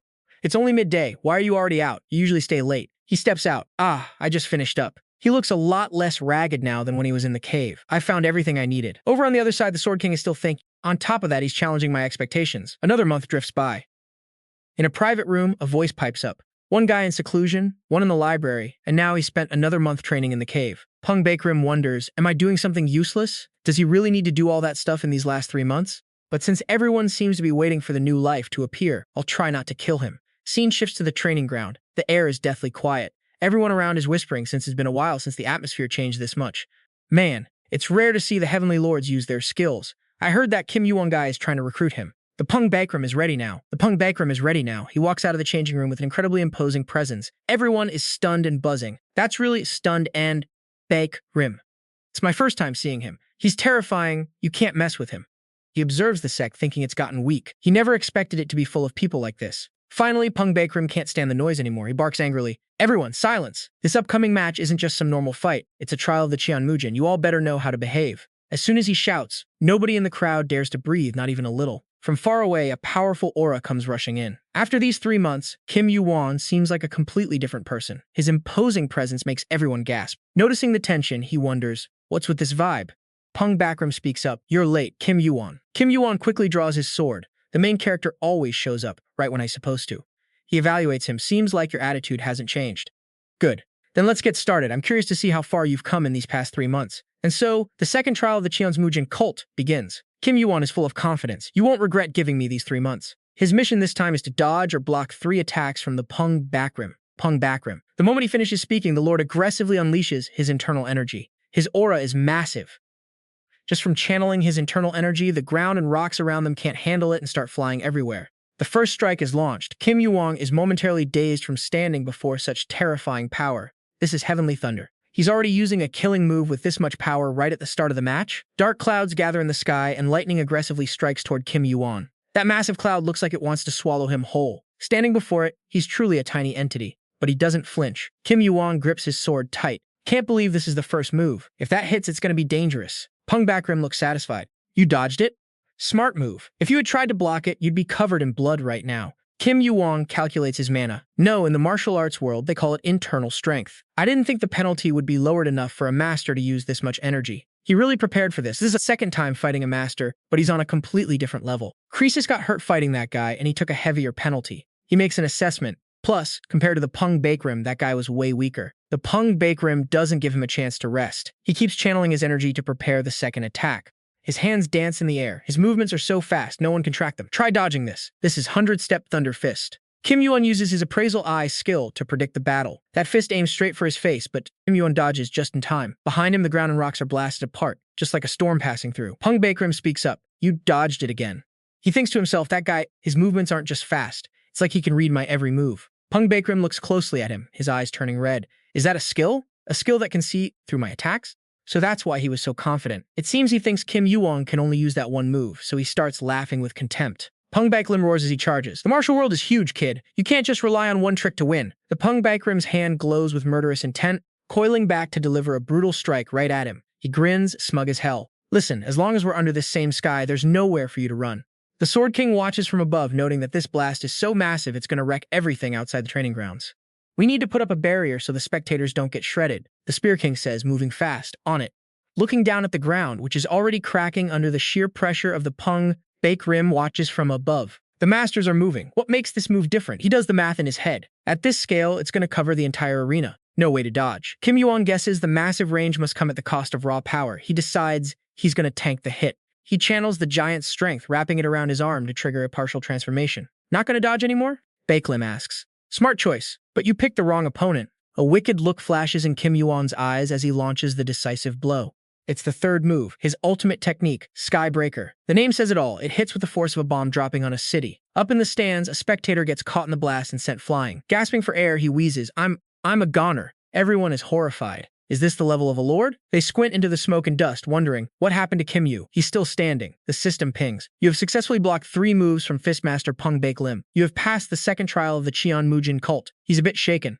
This guy is a true martial arts master, a legendary player who climbed the tower. He's as strong as the rumors said. You thinks I blocked it, but the way he blends martial arts with his skills is insane. Bakelim is just as shocked. So you actually blocked it. He stares intently, thinking he had him, but the kid took it without a scratch. A sly, twisted smile crawls across his face. Bakelim shouts, pumped up. Want to keep playing? A prompt pops up. Will you continue the trial? He calculates that the penalty is increasing. The guy's about to go full power. This is exactly what I was waiting for. He says nothing, just funnels his internal energy into his dark sword. Bakelim looks like he's seen a ghost. How the hell do you have the Cheonmujin spirit? Kim YuWon clarifies, this isn't the real thing yet. It's just a half-baked shield, nothing more. The Blade King chimes in. Did he really spend a whole month in the archives to learn that? Not bad. Even the Fistmaster looks surprised. The Sword King watches closely. The essence of the Cheonmujin spirit is just how you manifest your mana. It gives form to your own willpower. Even if it's just the basic structure, it still counts as the Cheonmujin spirit. Kim YuWon? Who is this guy? Yu raises his sword. The guy doesn't look like he's going to attack yet, so he'll strike first. A flash of killing intent crosses Yu's face as he glares at Bakelim. Phew, that was close. Looks like that move has some handy effects. If it really was the full technique, it'd just make the guy easier to manage. What a shame. In just a moment, he's already blocked 47 moves from the Fistmaster. Bakelim snaps, damn. Bakelim thinks, even a shield like that is enough to scare any master of the Cheonmujin cult because of how damn hard it is to pull off. But it's definitely going to wear down faster than the first time. An imperfect Cheonmujin spirit is only going to get weaker. Bakelim screams, now let's fight for real. Kim YuWon keeps his cool. I never thought I'd hear that in a fight between a player and a ranker. The guy keeps unloading blows, but Yu keeps parrying them with his sword. That's 59 moves blocked. He's starting to wear out. Man, his strength is no joke. Time drags on, but the guy doesn't seem to lose any steam. Is he getting used to my Cheonmujin spirit, or is keeps talking? 59 moves. Ha! Color me impressed. He glares, his eyes burning with rage. But this won't last much longer, will it? Kim YuWon clenches his fist. The penalty is stacking up. This time for sure. Before he can finish, he eats a brutal punch to the gut. Blood sprays everywhere. He quickly triggers his giant transformation. The strength of the giant surges over Kim YuWon's arm. His durability drops as the partial transformation kicks in. He follows up with a mana orb blast. Bakelim grit his teeth, forcing himself to keep channeling his internal energy. It looks like the penalty is hitting him too, but he isn't folding. His arm blurs as he punches straight into the air. A massive explosion rocks the ground, tearing the earth apart. Dust chokes the air, but he stands there like a statue. Bakelim is stunned. He learned a piece of the Cheonmujin spirit, but I can't believe a rookie who only just climbed to this floor is hanging on this long. He's on another level, but I'm enjoying this fight too much to just roll over. Bakelim winds up another savage attack. Come get some, Kim Yu! He curses under his breath. The guy sneers. What's the matter? Where'd that relaxed look go? U-turns, ready.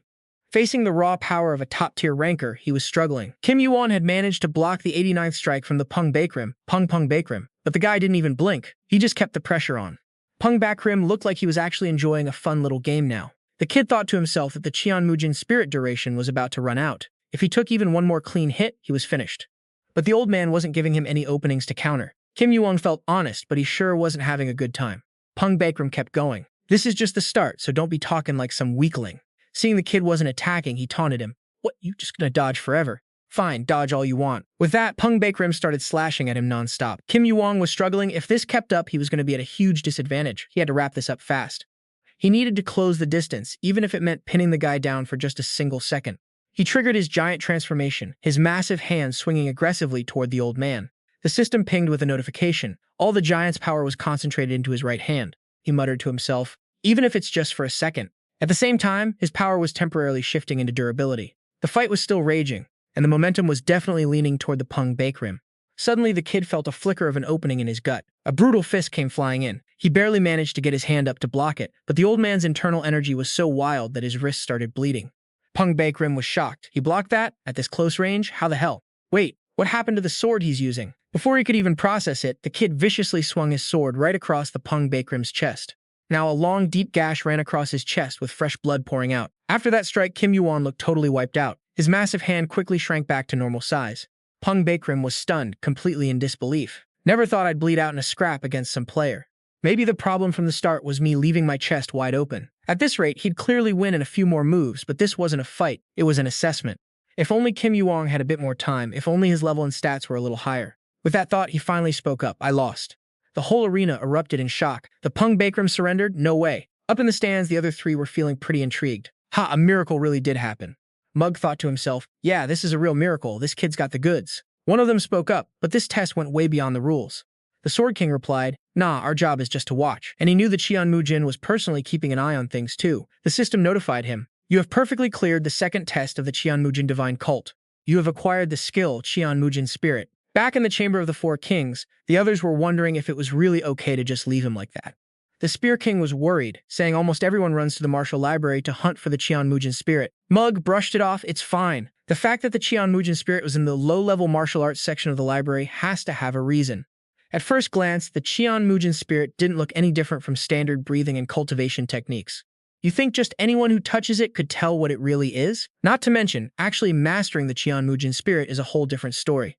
The Sword King chimed in. I get it now. Finding it and learning it yourself, that's part of the test. Mug nodded. Exactly. So Pung Baekrim, don't feel too bad about this. Who would have guessed he'd find and learn the Qian Mujin Spirit in just 3 months? Pung Baekrim sat there deep in thought. Hearing that, he just smirked. Feel bad, huh? Suddenly, he burst into loud laughter, leaving the Blade King and Spear King looking confused. Pung Baekrim thought back to how the kid had hunted for an opening in that situation and actually found one. With that in mind, he called out, Kim YuWon. One day, that kid's gonna be a high-level ranker and maybe even surpass the cult leader. It's been a long time since I felt this pumped. The Blade King was speechless. He had the nerve to blurt out such blasphemy. The Spear King was helpless, too. Who would look at that face and think he was the one who lost? Pung Baekrim kept on laughing his heart out. Hey Spear King, Blade King, why don't you two take a crack at Kim YuWon? Getting to spar with our future cult leader might actually be an honor. The Blade King was annoyed. You're too loud. The Sword King looked serious, thinking the cult leader would probably come looking for the kid soon to put him through the final test. His stat screen popped up. His secret power was at 98. Kim YuWon was lying in bed resting. His arm looked pretty banged up. Seeing that score, he still wasn't satisfied. Damn, my secret power didn't even hit triple digits. He thought back to the fight. That cut on Pung Baekrim's chest was super shallow. If he hadn't surrendered, he would have lost 100%. He'd used his left hand after blocking the hit with his right, but that wasn't just about a gap in raw power. Kim YuWon kept thinking about how facing a ranker was about more than just brute strength, but he supposed he should feel relieved that he'd cleared the second test. He guessed the injury would heal in 2 days. He remembered, luckily my recovery speed is fast, otherwise I'd be stuck listening to more nagging, and he had finally gotten the Qian Mujin Spirit. This was the exclusive martial art of the demonic cult, created by the Qian Mujin divine cult leader Qian Mujin. It dominated all the low-level martial arts. He looked it over and assessed it. This was a skill he'd discovered himself, not just some handout. Not bad, even rankers were thirsty for A-rank skills. This was a skill that even the former masters had barely perfected. Wonder if, for the final test, instead of seeing him in some phantom barrier, I'll get to spar with him for real? Suddenly, a voice cut through his thoughts. Master Kim YuWon, are you there? The Qian Mujin is calling for you. He got there fast. The Qian Mujin divine cult leader's palace. His subordinate bowed respectfully. He ordered that only you are to enter. Kim YuWon quickly walked into a dark room. Where is he? I can't even feel his presence. Guess that's normal when you're dealing with someone at that rank. Just then, the egg seemed to be feeling uneasy. The egg of the beast. Kim YuWon looked around to get his bearings. Must be this way. From out of the shadows above, a flow of energy radiated down. A gravelly voice echoed. So you've arrived. It was the Qian Mujin. Kim YuWon bowed respectfully. I heard you called for me, Mujin replied. That's right. How's your hand? Kim YuWon held his hand up in front of him. As you can see, sir. Suddenly his sword reacted, triggering the Duskblade effect. Under the cover of darkness, your healing speed increased. Healing speed plus 102%. The Qian Mujin's eyes locked onto his sword. He spoke up. A fine blade makes me want to snatch it for myself. You rolled his eyes, always the same greed when it comes to swords. He bluntly refused. Sorry, but that's not happening. Some old man would chew me out if I couldn't look after my own weapon. The Qian Mujin continued. Was that sword crafted by Hephaestus? You've got the right to ask, I suppose. You replied, you know the old guy? I don't, but I did get a chance to wield one of his blades once. Saying that, he quickly channeled his inner energy into his hands. Mujin told him, enough chit-chat, let's kick off the final trial. Kim YuWon looked surprised. You mean right now? He gave a pathetic look. Even with my hands like this? He countered. Didn't you just say you were fine? Yun argued back. Moving around is one thing, but I can't exactly throw hands right now. Mujin didn't give him a chance to whine anymore. Doesn't matter. You won't be using your hands anyway. He was annoyed. The guy just did whatever he wanted. He had been hoping to tackle this final trial in peak condition. Immediately, Mujin vanished into a mist. Kim Yuwon's eyes flashed red. He thought, an illusion barrier? A voice echoed. What are you doing? Why aren't you stepping in? He scanned his surroundings. This barrier was different, sharper and way more complex than before. Right now, he was trying to resist the soul suppression technique, but he was failing. YuWon scrambled, frustrated. Damn it, I can't break through this thing. If I'm not careful, I'm gonna lose it. Suddenly, a hand grabbed him aggressively and yanked him through. So in the end, YuWon was forced into the Cheonmujin cave. The final trial of the cult of the Cheonmujin was about to start. Standing there, surrounded by endless mist, he couldn't help but shield his face. Once he found his footing, he slowly opened his eyes to take it all in. A familiar figure walked ahead. It was pitch black all around, but weirdly enough, he could see the guy clearly. Seeing him looking lost, the man said, "Follow me." Yu channeled his energy, a spark of flame appearing in his hand to light the way. Mujin was curious. So you've mastered the Cheonmujin spirit already? Yeah, he answered quickly. I picked up that skill too. He continued, then you should have no trouble controlling it. Skills and all that junk have made this world a better place. You're a top-tier martial artist. Take good care of it, Yu asked, stunned. Take care of it? YuWon thought to himself. Take good care of it? What was he on about? Suddenly his egg bared its fangs and started drooling. The look on its face gave him a jolt. He looked ahead. In front of YuWon was a purple flame. It lit up the entire space. He figured this power must be from outside the tower. It was faint, but he could feel the presence of an outer god. Is this why the egg had been acting up since he entered the cult? He stared at the sight, stunned. A notification popped up. Fire Giant skill is being shaken by a mysterious power. Mujin explained seriously, the sacred flame, that's what we call it. There's an ancient prophecy passed down from way back, ever since the cult settled on Mount Heaven and discovered this flame. The cult exists to protect this flame and find its master. The first Cheonmujin, the second even my own master. They all passed away after living their whole lives for this cause. And I will too. YuWon questioned, a prophecy? You actually believe that? He continued, the cult was a religious sect before it was a martial one. The foundation of a sect wavers if its faith is shaken. After ages, bigger factions in the cult started popping up. As the Cheonmujin, I had no choice but to use tricks to keep the sacred flame safe. That's when I laid down the rule. From then on, anyone wanting to join had to take the cult's trials to prove their worth. YuWon guessed. You created the trials and used the sacred flame as the prize? Mujin admitted. Right. I could hide and protect the flame by disguising it as a trial. That's how the difficulty got so high. Has anyone ever made it this far? Mujin recalled the swordmaster, Mug he'd seen it once. He paused, then added, but he couldn't defeat it. Then Mujin raised his hand, channeling energy. This is the final trial. Endure this flame until the sacred flame recognizes you. He didn't even have time to react. He just stood there, stunned, as the red fire quickly engulfed him. The system guided him. When you surrender, the trial ends. He scowled. Even for him, this is brutal. He's telling me to just dive into this inferno. Sure, the Great Sage Sun Wukong survived 40 days in the 8-trigram furnace, but that was a trial for him when he was nearly at the top of the tower. Mujin wondered, rather than just enduring, could the kid even survive? Even with the Cheonmujin spirit and having tanked punches from the Fistmaster, all his achievements meant nothing against this mystical power. You're nothing more than a lowly human. He watched him, but Kim Yuwon's expression hadn't changed. His eyes had turned red, the flame flared up, feeding on fear. His fire eyes were resisting the sacred flame, and his fire robe was holding out too. He realized, this power takes the form of fire, then it eats away and burns those who fear it. He told himself, don't feel the heat. Meanwhile, his egg opened its eyes, teeth bared aggressively. Yu hissed. Calm down. If you eat it all, there won't be any left for me. He reached out, feeling it. It had been a long time since he felt this. Entities capable of creating a fear greater than death. Entities that transcend common sense and knowledge, outer gods. The days he had spent fighting and clashing with them. If I fear this power, I have no right to hold it. At that thought, his eyes grew fierce. I don't know what you are, but I'm sick of staring at outer gods. The only thing that got weaker when I went back to the past is my body, the long, grueling war against the outer gods. Putting his sword aside, he had struggled to survive in that ruined world. He had vowed to fight when he returned to the past. He remembered, the despair reaching the heavens, the gloom trapped in the swamp, the unborn, the foolish catastrophe. Fighting an endless battle against them, he had steeled himself hundreds, thousands of times alongside comrades who bled with him. And after returning to the past, climbing up from the first floor, my heart didn't break. It got stronger, way stronger. YuWon let out a roar. I'm only here for one reason. I'm coming back to wreck you all. The moment those words left his mouth, the flames started hammering him even harder. But YuWon didn't flinch. If anything, his gaze just got sharper. Right then, the black holy crystal in his hand started glowing like crazy.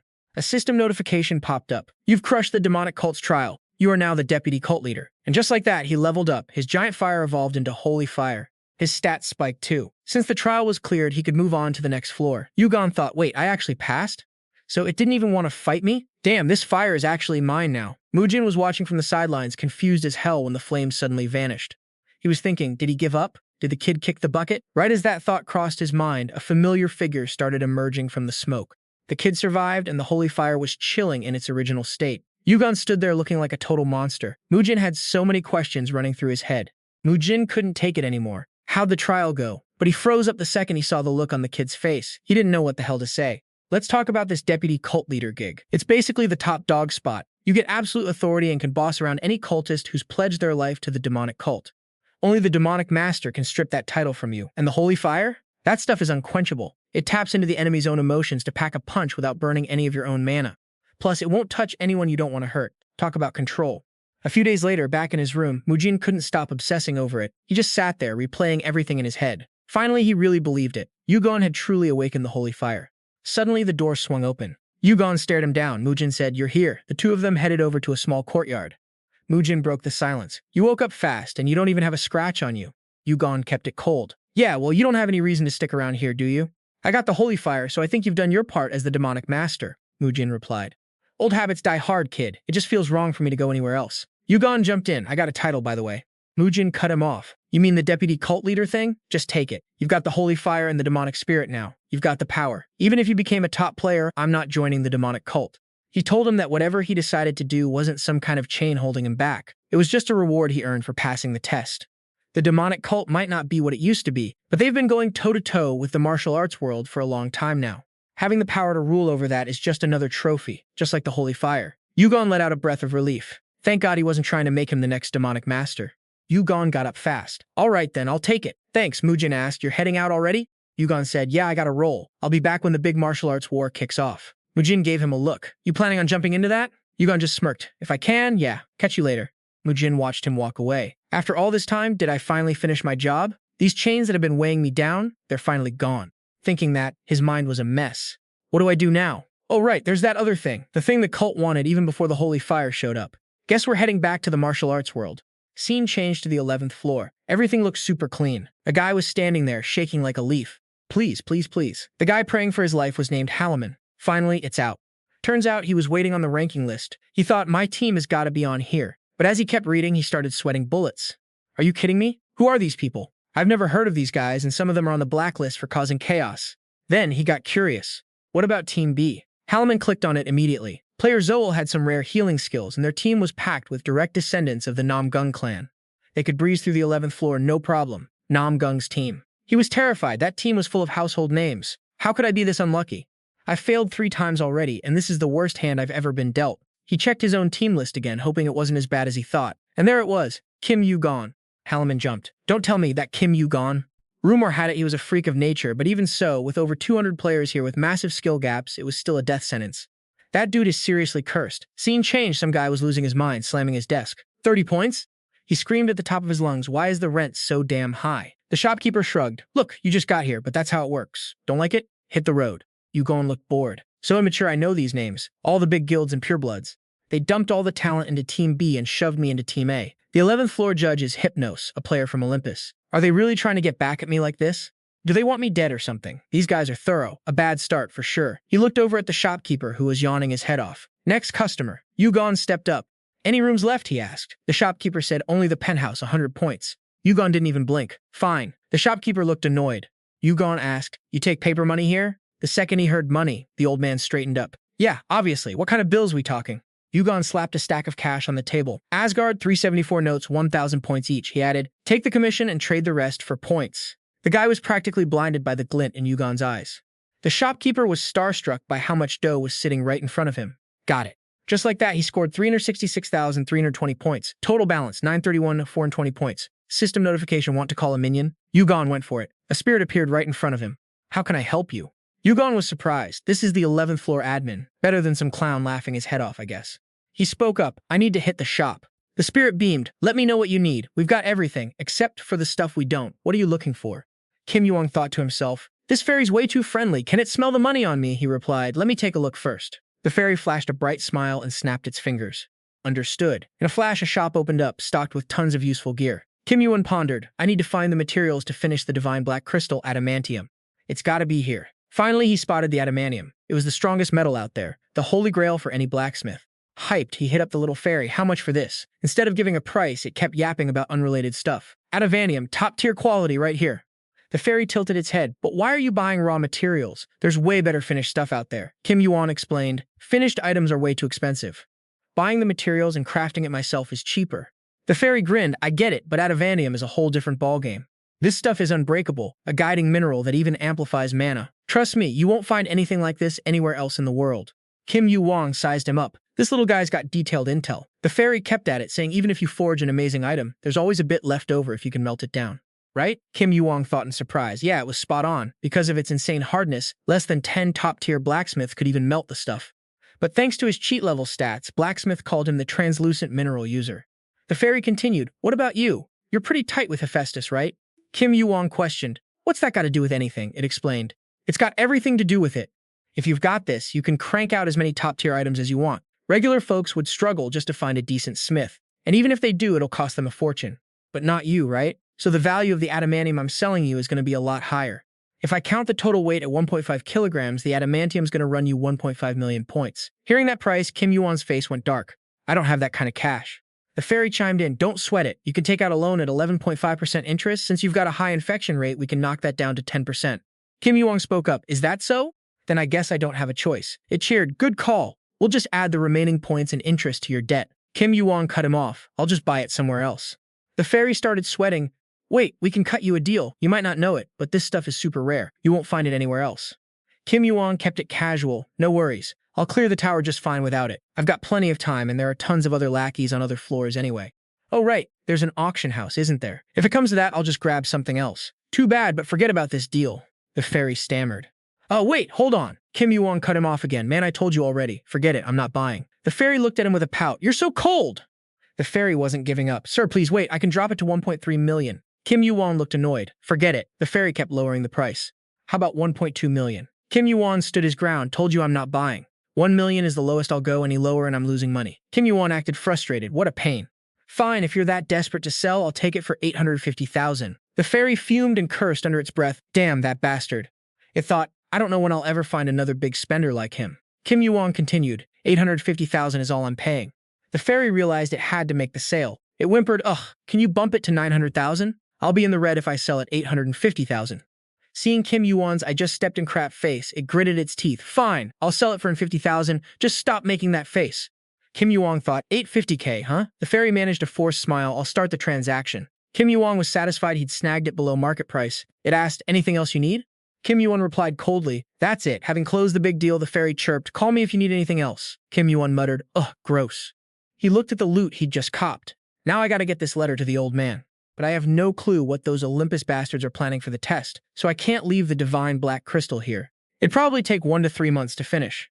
Forging it ain't easy. You can't rush this stuff, you just gotta wait. I'll go see him right after the test. 1 more week until it starts, plenty of time. Maybe I should go for a stroll. Cut to a backstory. The pure-blooded descendant of the Namgung noble family, a guy who runs a mid-tier martial arts clan just like his old man. With insane talent, skills, and leadership honed through brutal training, Namgung Hun was a straight-up genius player. In the 11th floor dungeon, Agria's Labyrinth, everyone was grinding away. One of them couldn't help but wonder, is this really the easiest 11th floor dungeon?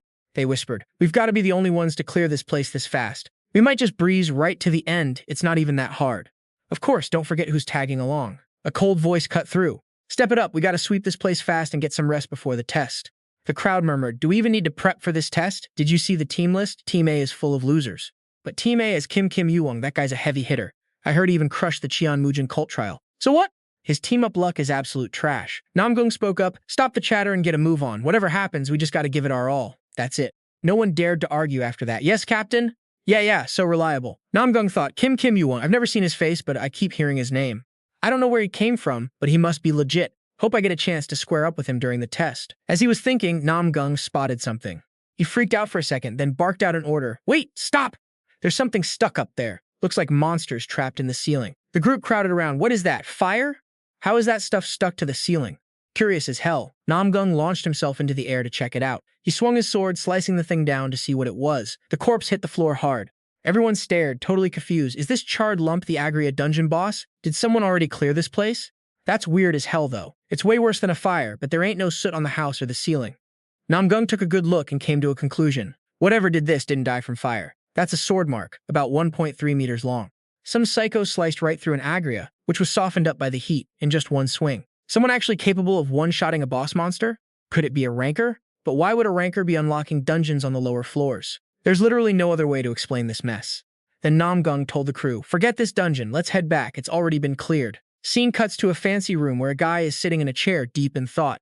He's doing the math, and no matter how you look at it, the power gap between the two teams is insane. That dude must have had the worst luck in history to get hit with such a rigged test. He's got a headache just thinking about it. Why would someone with a future as bright as Kim YuWon get a bounty on his head? This guy is the 11th floor trial administrator, Hypnos. He recalls what his boss told him. "This is an order from the Great Olympus. Wipe out the player Kim YuWon and you'll be rewarded handsomely." Thinking about that, Hypnos lets out a mocking smirk like he's just a dog following orders. Once he's done thinking, he hops onto his mount. Looks like prep work is done. Suddenly, a notification pops up. Hypnos is shocked. Who the hell is messaging him during the test? The message isn't from anyone else. It's Hera. Scene cuts to the dark forest of Elam. The vibe around here is super gloomy. Kim YuWon looks at the leaderboard. Only 51 people actually showed up. He scans the area and sees way more players dropping out than he expected. Hypnos is surprised. He didn't think the guy would actually show up for a trial that's clearly a setup. After a brief pause, he starts talking loud. "Welcome, everyone." He kicks off the intro and lays out the basics. "I'm Hypnos, the administrator for the 11th floor trial." Team A looks a bit short-handed, but that ain't changing anything. We're moving forward with the teams as they are. We'll get started as soon as I explain the rules. Then he holds up a flag. This week's trial is Capture the Flag. It's simple. First, when you get your hands on these flags, you combine them. The number on your flag shows how many you've collected. Pretty cool, right? That's all thanks to magic tech. The real question is, where do you find these flags? This forest has been locked down by the admin for a long time just for this trial. There's monsters of all levels everywhere, and the flags are scattered all over the forest, on the path, under cliffs, up in trees, even stuck to the monsters themselves. You have no idea how much work we put into setting this up. All you gotta do is grab as many as you can. The team with the most flags at the end wins. Easy, right? But hey, the trial is called Capture the Flag, not Pick Up the Flag. Get it? You can straight up steal flags from the opposing team. The method doesn't matter. Stealing, threatening, killing, it's all fair game. Hearing that, a few players start to shake in their boots. Hypnos ain't done yet. Finally, there's going to be a king in this trial. One player from each team will be chosen at random, and the flags held by the king count as double. But this ain't chess, so don't trip. You won't lose just because your king gets taken out. Though having a strong king would be awesome, so good luck. Luck is super important in this trial, isn't it? Kim YuWon thinks to himself. Another trial based on luck. That means they probably picked the weakest player to be Team A's king. Finally, the rules are all explained. Alright, let the trial begin. Hypnos reaches out, and a wave of light wraps around all the players, acting like a compass. The system summarizes it one more time. 11th floor trial. Capture the Flag begins now. You can steal flags from the opposing team by any means necessary. After 24 hours, the team with the most flags wins. Your contribution points are based on the number of flags you get. If you hand your flags to the king, you get double the contribution points. If the king gets robbed, your contribution points vanish and rewards are handed out based on what you've got left. Team A, 0 flags. Team B, 0 flags. Halloman stares blankly at his body as it starts glowing. What the hell? I'm the king. He's totally confused. What am I supposed to do? What do I do now? Kim YuWon watches from a distance. I knew it, he thinks, letting out a helpless sigh. Kim YuWon can't help but wonder, how the hell did he even make it to the 11th floor? At the same time, Halloman runs over to him. "Mr. Kim YuWon, where are you going?" Kim YuWon replies coldly. "Are you really asking someone else to protect you like that? I'll keep you safe, so just chill out. You aren't going to fight anyone from Team B right away." Right after that, his eyes flare red. "All right then, let's get this show on the road."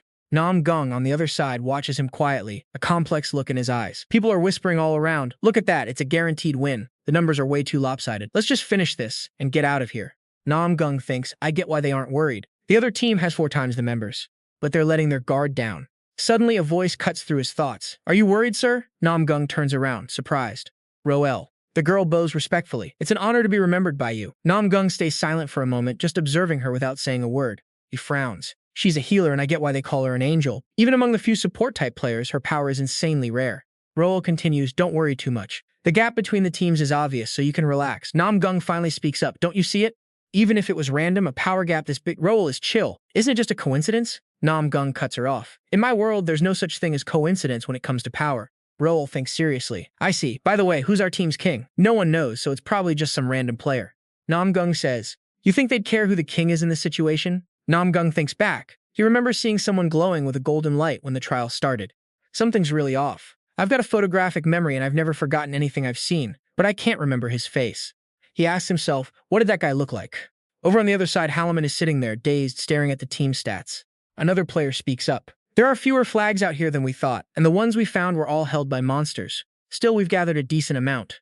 With these, we can take down their king and take the lead." Harim thinks right. There's one person on our team who can do that. He's found the most out of the 59 flags Team A has, Kim YuWon. We didn't exactly click when we first met, but since I'm the king, we're screwed if we just focus on hiding me. He ditched me without a second thought, but he told me to sit tight, so that means he's coming back, right? The other players started moving, but this forest is huge. No way to find a path. They were all whispering, wondering where Team B even started. Let's take a breather. We'll reconvene at midnight.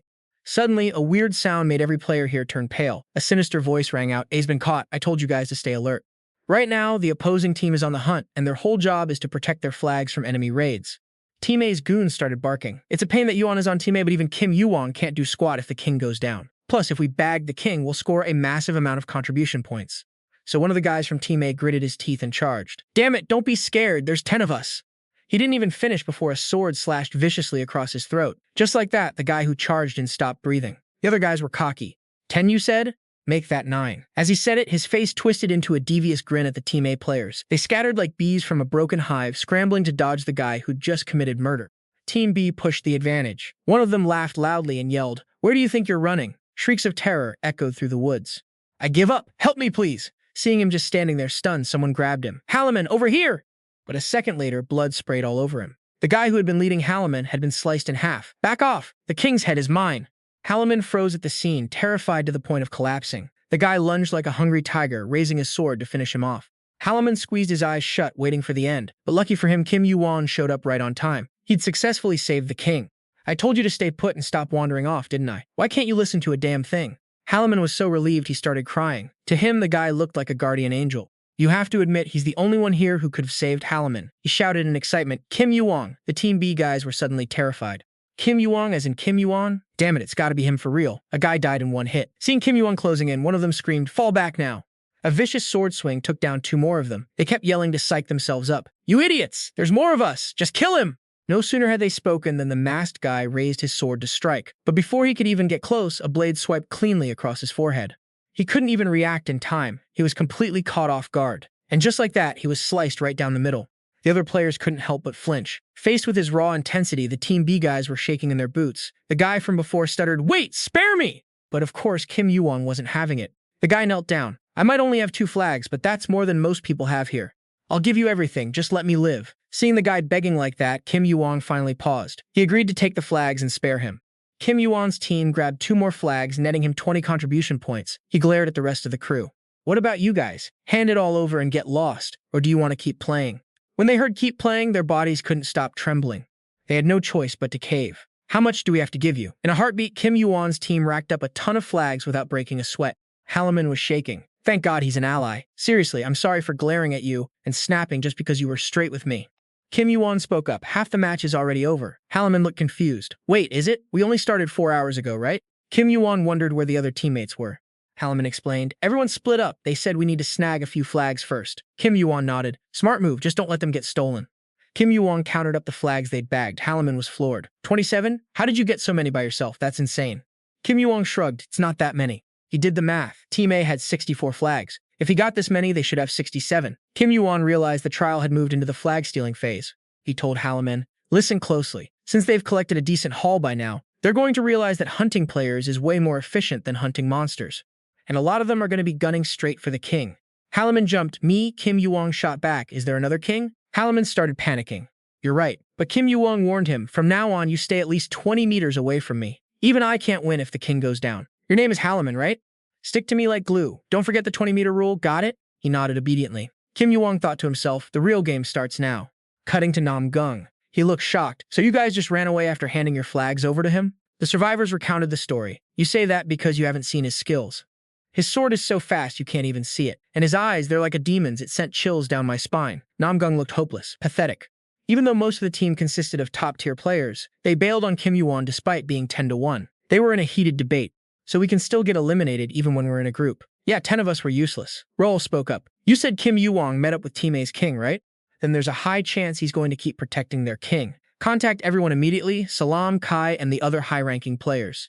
Namgung guessed, are you planning on using that strategy? Roll said, there's still plenty of time left. We can't just run forever. We lost a few people, but Team B still has plenty of skilled players. Not to mention we have you and me, the wild cards. Or do you have a better idea? But it seemed like nobody had a better plan. They all stayed quiet, she continued. Looks like it's settled. Let's go hunt down the king and YuWon. A devious look flashed across her face as she said that. Time flew by. 12 hours into the test, Kim YuWon had constantly picked up more flags by beating up Team B players and stealing their loot. Halleman was stunned. At this rate, instead of calling it a team battle, it'd be more accurate to call it a trial of 200 people trying to survive against a monster named Kim YuWon. Kim YuWon calculated that grabbing 100 or 1,000 points would be enough. He'd already bagged a decent amount, but it wasn't the right time to hand them over to the king yet. He was basically playing bodyguard while on the move, so it should have been smooth sailing. But if this dude lost his flag or worse, got taken out, the tax payout would be toast. I'll just dump the flag right before the trial wraps up, he thought. Halleman stood up, trembling. Just the sight of him is enough to scare people off. Is it the vibe he gives off, or is it just their instincts? Yu wondered, listening silently. Wait, now that he thought about it, that Team B player baited the flag and bolted the second he saw him. Do they know who he is? Or maybe, he blurted out, did they trade intel? Yu voiced his suspicion. I'm guessing they already know I'm the king and you're my escort. Since they're teammates, they definitely compared flag counts. They must agreed to ditch their flags and bail if they ran into me. Why go that far? They can't win if they keep ditching flags, Halleman stammered. Yu countered, I'm sure they're plotting something. Suddenly, mid-thought, he felt a gust of wind heading straight for them. Luckily, Kim YuWon deflected the arrow just in time. The tip stopped inches from Halleman's eye. The guy stood there, dazed, shaking like a leaf. Halleman was so terrified he face-planted into the dirt, screaming his lungs out. Kim YuWon snapped the arrow in half, looking savage. Got it. So that's why they were fighting to keep their teammates alive, to pull this off. An encirclement tactic used since the dawn of martial arts, the heaven and earth net.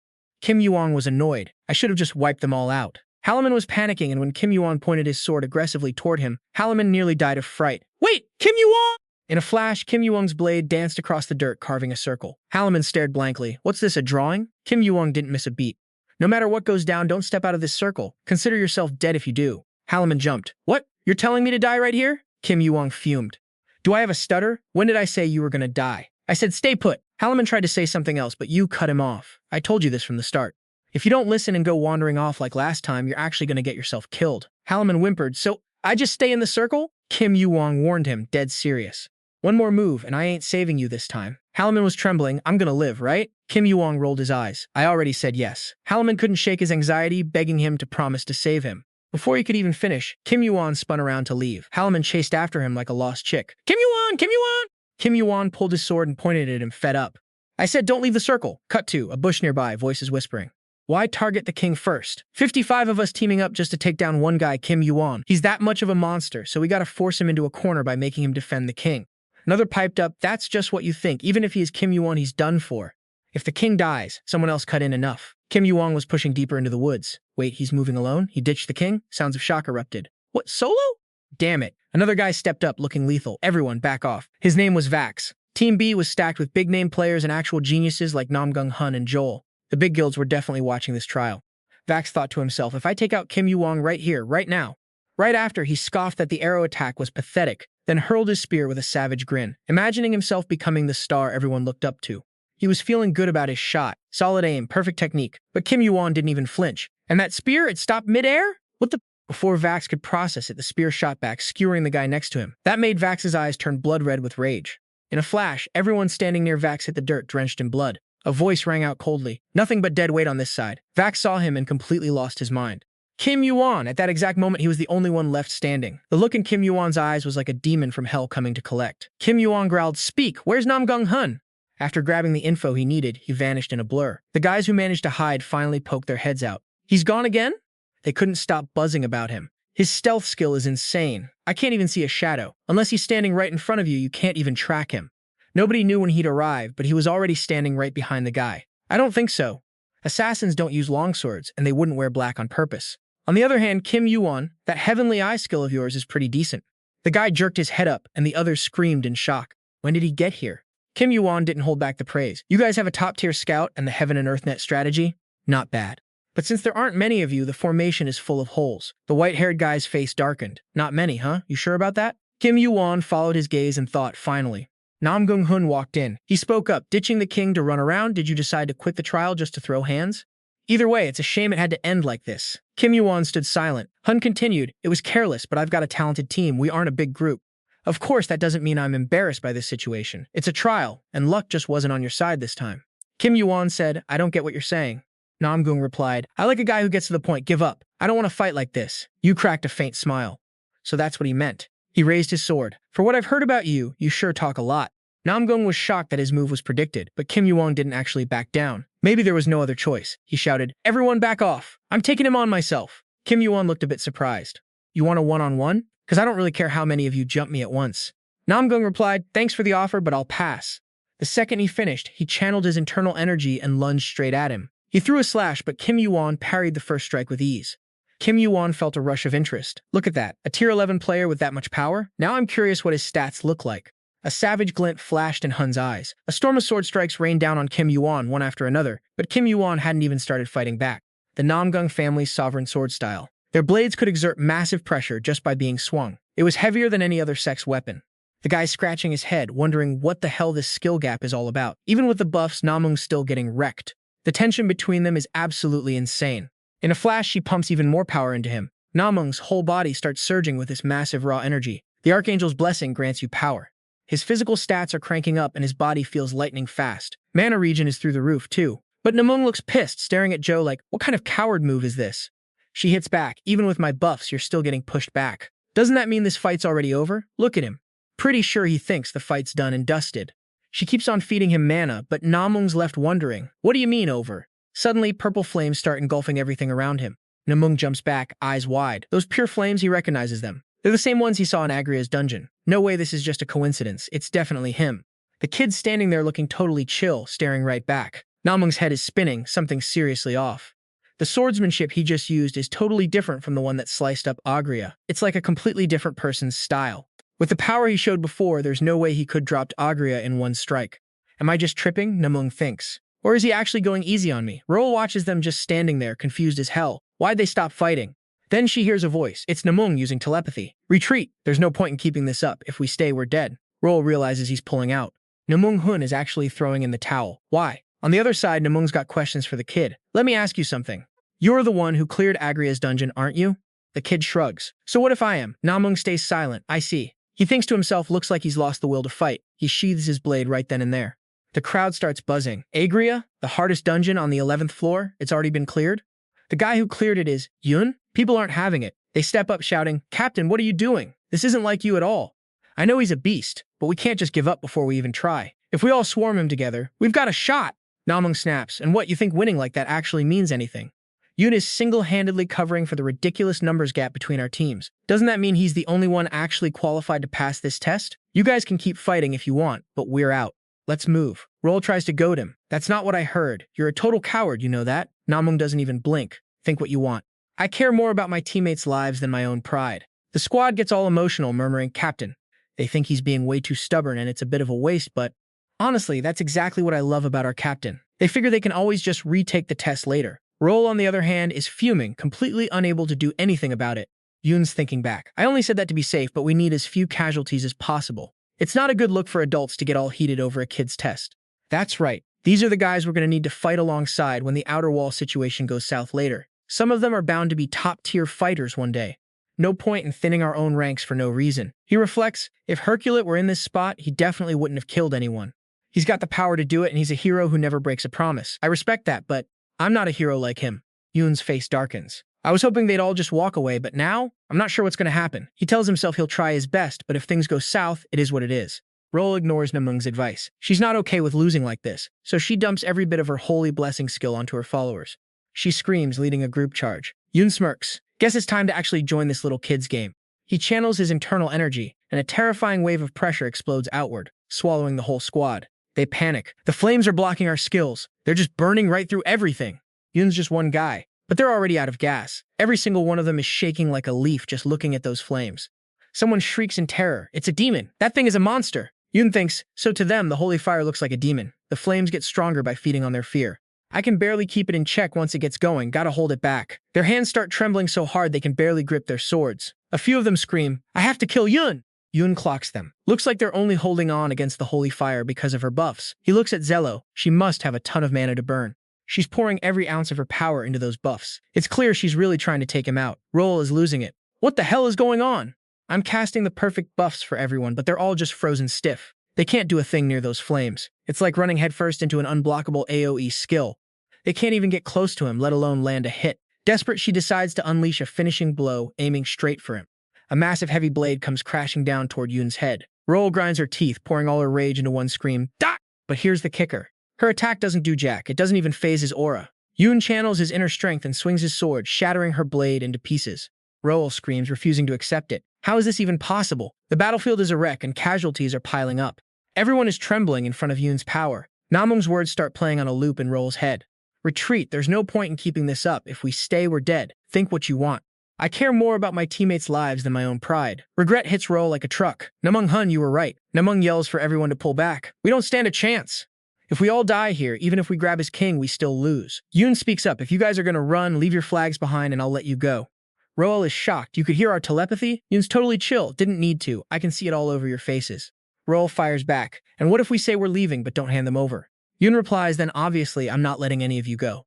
He pauses for a second, then adds, don't waste your energy, hand them over. In no time at all, he's added a pile of new flags to his team's stash. Roel's still wondering, are you really not going to kill anyone? We might have lost all our flags, but we can always collect more. You're all alone, and your king is gone. Cutting him off, Yu snapped, so what, you want me to off you? What do you even want?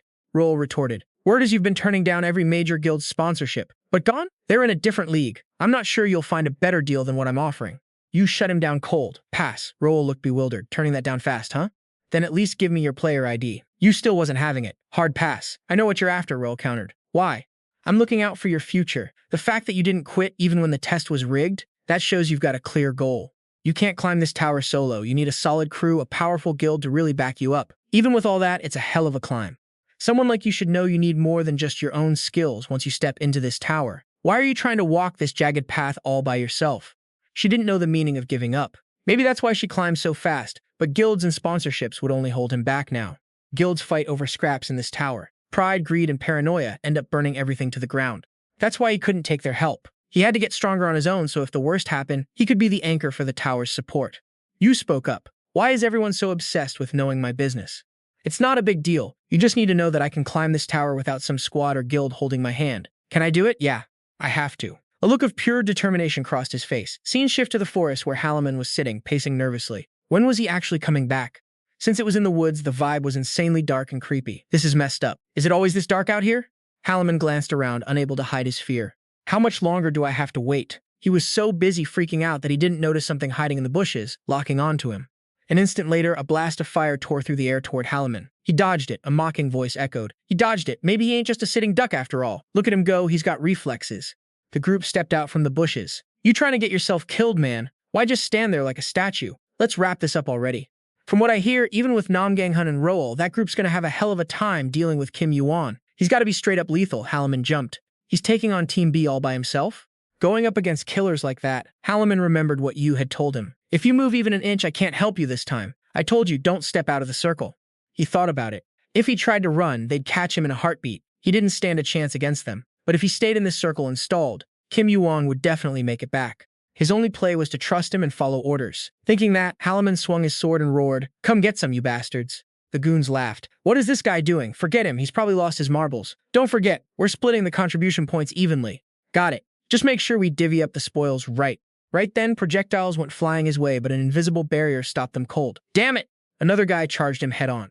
Halaman was terrified. Damn it, I can't leave the circle. The guy slammed into him, landing a kick that had blood spraying everywhere. Too easy. Halaman squeezed his eyes shut. As long as I don't leave the circle. The attacker sneered, what's your deal, man? Nothing personal, just chalk it up to bad luck. Later, loser.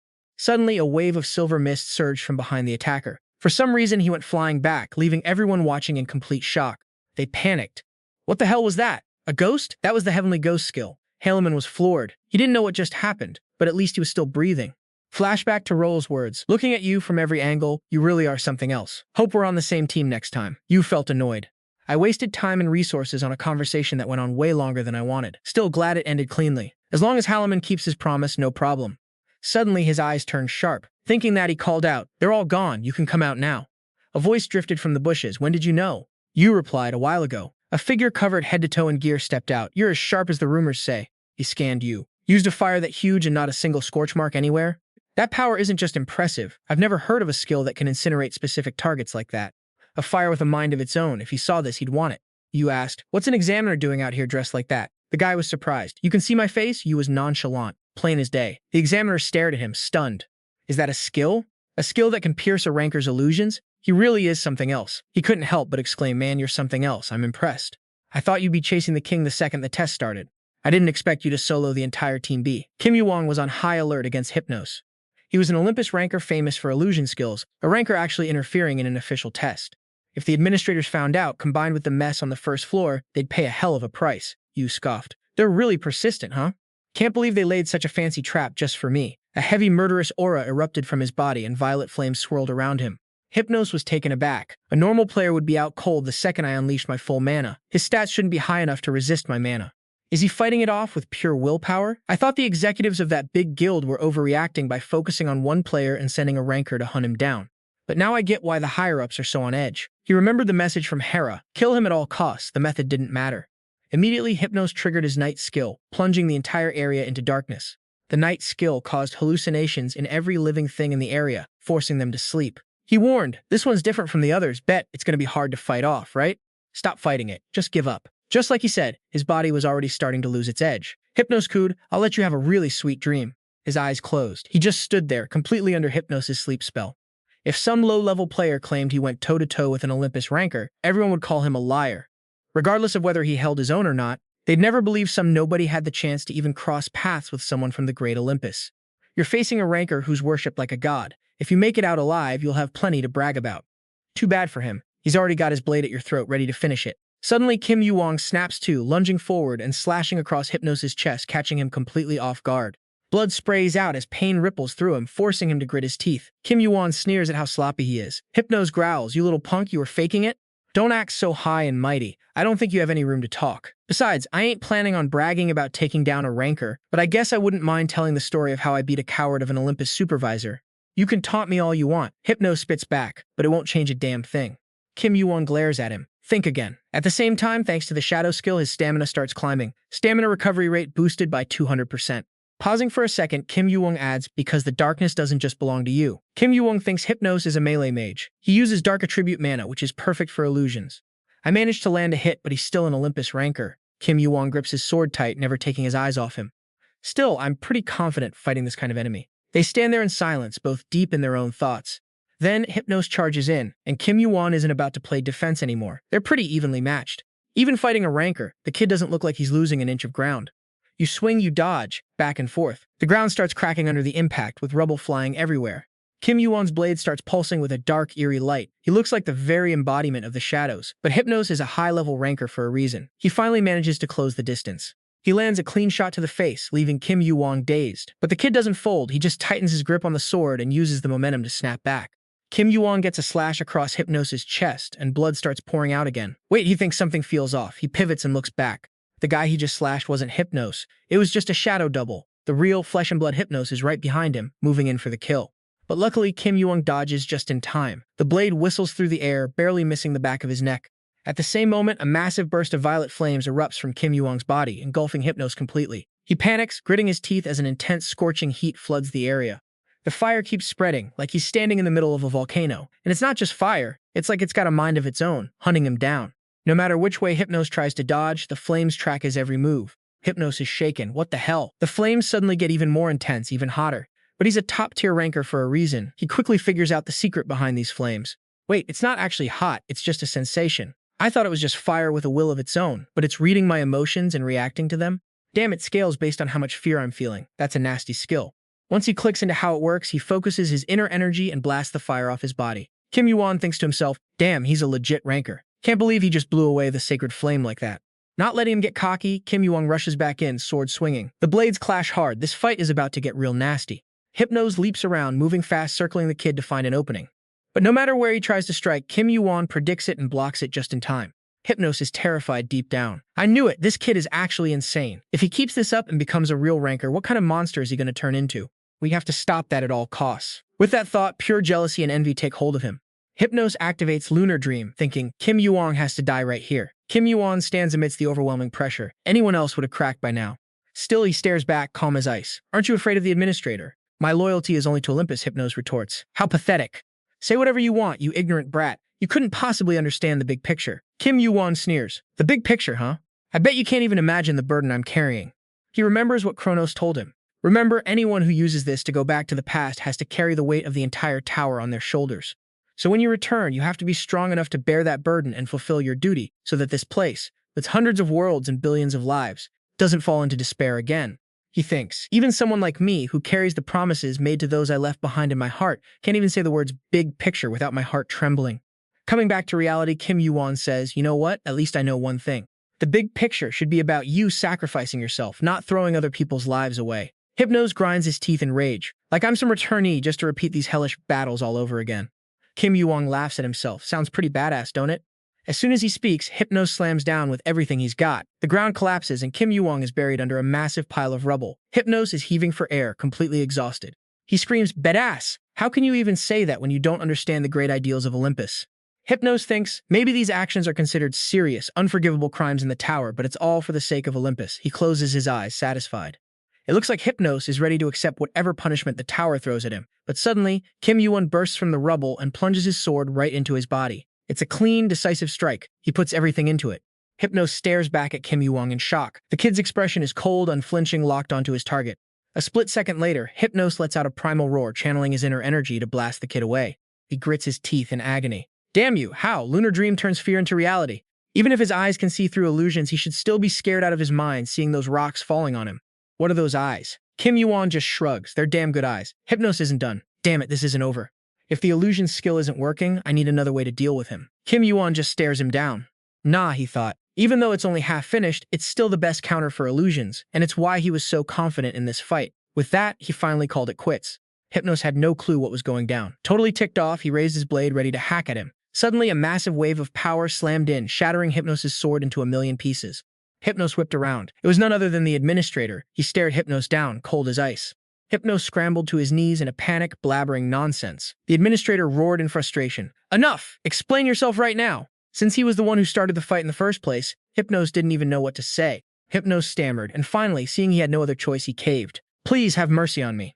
Administrator, he began. The admin looked annoyed. So you know you messed up. Did Olympus order you to do this? Seeing Hypnos couldn't give him a straight answer, the admin prodded. Was it an order from ER or Heraus? Hypnos was shaking like a leaf. It was all me.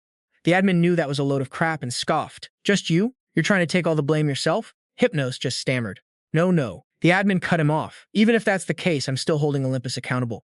Hypnos, from here on out, you're stripped of your rank as a floor supervisor, and Olympus is losing all their authority on the 11th floor. Hypnos looked crushed. Administrator, you're really doing this? The administrator flared up, eyes blazing, and bellowed. You dare raise your voice at me? The weight of his internal energy was so heavy that Hypnos couldn't take it and got blown away. He slammed hard against the ground, a wave of agony tearing through his body, leaving Hypnos completely broken. The admin handed down the verdict. A supervisor who fights a participant? That's unforgivable. You're going to spend the next few thousand years in a living hell. Hypnos was absolutely terrified. He tried to crawl toward him, begging, Wait, administrator, please. Before he could get another word out, his whole body began sinking into the ground like it was quicksand. Hypnos was so furious, his eyes turned bloodshot, glaring daggers at him. But whether it was from the rage or his internal injuries, he couldn't get anything out besides Kim YuWon. His entire body was fast sinking into the dirt. YuWon just stood there, looking casual, waving at him, mocking him. Once that mess was handled, the admin stood before him. It's you again, Kim YuWon. They weren't kidding when they said you're not normal. How could you be so confident when you were fighting a rancor? YuWon answered nonchalantly. Due to your sloppy management, I had to deal with a lot of annoying problems, he thought to himself. The administrator has power that rivals the top-tier rankers, those guys called the rulers of the tower. Unless they break the tower's rules, they're untouchable. YuWon spoke up. This trial had a lot of weird stuff going on, starting with the team rosters, am I right? And I bet the supervisor was acting under your authority. The admin looked surprised. You're saying this is my fault? YuWon didn't beat around the bush. Exactly. Someone's got to take responsibility. The admin looked intrigued. You've got guts, kid. Fine, you're not wrong. I promise to compensate you once the trial wraps up. YuWon shot back. You won't go back on your word, right? The admin boomed. I am the administrator. Don't compare my word to some commoners. He noticed someone peeking from behind and said, We've got too many spectators now, so let's end this chat here. Before leaving, he couldn't help but mutter, Looks like a new wave is rising in the tower, a big one. Namgung thought to himself, I only followed him because I saw he was the king of his team, but I just saw something impossible. He finally realized that this was all part of the plan. Two of his teammates wondered, did Olympus really do that? Even if it was just a rogue supervisor, this is a massive deal. Namgung felt a chill. How can one guy cause this much trouble? The higher-ups must be involved too. So, what are we supposed to do? If too many people find out about this, the tower's gonna go to hell. Namgung said, his tone menacing, and I don't think you lot want to start a war between the Martial Arts Alliance and Olympus, do you? One of them answered, Fair enough. But how did that guy manage to fight someone strong enough to be a supervisor? YuWon heard it all, though he kept it to himself. I can hear you, you know. Namgung-hun pondered. This isn't the first time a ranker's lost to a player. The Great Sage, Wukong, beat a ranker back when he was still just a player. But considering the opponent is Olympus and the guy is Kim YuWon, the shockwaves are going to be way bigger than the Great Sage's case. With that, he asked, Kim YuWon, what are you going to do now? Olympus is officially on high alert.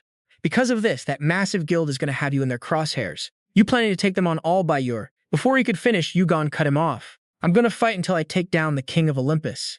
Namgung-hun was stunned. What? Why? You've got beef with Olympus? YuWon explained, I just helped a blacksmith create a weapon that Olympus didn't want him to make. Ever since then, they've been trying to kill me. Namgung was so shocked he couldn't help but shiver. A blacksmith with ties to Olympus Hephaestus? I've heard rumors about what's been going down in the tower lately, but I never expected the guy at the center of it all to be standing right in front of me. Namgung-hun spoke up. I get it. He turned to leave. Be careful. No matter how strong you are, your opponent is still Olympus. One of his guys stepped up. Hun-hyung, where are you going? He looked at the message feed. The martial arts tournament is starting soon, so I'm heading back to the Namgung clan. Nearby, Halman was so happy to see him he was tearing up. Why'd you take so long? I thought I was a goner, YuWon sighed. But you didn't die, did you? Halman was overjoyed. True, but man, you're persistent. He glanced at him, thought for a second, then stammered. Still, even though, seeing him hesitate, Halman looked confused. Even though what? Did I do something wrong? YuWon smiled slightly. Even so, you didn't give up and you held your ground. Right after that, he quickly pulled out the flag marked 6 and 18 and handed it to Halman. He was so shocked he could barely stutter. With this many, we're definitely going to get a ton of points and rewards. But instead of being happy about that, he was just blown away that the guy who'd pulled off the impossible in a total train wreck of a situation had actually praised him. I'm just glad I could play the role of king until the very end. The system notified, player Kim YuWon has given 618 flags to the king. You have received 68 flags. Total flag count will be doubled. You have received 1,236 flags. Team A has earned 12,360 points. The trial has ended. Total tally. Team A won 236 flags. Team B 2 flags. The winning team is Team A. Furthermore, for reasons undisclosed, you have been awarded bonus points. YuWon has received 10,000 points. You can now use the point shop. The 11th floor rankings have been updated. You've earned the right to climb to the 12th floor. You can head up whenever you're ready. You're still holding that top spot on the 11th floor leaderboard with a score of 22,360. Scene changed to a small room on the 12th floor, where he's checking the rankings. Kim YuWon can't help but feel pretty damn satisfied. I was going to be stoked with anything over 10,000, but 20,000? I hit the jackpot. That extra bonus from the administrator must have really pushed it over the edge. He glances at the guy in second place. That dude hit rank 36, blowing past a bunch of high-level rankers. He risked his neck to get that done, so he's earned his keep. The Monkey King is sitting at 11th? Honestly, that's kinda low for him. Guess team challenges just aren't his vibe. He imagines the Great Sage hearing that. Team challenge? What? Why the hell would I need help? Kim YuWon rolls his eyes. He doesn't even need to look to know exactly how that old guy would react. And Hagen, yep, there he is, sitting at 6th place with 7,860 points. No surprises there. The guy's been a freak of nature since day one, but he's really leveled up his game while climbing. He was seriously shaken up by what went down during the tutorial and the first floor. Man, he's probably a completely different person now. Wonder what he looks like these days? Thinking about this reluctant buddy of his, he can't help but feel a little intrigued. Curiosity getting the better of him. The scene shifts to the Namgung clan. They're the big dogs, topping even the Cheonmujin sect, and the ones calling the shots for the martial arts guilds. It's a top-tier family that's churned out tons of high-level rankers, and the guy who brought the Namgung back to glory is this guy with the holy look on his face, the patriarch Namgung Jinun. After listening to Hun's report, he can't help but brood. Who would have thought the 11th floor would turn into such a dumpster fire? Hun bows respectfully. Yes, even the administrator made an appearance. I didn't want to risk relaying this info through the player inventory and leaving a trail, so I came back ahead of schedule. Jinun grunts. Olympus was prepping for the Gigantomachia and had their eyes on Hephaestus, but because of Kim YuWon, we totally whiffed on recruiting him. He pours a cup of tea, his tone sharpening. That kid is a massive thorn in my side. Hun replies, I did mention someone in his squad is getting backing from Asgard, right? Yeah, some guy named Jaibans. Jinun continues. I bet Asgard's gonna catch wind of this sooner or later. Looks like this rising star is about to get caught in a hell of a storm. Looks like the martial arts tournament is gonna be a wild one. Back to our guy, Kim YuWon is holding a legendary blade, channeling his energy. Looks like a target practice challenge. After eyeing everything up, he hurls the blade with everything he's got. His power erupts, turning into a blur of purple light that cuts a straight line through the air. The targets get absolutely obliterated by the sheer force of it. Everyone watching is losing their minds. He didn't just hit them all. He didn't miss a single one. Even from that distance, his speed just keeps climbing. This guy's a monster. How many is he planning to smash? He's definitely setting a new record. Can't even count how many stone pillars he shredded in seconds. A system notification pops up. You have destroyed 1,000 targets. Kim YuWon looks pleased. This spot is perfect for training. I'm usually pretty confident with my spear, but this was my first time forging one with holy fire. Just like that, he clears the 19th floor challenge. You can now proceed to the next floor. The system boosts his level and tosses in some bonus points. Kim YuWon does the math, he's got about 5 minutes left, and there aren't any targets left standing. Looks like that's a wrap. The requirement was only 100 kills, and I blew past that by 10 times, but the reward feels a bit stingy. Outside, the crowd is buzzing. No way, it's been forever since I've seen someone rack up that many points. Whatever he picks, he won't regret it, I know that for sure. Kim YuWon thinks to himself, I got more points than I expected on the 11th floor, so I snagged the gear I wanted. But since I blew past my expected rank and achievements, I'm hitting my ceiling way faster than I thought. Maybe I should aim for floor 20 and up if I want some decent loot. The early floors are high difficulty, but the rewards are actually worth it. But the 20th floor challenge, the stuff I need to do there is kind of a headache, so I'm gonna hold off on climbing for a bit.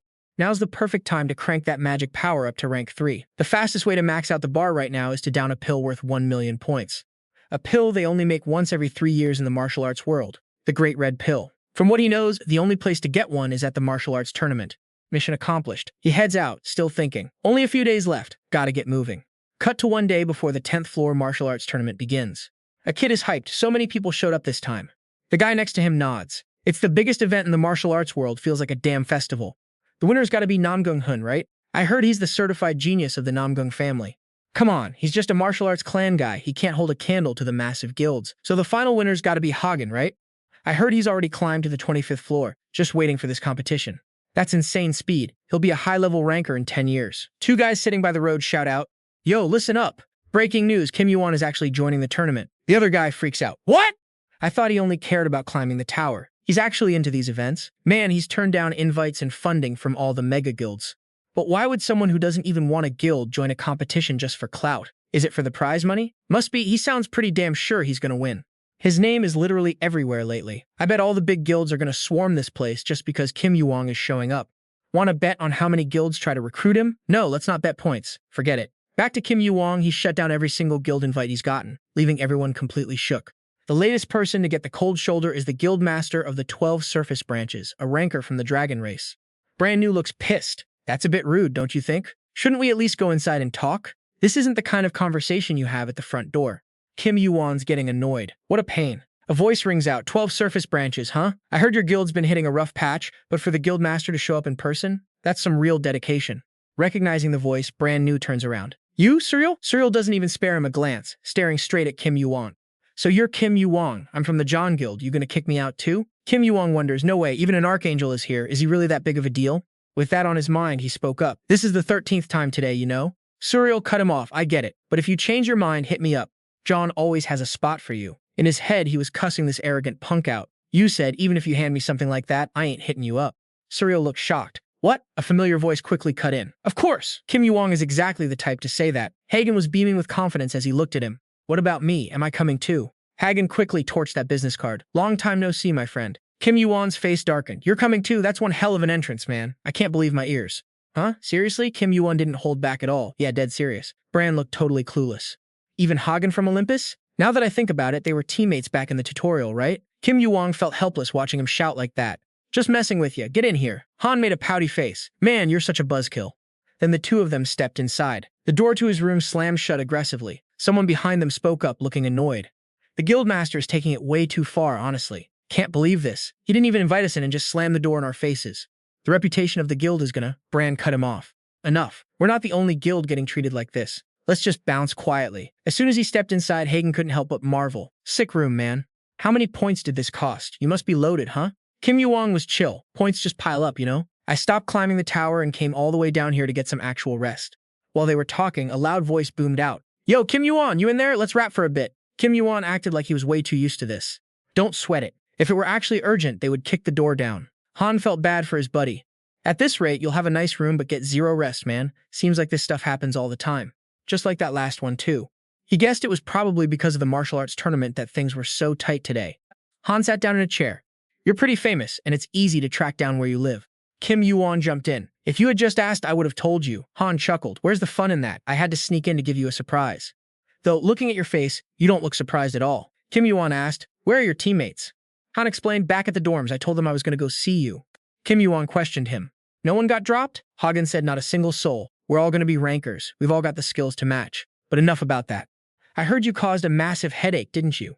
You're the one who stopped Hephaestus from getting dragged off, right? Even if I'm the one who gets ignored, you at least know who my old man is, don't you? I get just about all the intel in this place. When I heard the news, I thought you'd finally lost your mind. Why'd you do it and make Olympus your enemy? You fired a question right back. And yet you still came here. Hagen was dead serious. You know I ain't the cautious type, and those guys looking for an opening are Hera's people.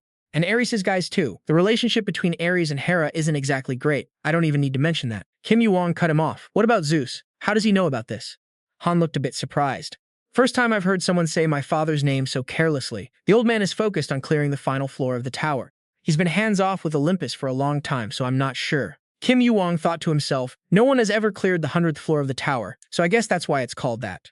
That's also why players who reach the 100th floor are called rankers. I wonder what their faces would look like if they found out there's a place even higher than the 100th floor. Hagen continued. Anyway, Olympus is absolutely livid. Since you saved a criminal, you better lay low for a bit. I'll try to talk to the old man when I get a chance. You cut him off. Looks like even you call the old man a criminal. Han looked surprised. What? You continued. I'm about to head somewhere. Want to tag along? He looked confused. What? Why are you suddenly heading out? Kim YuWon replied, going to see the guy you call a criminal, going to see Hephaestus. The image of the grumpy blacksmith with a heart of gold popped into his head. The furnace was still roaring hot, and the old guy was working away without a break. He gripped his hammer tight. That was the hammer that had been with Vulcan for a lifetime. Sweat was pouring down his body, but he didn't seem to care. The scorching light of the forge lit up the whole area. Vulcan's face looked a bit tired now, he thought. It's already been 4 days. Am I pushing myself too hard? But if I don't do anything, my hands just get all twitchy. Honestly, more than half of the stuff I want to make is weaponry, but I can't just stop here.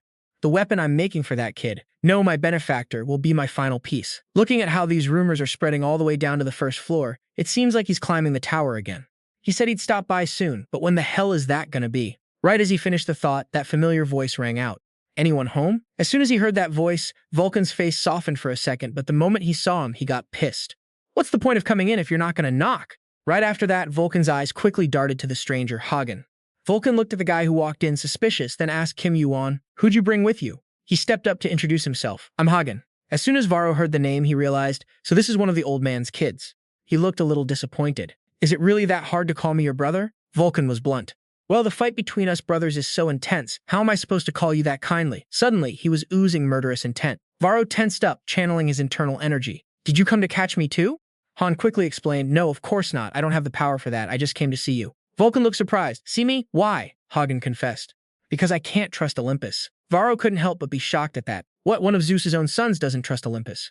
Hagen kept going. Ever since I was born, I've heard that you, my brother, were a world-class criminal. Then I heard my friend here saved you. He's taught me a lot of things, so I wanted to meet you myself and judge you with my own eyes. Vulcan studied his brother. Now that I look closely, both his features and his eyes are exactly like the old man's. Did he inherit more of that blood than I did? Vulcan put his hands on his hips, looking aggressive. So what do you think? Han was honest. I'm not sure yet. I just looked at your face. I know you're not making weapons anymore, but it wasn't always like that, was it? Because there are dozens of weapons in Olympus that you forged. He didn't deny it. You've got a sharp eye. Hagen wondered, when did you stop making weapons? Hearing that, Hagen seemed lost in thought, and Vulcan's face darkened. Kim YuWon wasn't too happy about this either. He repeated the question, when did I stop? So about the war between the giants, you know, they were one of the ruling races, born with insane power and built like tanks. Some people started hating on them, just paranoid and terrified of their raw potential. But let's be real, Olympus only got to where they are because of those giants. That's why Olympus actually sided with them back in the day. Because of that, the giants didn't just see Olympus as allies, nah, they saw us as brothers. And I looked at them as brothers too. But those friends? They were stabbed right through the heart by weapons I built myself. The War of the Giants. That's the name of the slaughter Olympus sparked after they cut the giants out. The reason behind that messy war was simple. It was all just dirty politics. See, the public was turning against Olympus, and by wiping them out, Olympus could hoard all the power they used to share with the giants.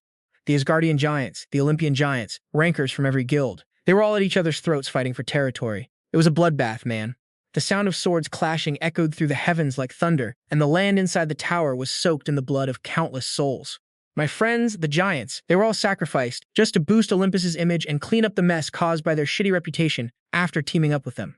That's when I quit working for Olympus, and when I stopped crafting weapons for good. Hearing that, Kim YuWon couldn't hide the pain etched across his face. Kim YuWon remembered this was the story the old man would tell, sobbing his eyes out before he'd head back into the past. Even after all this time, he knew the old man was still hurting like hell whenever he brought it up. But right now he was biting his tongue, holding back the emotions just to keep his dignity. Vulcano kept going. But then a few decades later, they suddenly started demanding I make weapons again. I'm betting my life it's because there are still giants alive out there. Hagen wondered if they were planning to start another war. Volcano scoffed. I'm sure they're just prepping for now, but I'd say there's a 90% chance. That's just my take on it.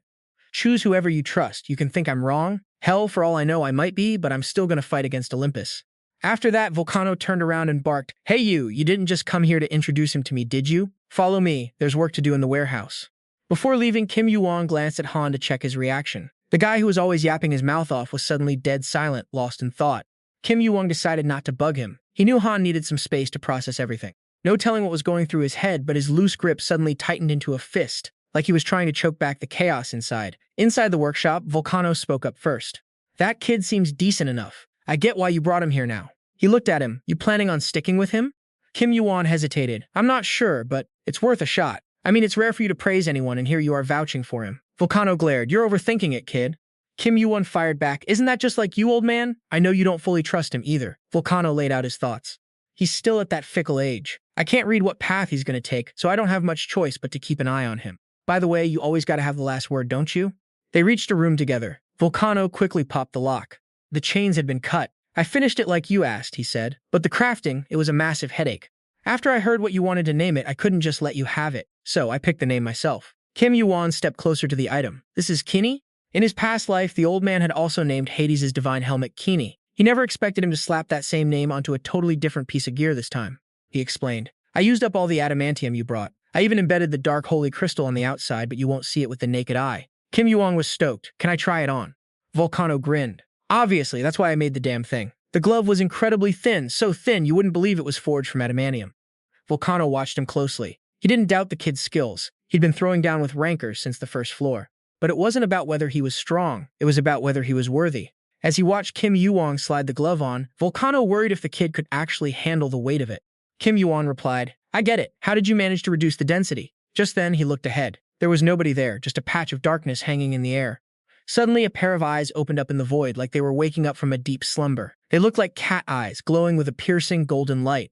It stared him down, and a deep guttural voice echoed out, Who are you? Kim YuWon thought to himself, Who am I? That's my line. He stayed quiet for a second, then it clicked. Got it. This must be the trial of Kini. He introduced himself, Kim YuWon. The eye tracked him for a moment and said, From a different time. How strange. Kim YuWon was taken aback. Different time? Don't tell me it knows I'm from the previous timeline? Kim YuWon asked. Who are you? What the hell are you? The eye shifted quickly. I am the eye that speaks not.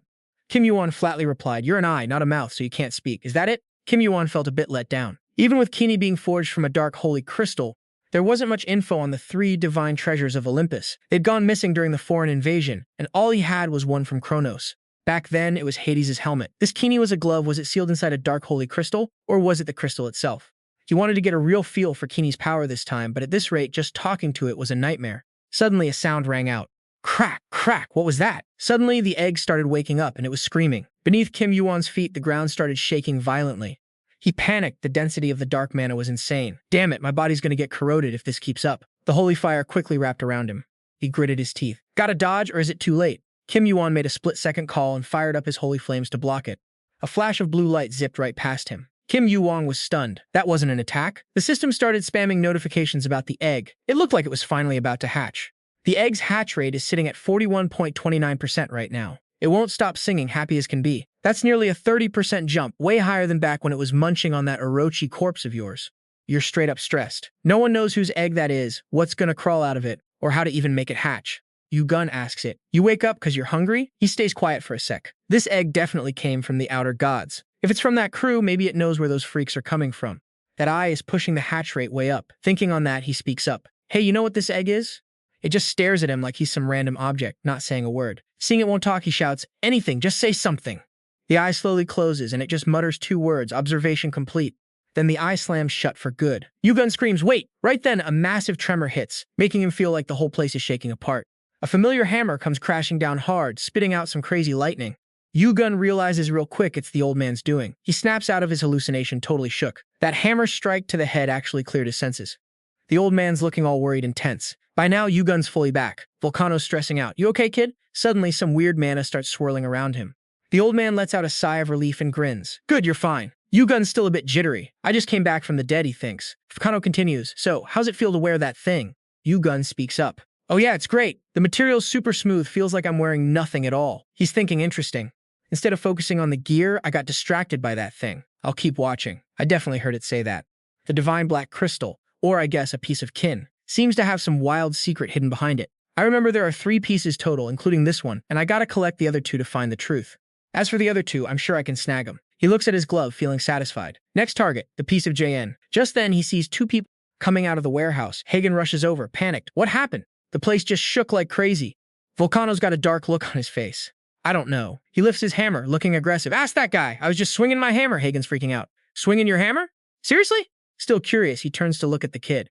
Kim, you gun a glove, a new item? You still good? What do you mean, bro? YuWon doesn't say much. I don't know. Hagen looks skeptical. You're saying that too?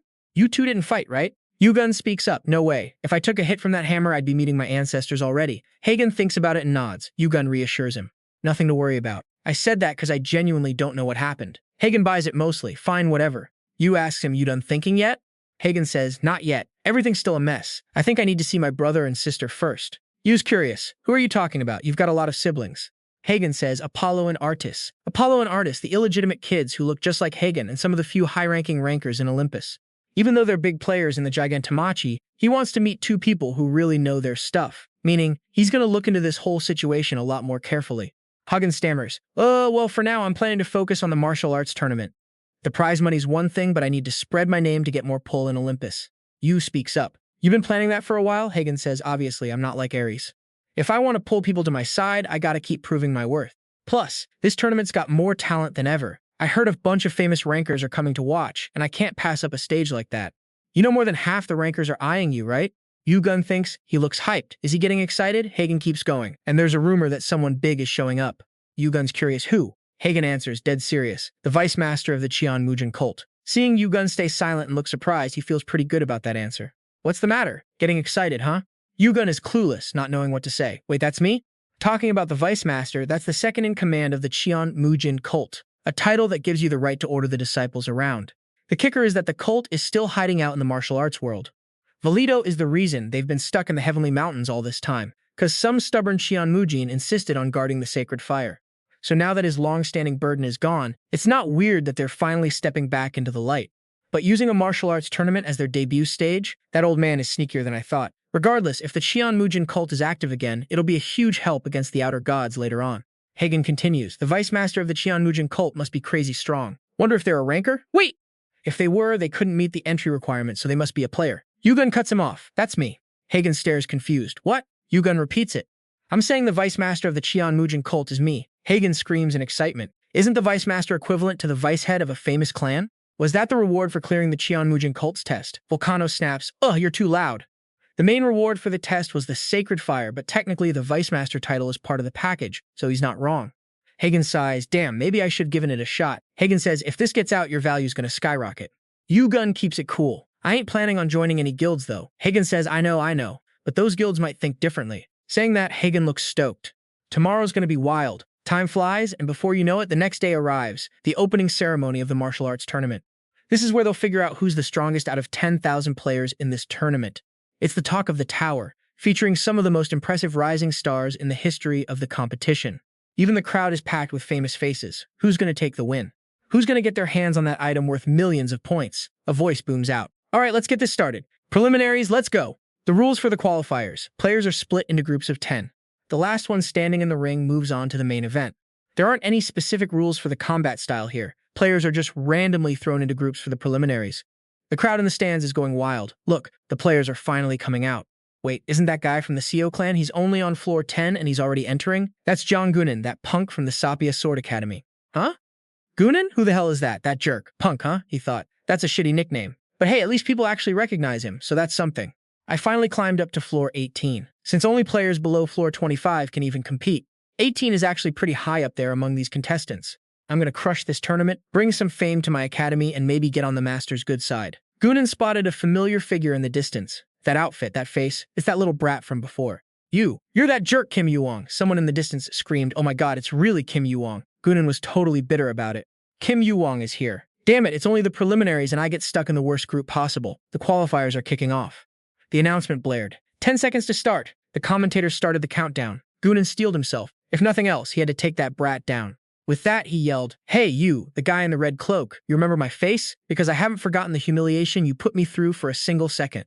The match started right then. Gunan gritted his teeth. "If fate brought us back together, I'm gonna wreck you this time." Gunan lunged forward with his sword, but he dodged it like it was nothing. He was so stunned he stood there like an idiot. Not only did he just get punched in the chin, but Kim YuWon looked annoyed. "Who the hell are you?" Gunan was bewildered. He didn't even remember him. They both lunged at each other and the fight turned brutal. One of the other guys stared at him. Black hair, black eyes, red cloak. It was unmistakable. "That's Kim YuWon from the Sion clan." Sunchang started to speak, but Kim YuWon cut him off. "Are you guys coming one by one or all at once? Let's just get this over with." His face went cold and he growled, "And if you're too scared to make a move, then I'll do it." Before the fighters could even react, he moved. Kim YuWon was so fast that nobody could even keep up before they were getting wrecked.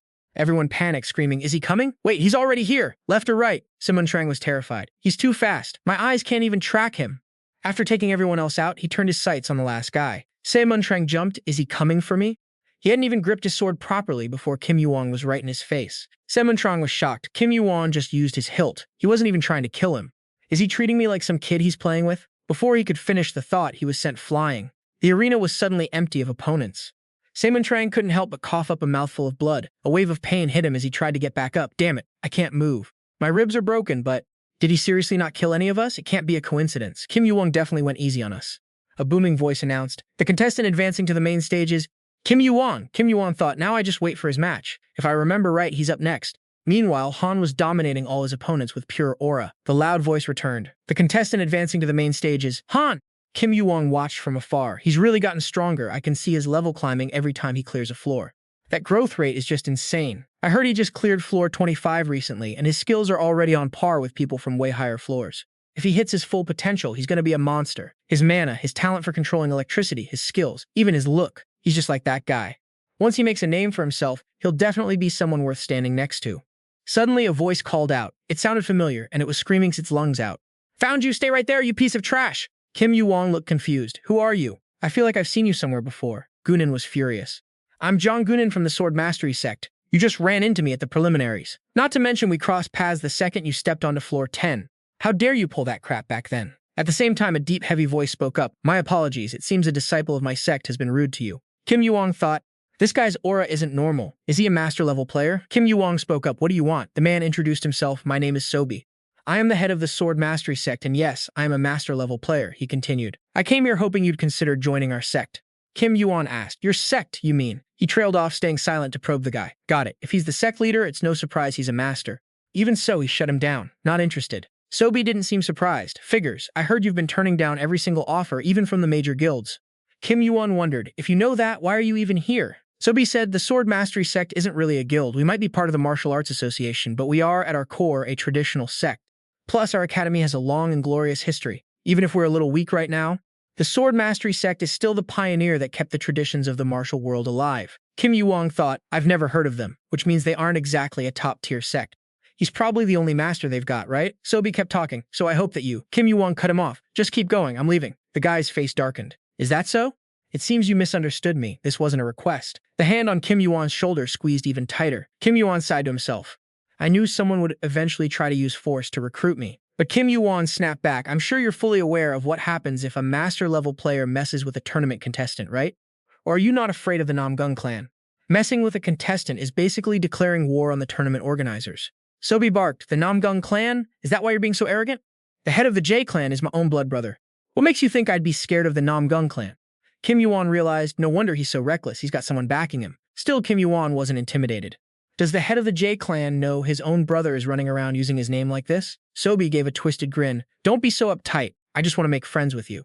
I'm sure you'll see the Sword Mastery sect is a great place if you just listen to me." Kim YuWon coldly repeated, "Didn't I make myself clear? I'm not interested." So was caught off guard. He'd heard plenty of talk about this kid's skills, but he didn't realize the punk was this strong. This is going to be a pain. I better prep for some blowback. Kim YuWon kept pushing. "You really think I give a damn about the Namgung clan? Nah, I only trust myself." Kim YuWon clamped down harder on his arm, so quickly channeled his internal energy to blast him back. He acted cool, though. Not bad. He'd been planning to use force if the kid didn't listen, but it looked like this wasn't going to be a walk in the park. Good thing the tournament was hitting its peak. It'd take a while for the crowd to clear out. Since he had to deal with the fallout later, he shouldn't drag this out. Gotta finish it in one hit. Kim YuWon added, "Actually, there's one more thing I believe in." Right as he said it, a low, booming voice echoed out. I was wondering why you were taking so long. What the hell are you doing here? Vice cult leader? No, you're the Pung Bakram of the Cheonmujin cult, Pung Bim. So was stunned. The vice cult leader? I thought he didn't belong to any sect. Wait, there's only one place in the martial world that uses the title cult leader. Don't tell me Kim YuWon is the guy from the Cheonmujin cult who entered the tournament. I knew Kim YuWon was the only one who passed their test, but I never thought they'd actually name him vice cult leader. Pung Bim went on. Looks like this trash gave you some trouble. What should I do? Maybe I should just kill him? Kim YuWon replied, we hadn't even started yet, so whatever. So started shaking. This guy isn't just some random punk. If I fight him, I'm dead, and even if I win, I'll be marked as an enemy of the Cheonmujin cult. Damn it. Thinking that, he had to back down. My mistake. I didn't know you were the vice cult leader of the Cheonmujin cult. If I'd known you were affiliated with them, I wouldn't have bothered you. We ain't some sect, don't group us with your lot. Realizing he'd picked a fight with the wrong person, he scurried off. Anyway, my apologies. See ya. Kim YuWon just glared at him, annoyed. A moment later, he called them out. You guys were the ones spreading the rumors that the vice cult leader was joining the tournament, weren't you? Pung Bim couldn't help but laugh out loud. The disciples were just too hyped about getting back into the martial world. They couldn't keep their mouths shut. Kim YuWon was pissed. I knew it. Pung Bim laughed it off, admitting, yeah, I was in on it too. Don't sweat it. Kim YuWon was speechless. Is he always like this? He ordered them to keep an eye on the Du family head. The guy was backing the leader of the sword sect. Keep a close watch on those snakes. Bim shouted. Yes, sir, Pung Bim continued. There's a dinner with the Namgung family after the tournament ends. I'll bring it up with them then. Any shady business needs to be dealt with. You want to come? Kim YuWon, of course, said no. Forget it. That's just social posturing. As he knocked on the door, a voice from inside answered immediately. Get in. Cheonmujin seemed to know he was coming and was waiting. He poured a cup of tea and couldn't help but offer praise. Good job. Kim YuWon was confused. You watched my preliminary round? Mujin said. I knew you'd win, so I didn't bother. Seeing Kim YuWon stay silent, he asked, did I guess wrong? He reached over to pour tea for him. Kim YuWon replied that he was spot on. Suddenly, a wave of pressure flooded the entire room. Kim YuWon thought, the Cheonmujin's mana is pouring into the cup along with the tea like a waterfall. It's heavy. Testing me, are we? He gritted his teeth, telling himself to hold it together. The teacup couldn't take the pressure and started to crack, but he couldn't let it break. His face didn't look too good. Kini's mana was leaking out. Kim YuWon wondered, it's reacting to my emotions. After a long while, the Cheonmujin spoke up, that's clear enough. He stopped what he was doing. Mujin asked, why are you joining the martial arts tournament? Your skills are way past these kid games. Kim YuWon was honest. I'm a little broke lately, so I need the Great Red Pill. Since I'm not a real martial arts master like you, the system stats are huge for me. Mujin pondered. I see, the Great Red Pill is a decent medicine, all right? It's the only reason this tournament even grew this big. Kim YuWon was curious. What wind blew you all the way here? Mujin said. It's time for the Cheonmujin cult to leave the Heavenly Mountain. We plan to take in new disciples, hold trials, and beef up our strength to stand tall in the martial world. With modern tech, traveling from the mountain is easier now, so I decided it's time we officially reveal ourselves. Kim YuWon was satisfied. Finally, a proper trial, he continued. You okay with all this? Like I said, I'm not cut out for this vice cult leader gig, and I don't plan on being tied down to any organization. I won't be doing the heavy lifting while just using my own power. I'm sure some disciples are going to throw a fit about this. Mujin was stubborn. I am the Cheonmujin of this cult. Once I've recognized you, nobody gets to go against what you want. Kim YuWon asked, even if I end up destroying the whole cult. Faced with that, Mujin went silent, deep in thought. He said, I see, a war of giants, huh? I've been in the mountains too long to see it firsthand, but that event was so huge everyone in the tower heard about it. You planning on stopping the second one? Kim YuWon was blunt. Something like that. He asked back, is that why you said you were an enemy of Olympus? Kim YuWon retorted, so I'll ask you again. Are you prepared to be an enemy of Olympus? Mujin said you shouldn't stop sailing just because you're scared of a storm. Then what choice is there but to face it head on? Why? Honestly, we're basically strangers. Plus, this path is dangerous even for your own family back at the mountain. So why did he agree so easily? Mujin seemed to read his mind. He added, if you don't get it, just remember this. Nothing else matters except for one thing, the one thing you need to burn into your brain. Vice cult leader Kim YuWon, from now on, you are the Cheonmujin cult. The scene shifts to a fancy room filled with expensive pottery. A voice speaks up. Leader of the sword sect, you've been looking pretty cranky for a while now. What's wrong? This tournament isn't just drawing a huge crowd, there are tons of promising young talents showing up. You've got the Prince of Olympus, the descendant of Asga, the angel from John, and even that kid, Kim YuWon. That guy's a total beast. It'd be a massive W if we could get him to join our Holy Martial Academy. Word is, he crushed the Cheonmujin cult's test before climbing the tower straight up insane. Out of every school out there, he had to pick the demonic cult's trial, so Sabj cut him off. Kim YuWon, he's the vice leader of the Cheonmujin cult. Everyone freaked out. Vice leader? The hell are you talking about? So he quickly spilled the tea. He was just trying to say hi. Maybe got a little too hyped meeting such a high-tier talent, and suddenly they hit him with straight-up bloodlust and kicked him out. Seriously, who does that?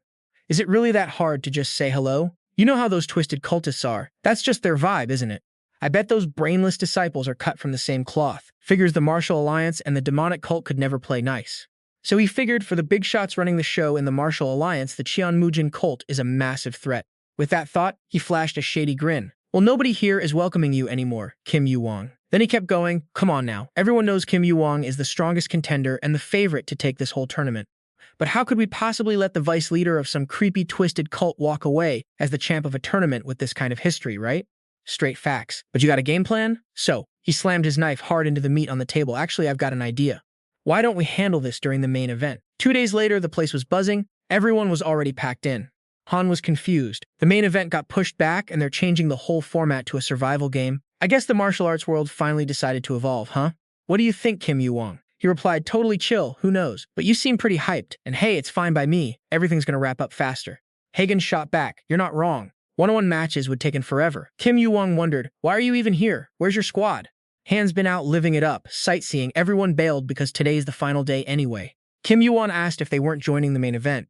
Hagen explained that once they heard Kim YuWon was entering, they all quit, saying there was no way they could beat him. Smart move, honestly. The orb flashed the countdown to the start of the tournament.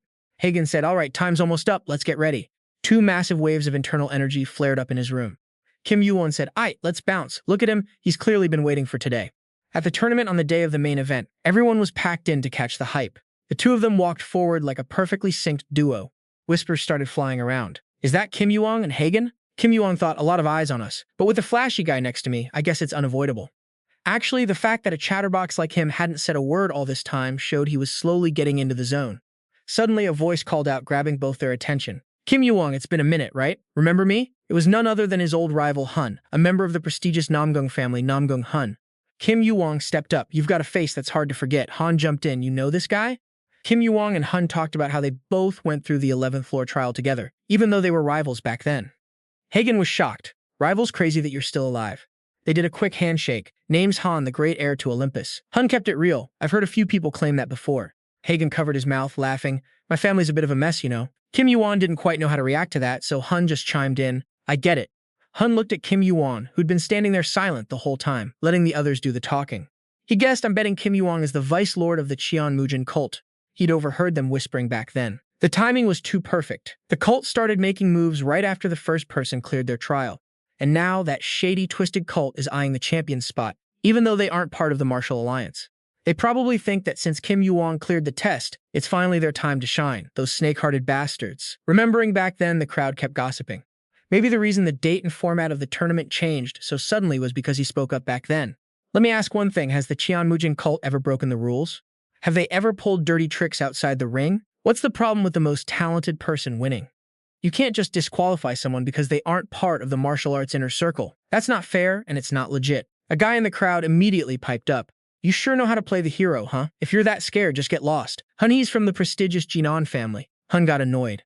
Jinan, the snake in the grass. Seeing that arrogant look on his face, it had to be an order from the family. For a second-tier family in the alliance to pull something like this, most of the schools must have already jumped to their side. Unbelievable, even though they're martial artists, the seniors and juniors alike all agreed to play dirty behind everyone's backs. But whatever they tried, they were just digging their own graves. Seeing Han staring him down for so long, Kim YuWon spoke up. What's up? You got something to say? Han thought. I should probably give him a heads up. I'm not worried since I've seen your skills with my own eyes. But keep your guard up for the main event. At the same time, the announcement blared. The main tournament will begin in a few moments. All contestants, please enter the arena. Repeating, all contestants, please enter the arena. Hagen wondered, what was he talking about? Be careful. Kim YuWon didn't look worried at all. He told Han, let's just save it for later. Inside, the atmosphere was absolutely electric. Everyone started lining up to wait for their turn to fight. As soon as Han walked in, he shouted, hyped up, okay, now I get why he said that. Seeing countless fierce eyes staring daggers at his friend, Hagen couldn't help but tease him. You're pretty famous, Kim YuWon. He quickly realized it too, I see, so that's how it is. Pretty childish. Hagen said clearly, from here on out, your only rival is me, so don't you dare lose to anyone else. Worry about yourself. Kim YuWon gripped his sword, ready to throw down. Not a chance, the crowd started buzzing. It was about to go down. This tournament's gonna go down in history, for real. Why don't we take this chance to switch up the tournament format? Nice call, man. You're doing great, Lord of the Rui clan. We almost handed the tournament's glory over to those demonic cult freaks. The guy next to him, the Lord of the Duan clan, chimed in, acting all humble. I didn't do anything. This is all thanks to you setting things up so smoothly. So once the matches are over, I'm planning on visiting your sect. Another guy jumped in. Count me in too. So he just laughed it off, ready to welcome everyone. While those losers were busy yapping away, one man sat there, completely silent. Jingun thought to himself, a bunch of hopeless clowns. The martial world has turned into a place where talk is cheaper than sword skills. Even though they're a B-list clan, a degenerate like him has more influence than my own clan. It's all because I fell short. That's why I took responsibility and brought a turning point to the martial arts world. No matter what happens, I'm going to use this tournament as a springboard for it. Suddenly someone walked in, catching them all off guard. Who the hell is that? Jingun stammered in surprise. Kim Yugun was still on the other side while that whole crowd scrambled to get up from their seats. One of them growled aggressively. What is this? Only one guy and you still can't finish him off. When did Mujin even get in here? Looks like my vice sec leader is putting on quite a show. Excuse the late introduction. I was invited here by the Namgung clan. I'm the Cheon Mujin, head of the demonic cult, John Mujin. One of the guys freaked out. John Mujin? Wait, why is the demonic cult here? Jingun spoke up. Welcome, I've been waiting for you. He continued. Thanks for making the long trip here, Cheon Mujin. Everyone in the room instinctively stepped back, some of them already reaching for their swords. Mujin's face went dark. I guarantee if you draw your sword, you're dying by my hand. The guy backed off, scared, and quickly sheathed his blade. Mujin said coldly, Good, right call. From what I hear, if the tournament goes as planned, the Cheon Mujin cult's vice lord is a lock for the win. That kid is just unacceptable, right? How the hell can the demonic cult be allowed to win the martial arts tournament? Seeing them all go quiet, he spoke up. What's with these faces? Mujin gave a sinister smirk. Do I look pissed off to you? You got it all wrong. Why would I be mad? Because the tournament you guys worked so hard to set up is about to be ruined anyway. Outside, the kid was still fighting non-stop. Looks like he hadn't found a worthy opponent yet.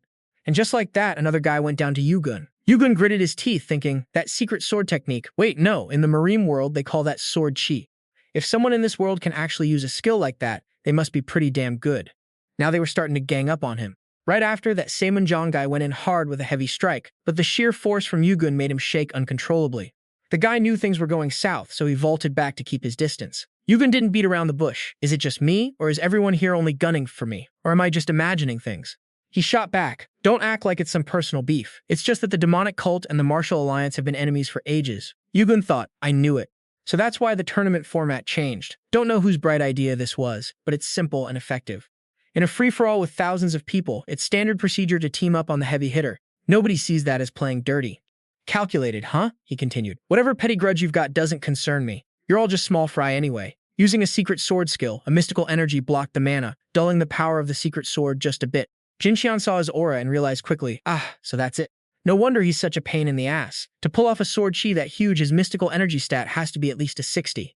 But he's not nearly as strong as the legends made him out to be. So the rumors were just hype. We can definitely take him down. With the math done, he immediately barked the order. Everyone, jump him right now. All-out attack. After that command, the whole mob rushed him like starving wolves. On the other side, Han was closing in fast. The powerful arcs of lightning he unleashed sent the crowd flying everywhere. Both of them were quickly cornered, surrounded by dozens of them. Han roared, Yo, you weaklings, have you no shame? Jinan spoke up. Should I take your little stunt to mean you're on their side? Han growled. And if I am, so what? The crowd started whispering. My clan is trying to build a good relationship with him. Who the hell came up with this garbage idea? Han kept going. What, did I hit a nerve, you cowards? Let me guess, only those snake-ass Rui clansmen are backing you, right?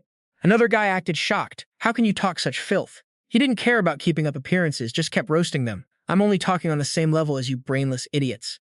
Then in a flash, he shot straight toward Jinxian at breakneck speed. He landed a heavy punch right in his face. Jinan's hands started trembling. He was terrified, thinking that strength. It's insane.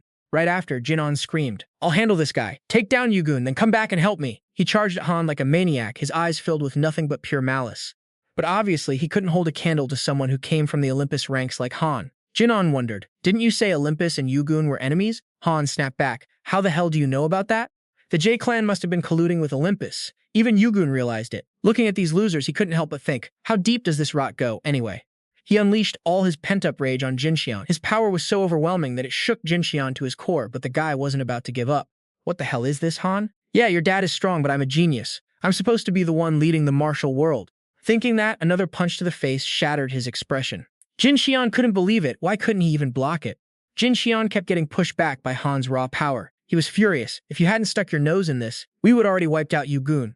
Han sneered. You really think it'd be that easy? Han's aura flared up like a hurricane. You actually think you've got a shot at beating him? From the cloud of dust, a figure emerged, radiating a terrifying, powerful energy.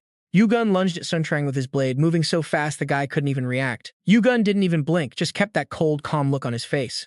A second later, Yugun ripped his sword back, sending Seo Montrang flying. Man, that's pathetic, Yugun spat. You guys prepped all this only to get wrecked by someone using half his strength?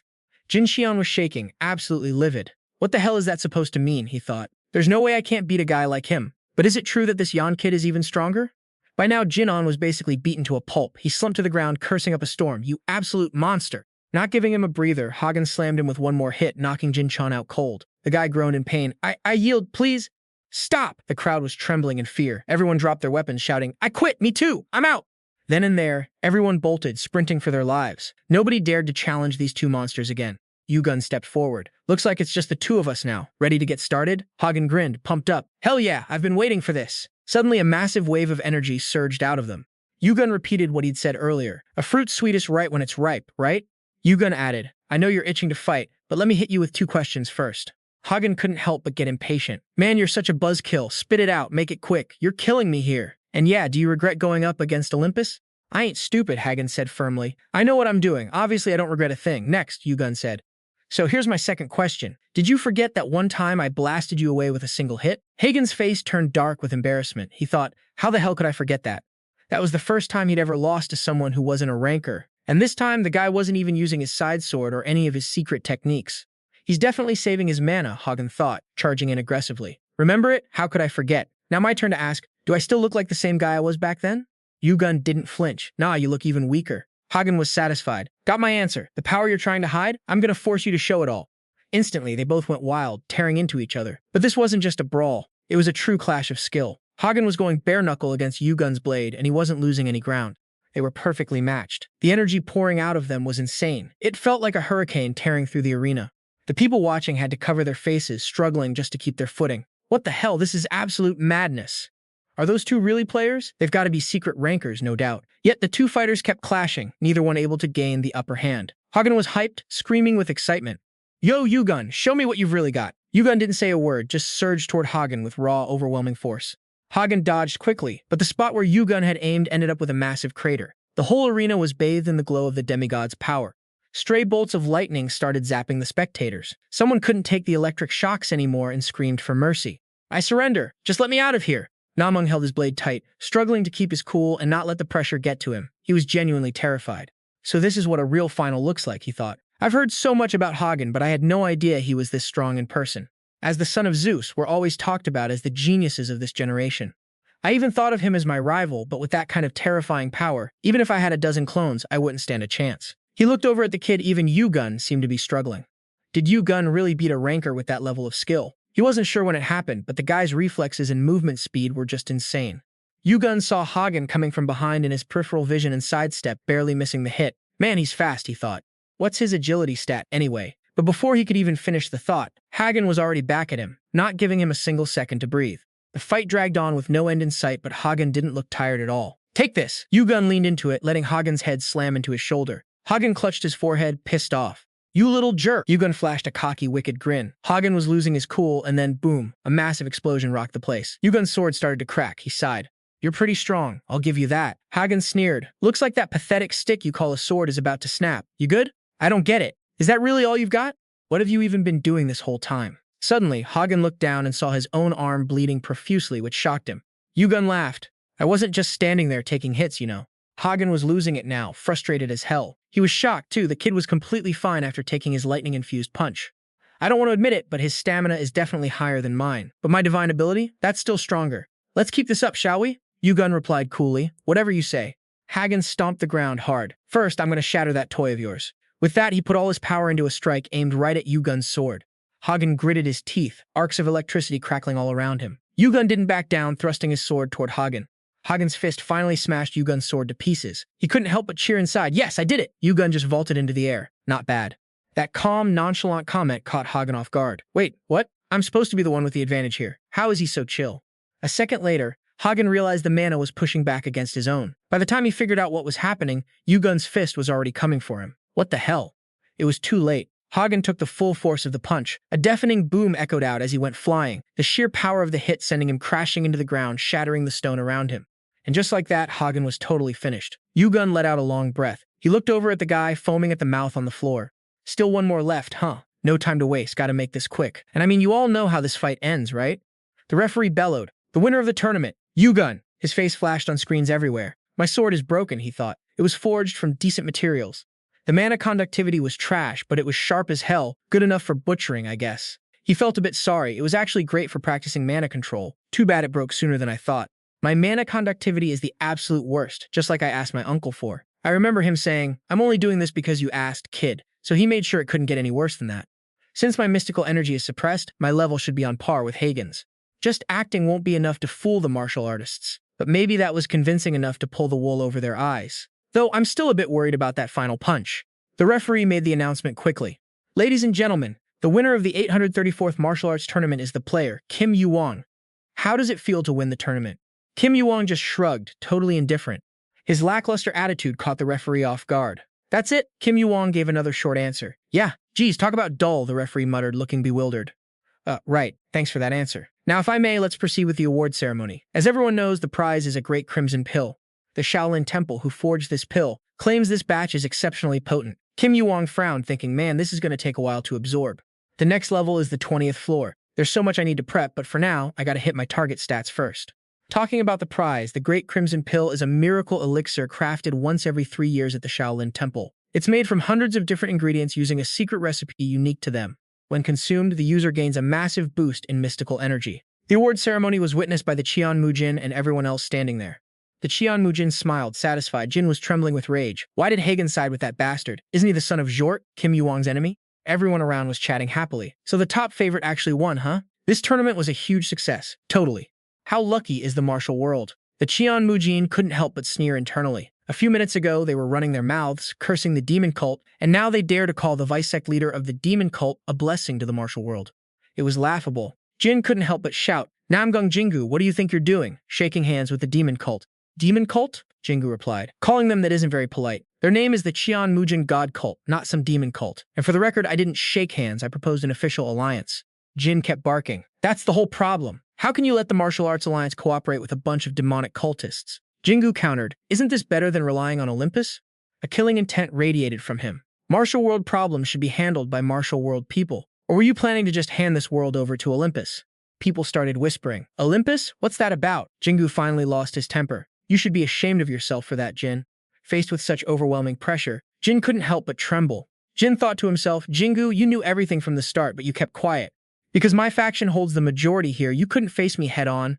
But now, with the Qian Mujin's power backing you, combined with your damn logic, the tables have completely turned in your favor. Has their era really arrived? Tane, you're the leader of the factions in the Martial Arts Alliance, the strategist of the martial world. Is this how you end up? Mujin spoke up. Forgive me for interrupting while you're sorting out your drama, but before I go, I have one question. Then he shot a fierce glare. Who here is named Mon Sabsh? Hearing his name called, the guy who had been quiet the whole time couldn't help but jump in surprise. Standing before the Qian Mujin's crushing presence, he trembled like a coward. I'm screwed.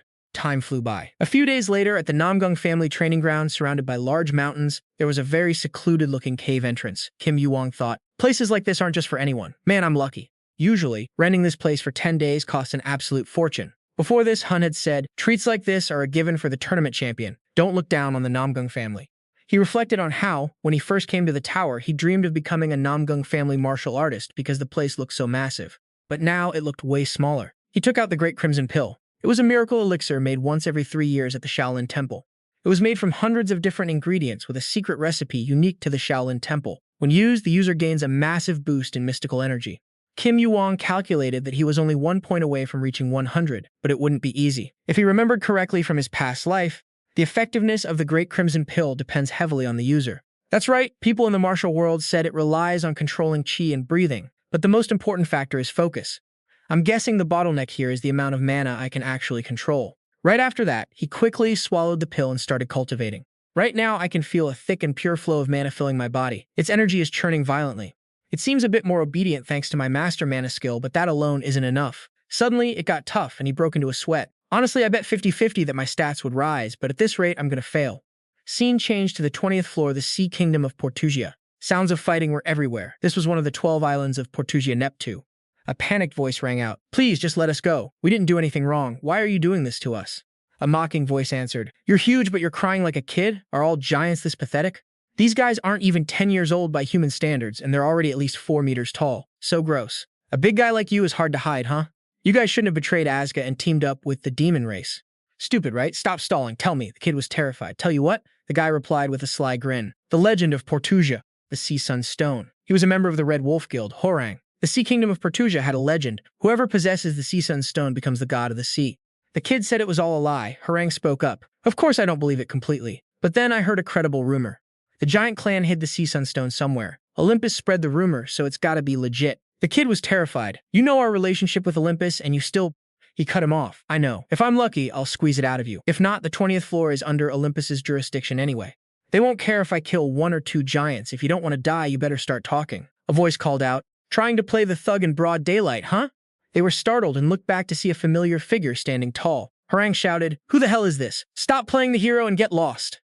Suddenly he jumped, eyes wide, taking a closer look. Wait, this guy. Yu squeezed his eyes shut, triggering his identify skill and locking in his combat prediction ability. His senses were spiking off the charts. He flashed back to the cave, that massive surge of mana flooding into his system, moving at breakneck speed. He couldn't stop the flow. It was like the mana was hellbent on becoming his own. Then a notification. Esoteric potential +1, mystic power reached 100. An innate skill awakened once certain benchmarks were hit. Back in the present, his sensory stats were steadily climbing. He just snagged sensory pursuit. He activated it immediately. This was the real deal. He could track every living soul within a 50-meter radius. The guy opposite him went quiet. I'm betting my life this is the champ of this year's tournament, YuWon. The 2 giants stood there, frozen, watching him. The kids looked completely spooked. Yu kept the pressure on. Playing the hero, are we? You think I'm messing around? I'll show you I'm dead serious. He appeared in the air like a phantom, leaving them rattled. How the hell is he this strong? Damn it, what guild are you with? I don't care who you roll with, but you're crossing the line. Even this place has rules. Horang scrambled forward, shielding his teammates.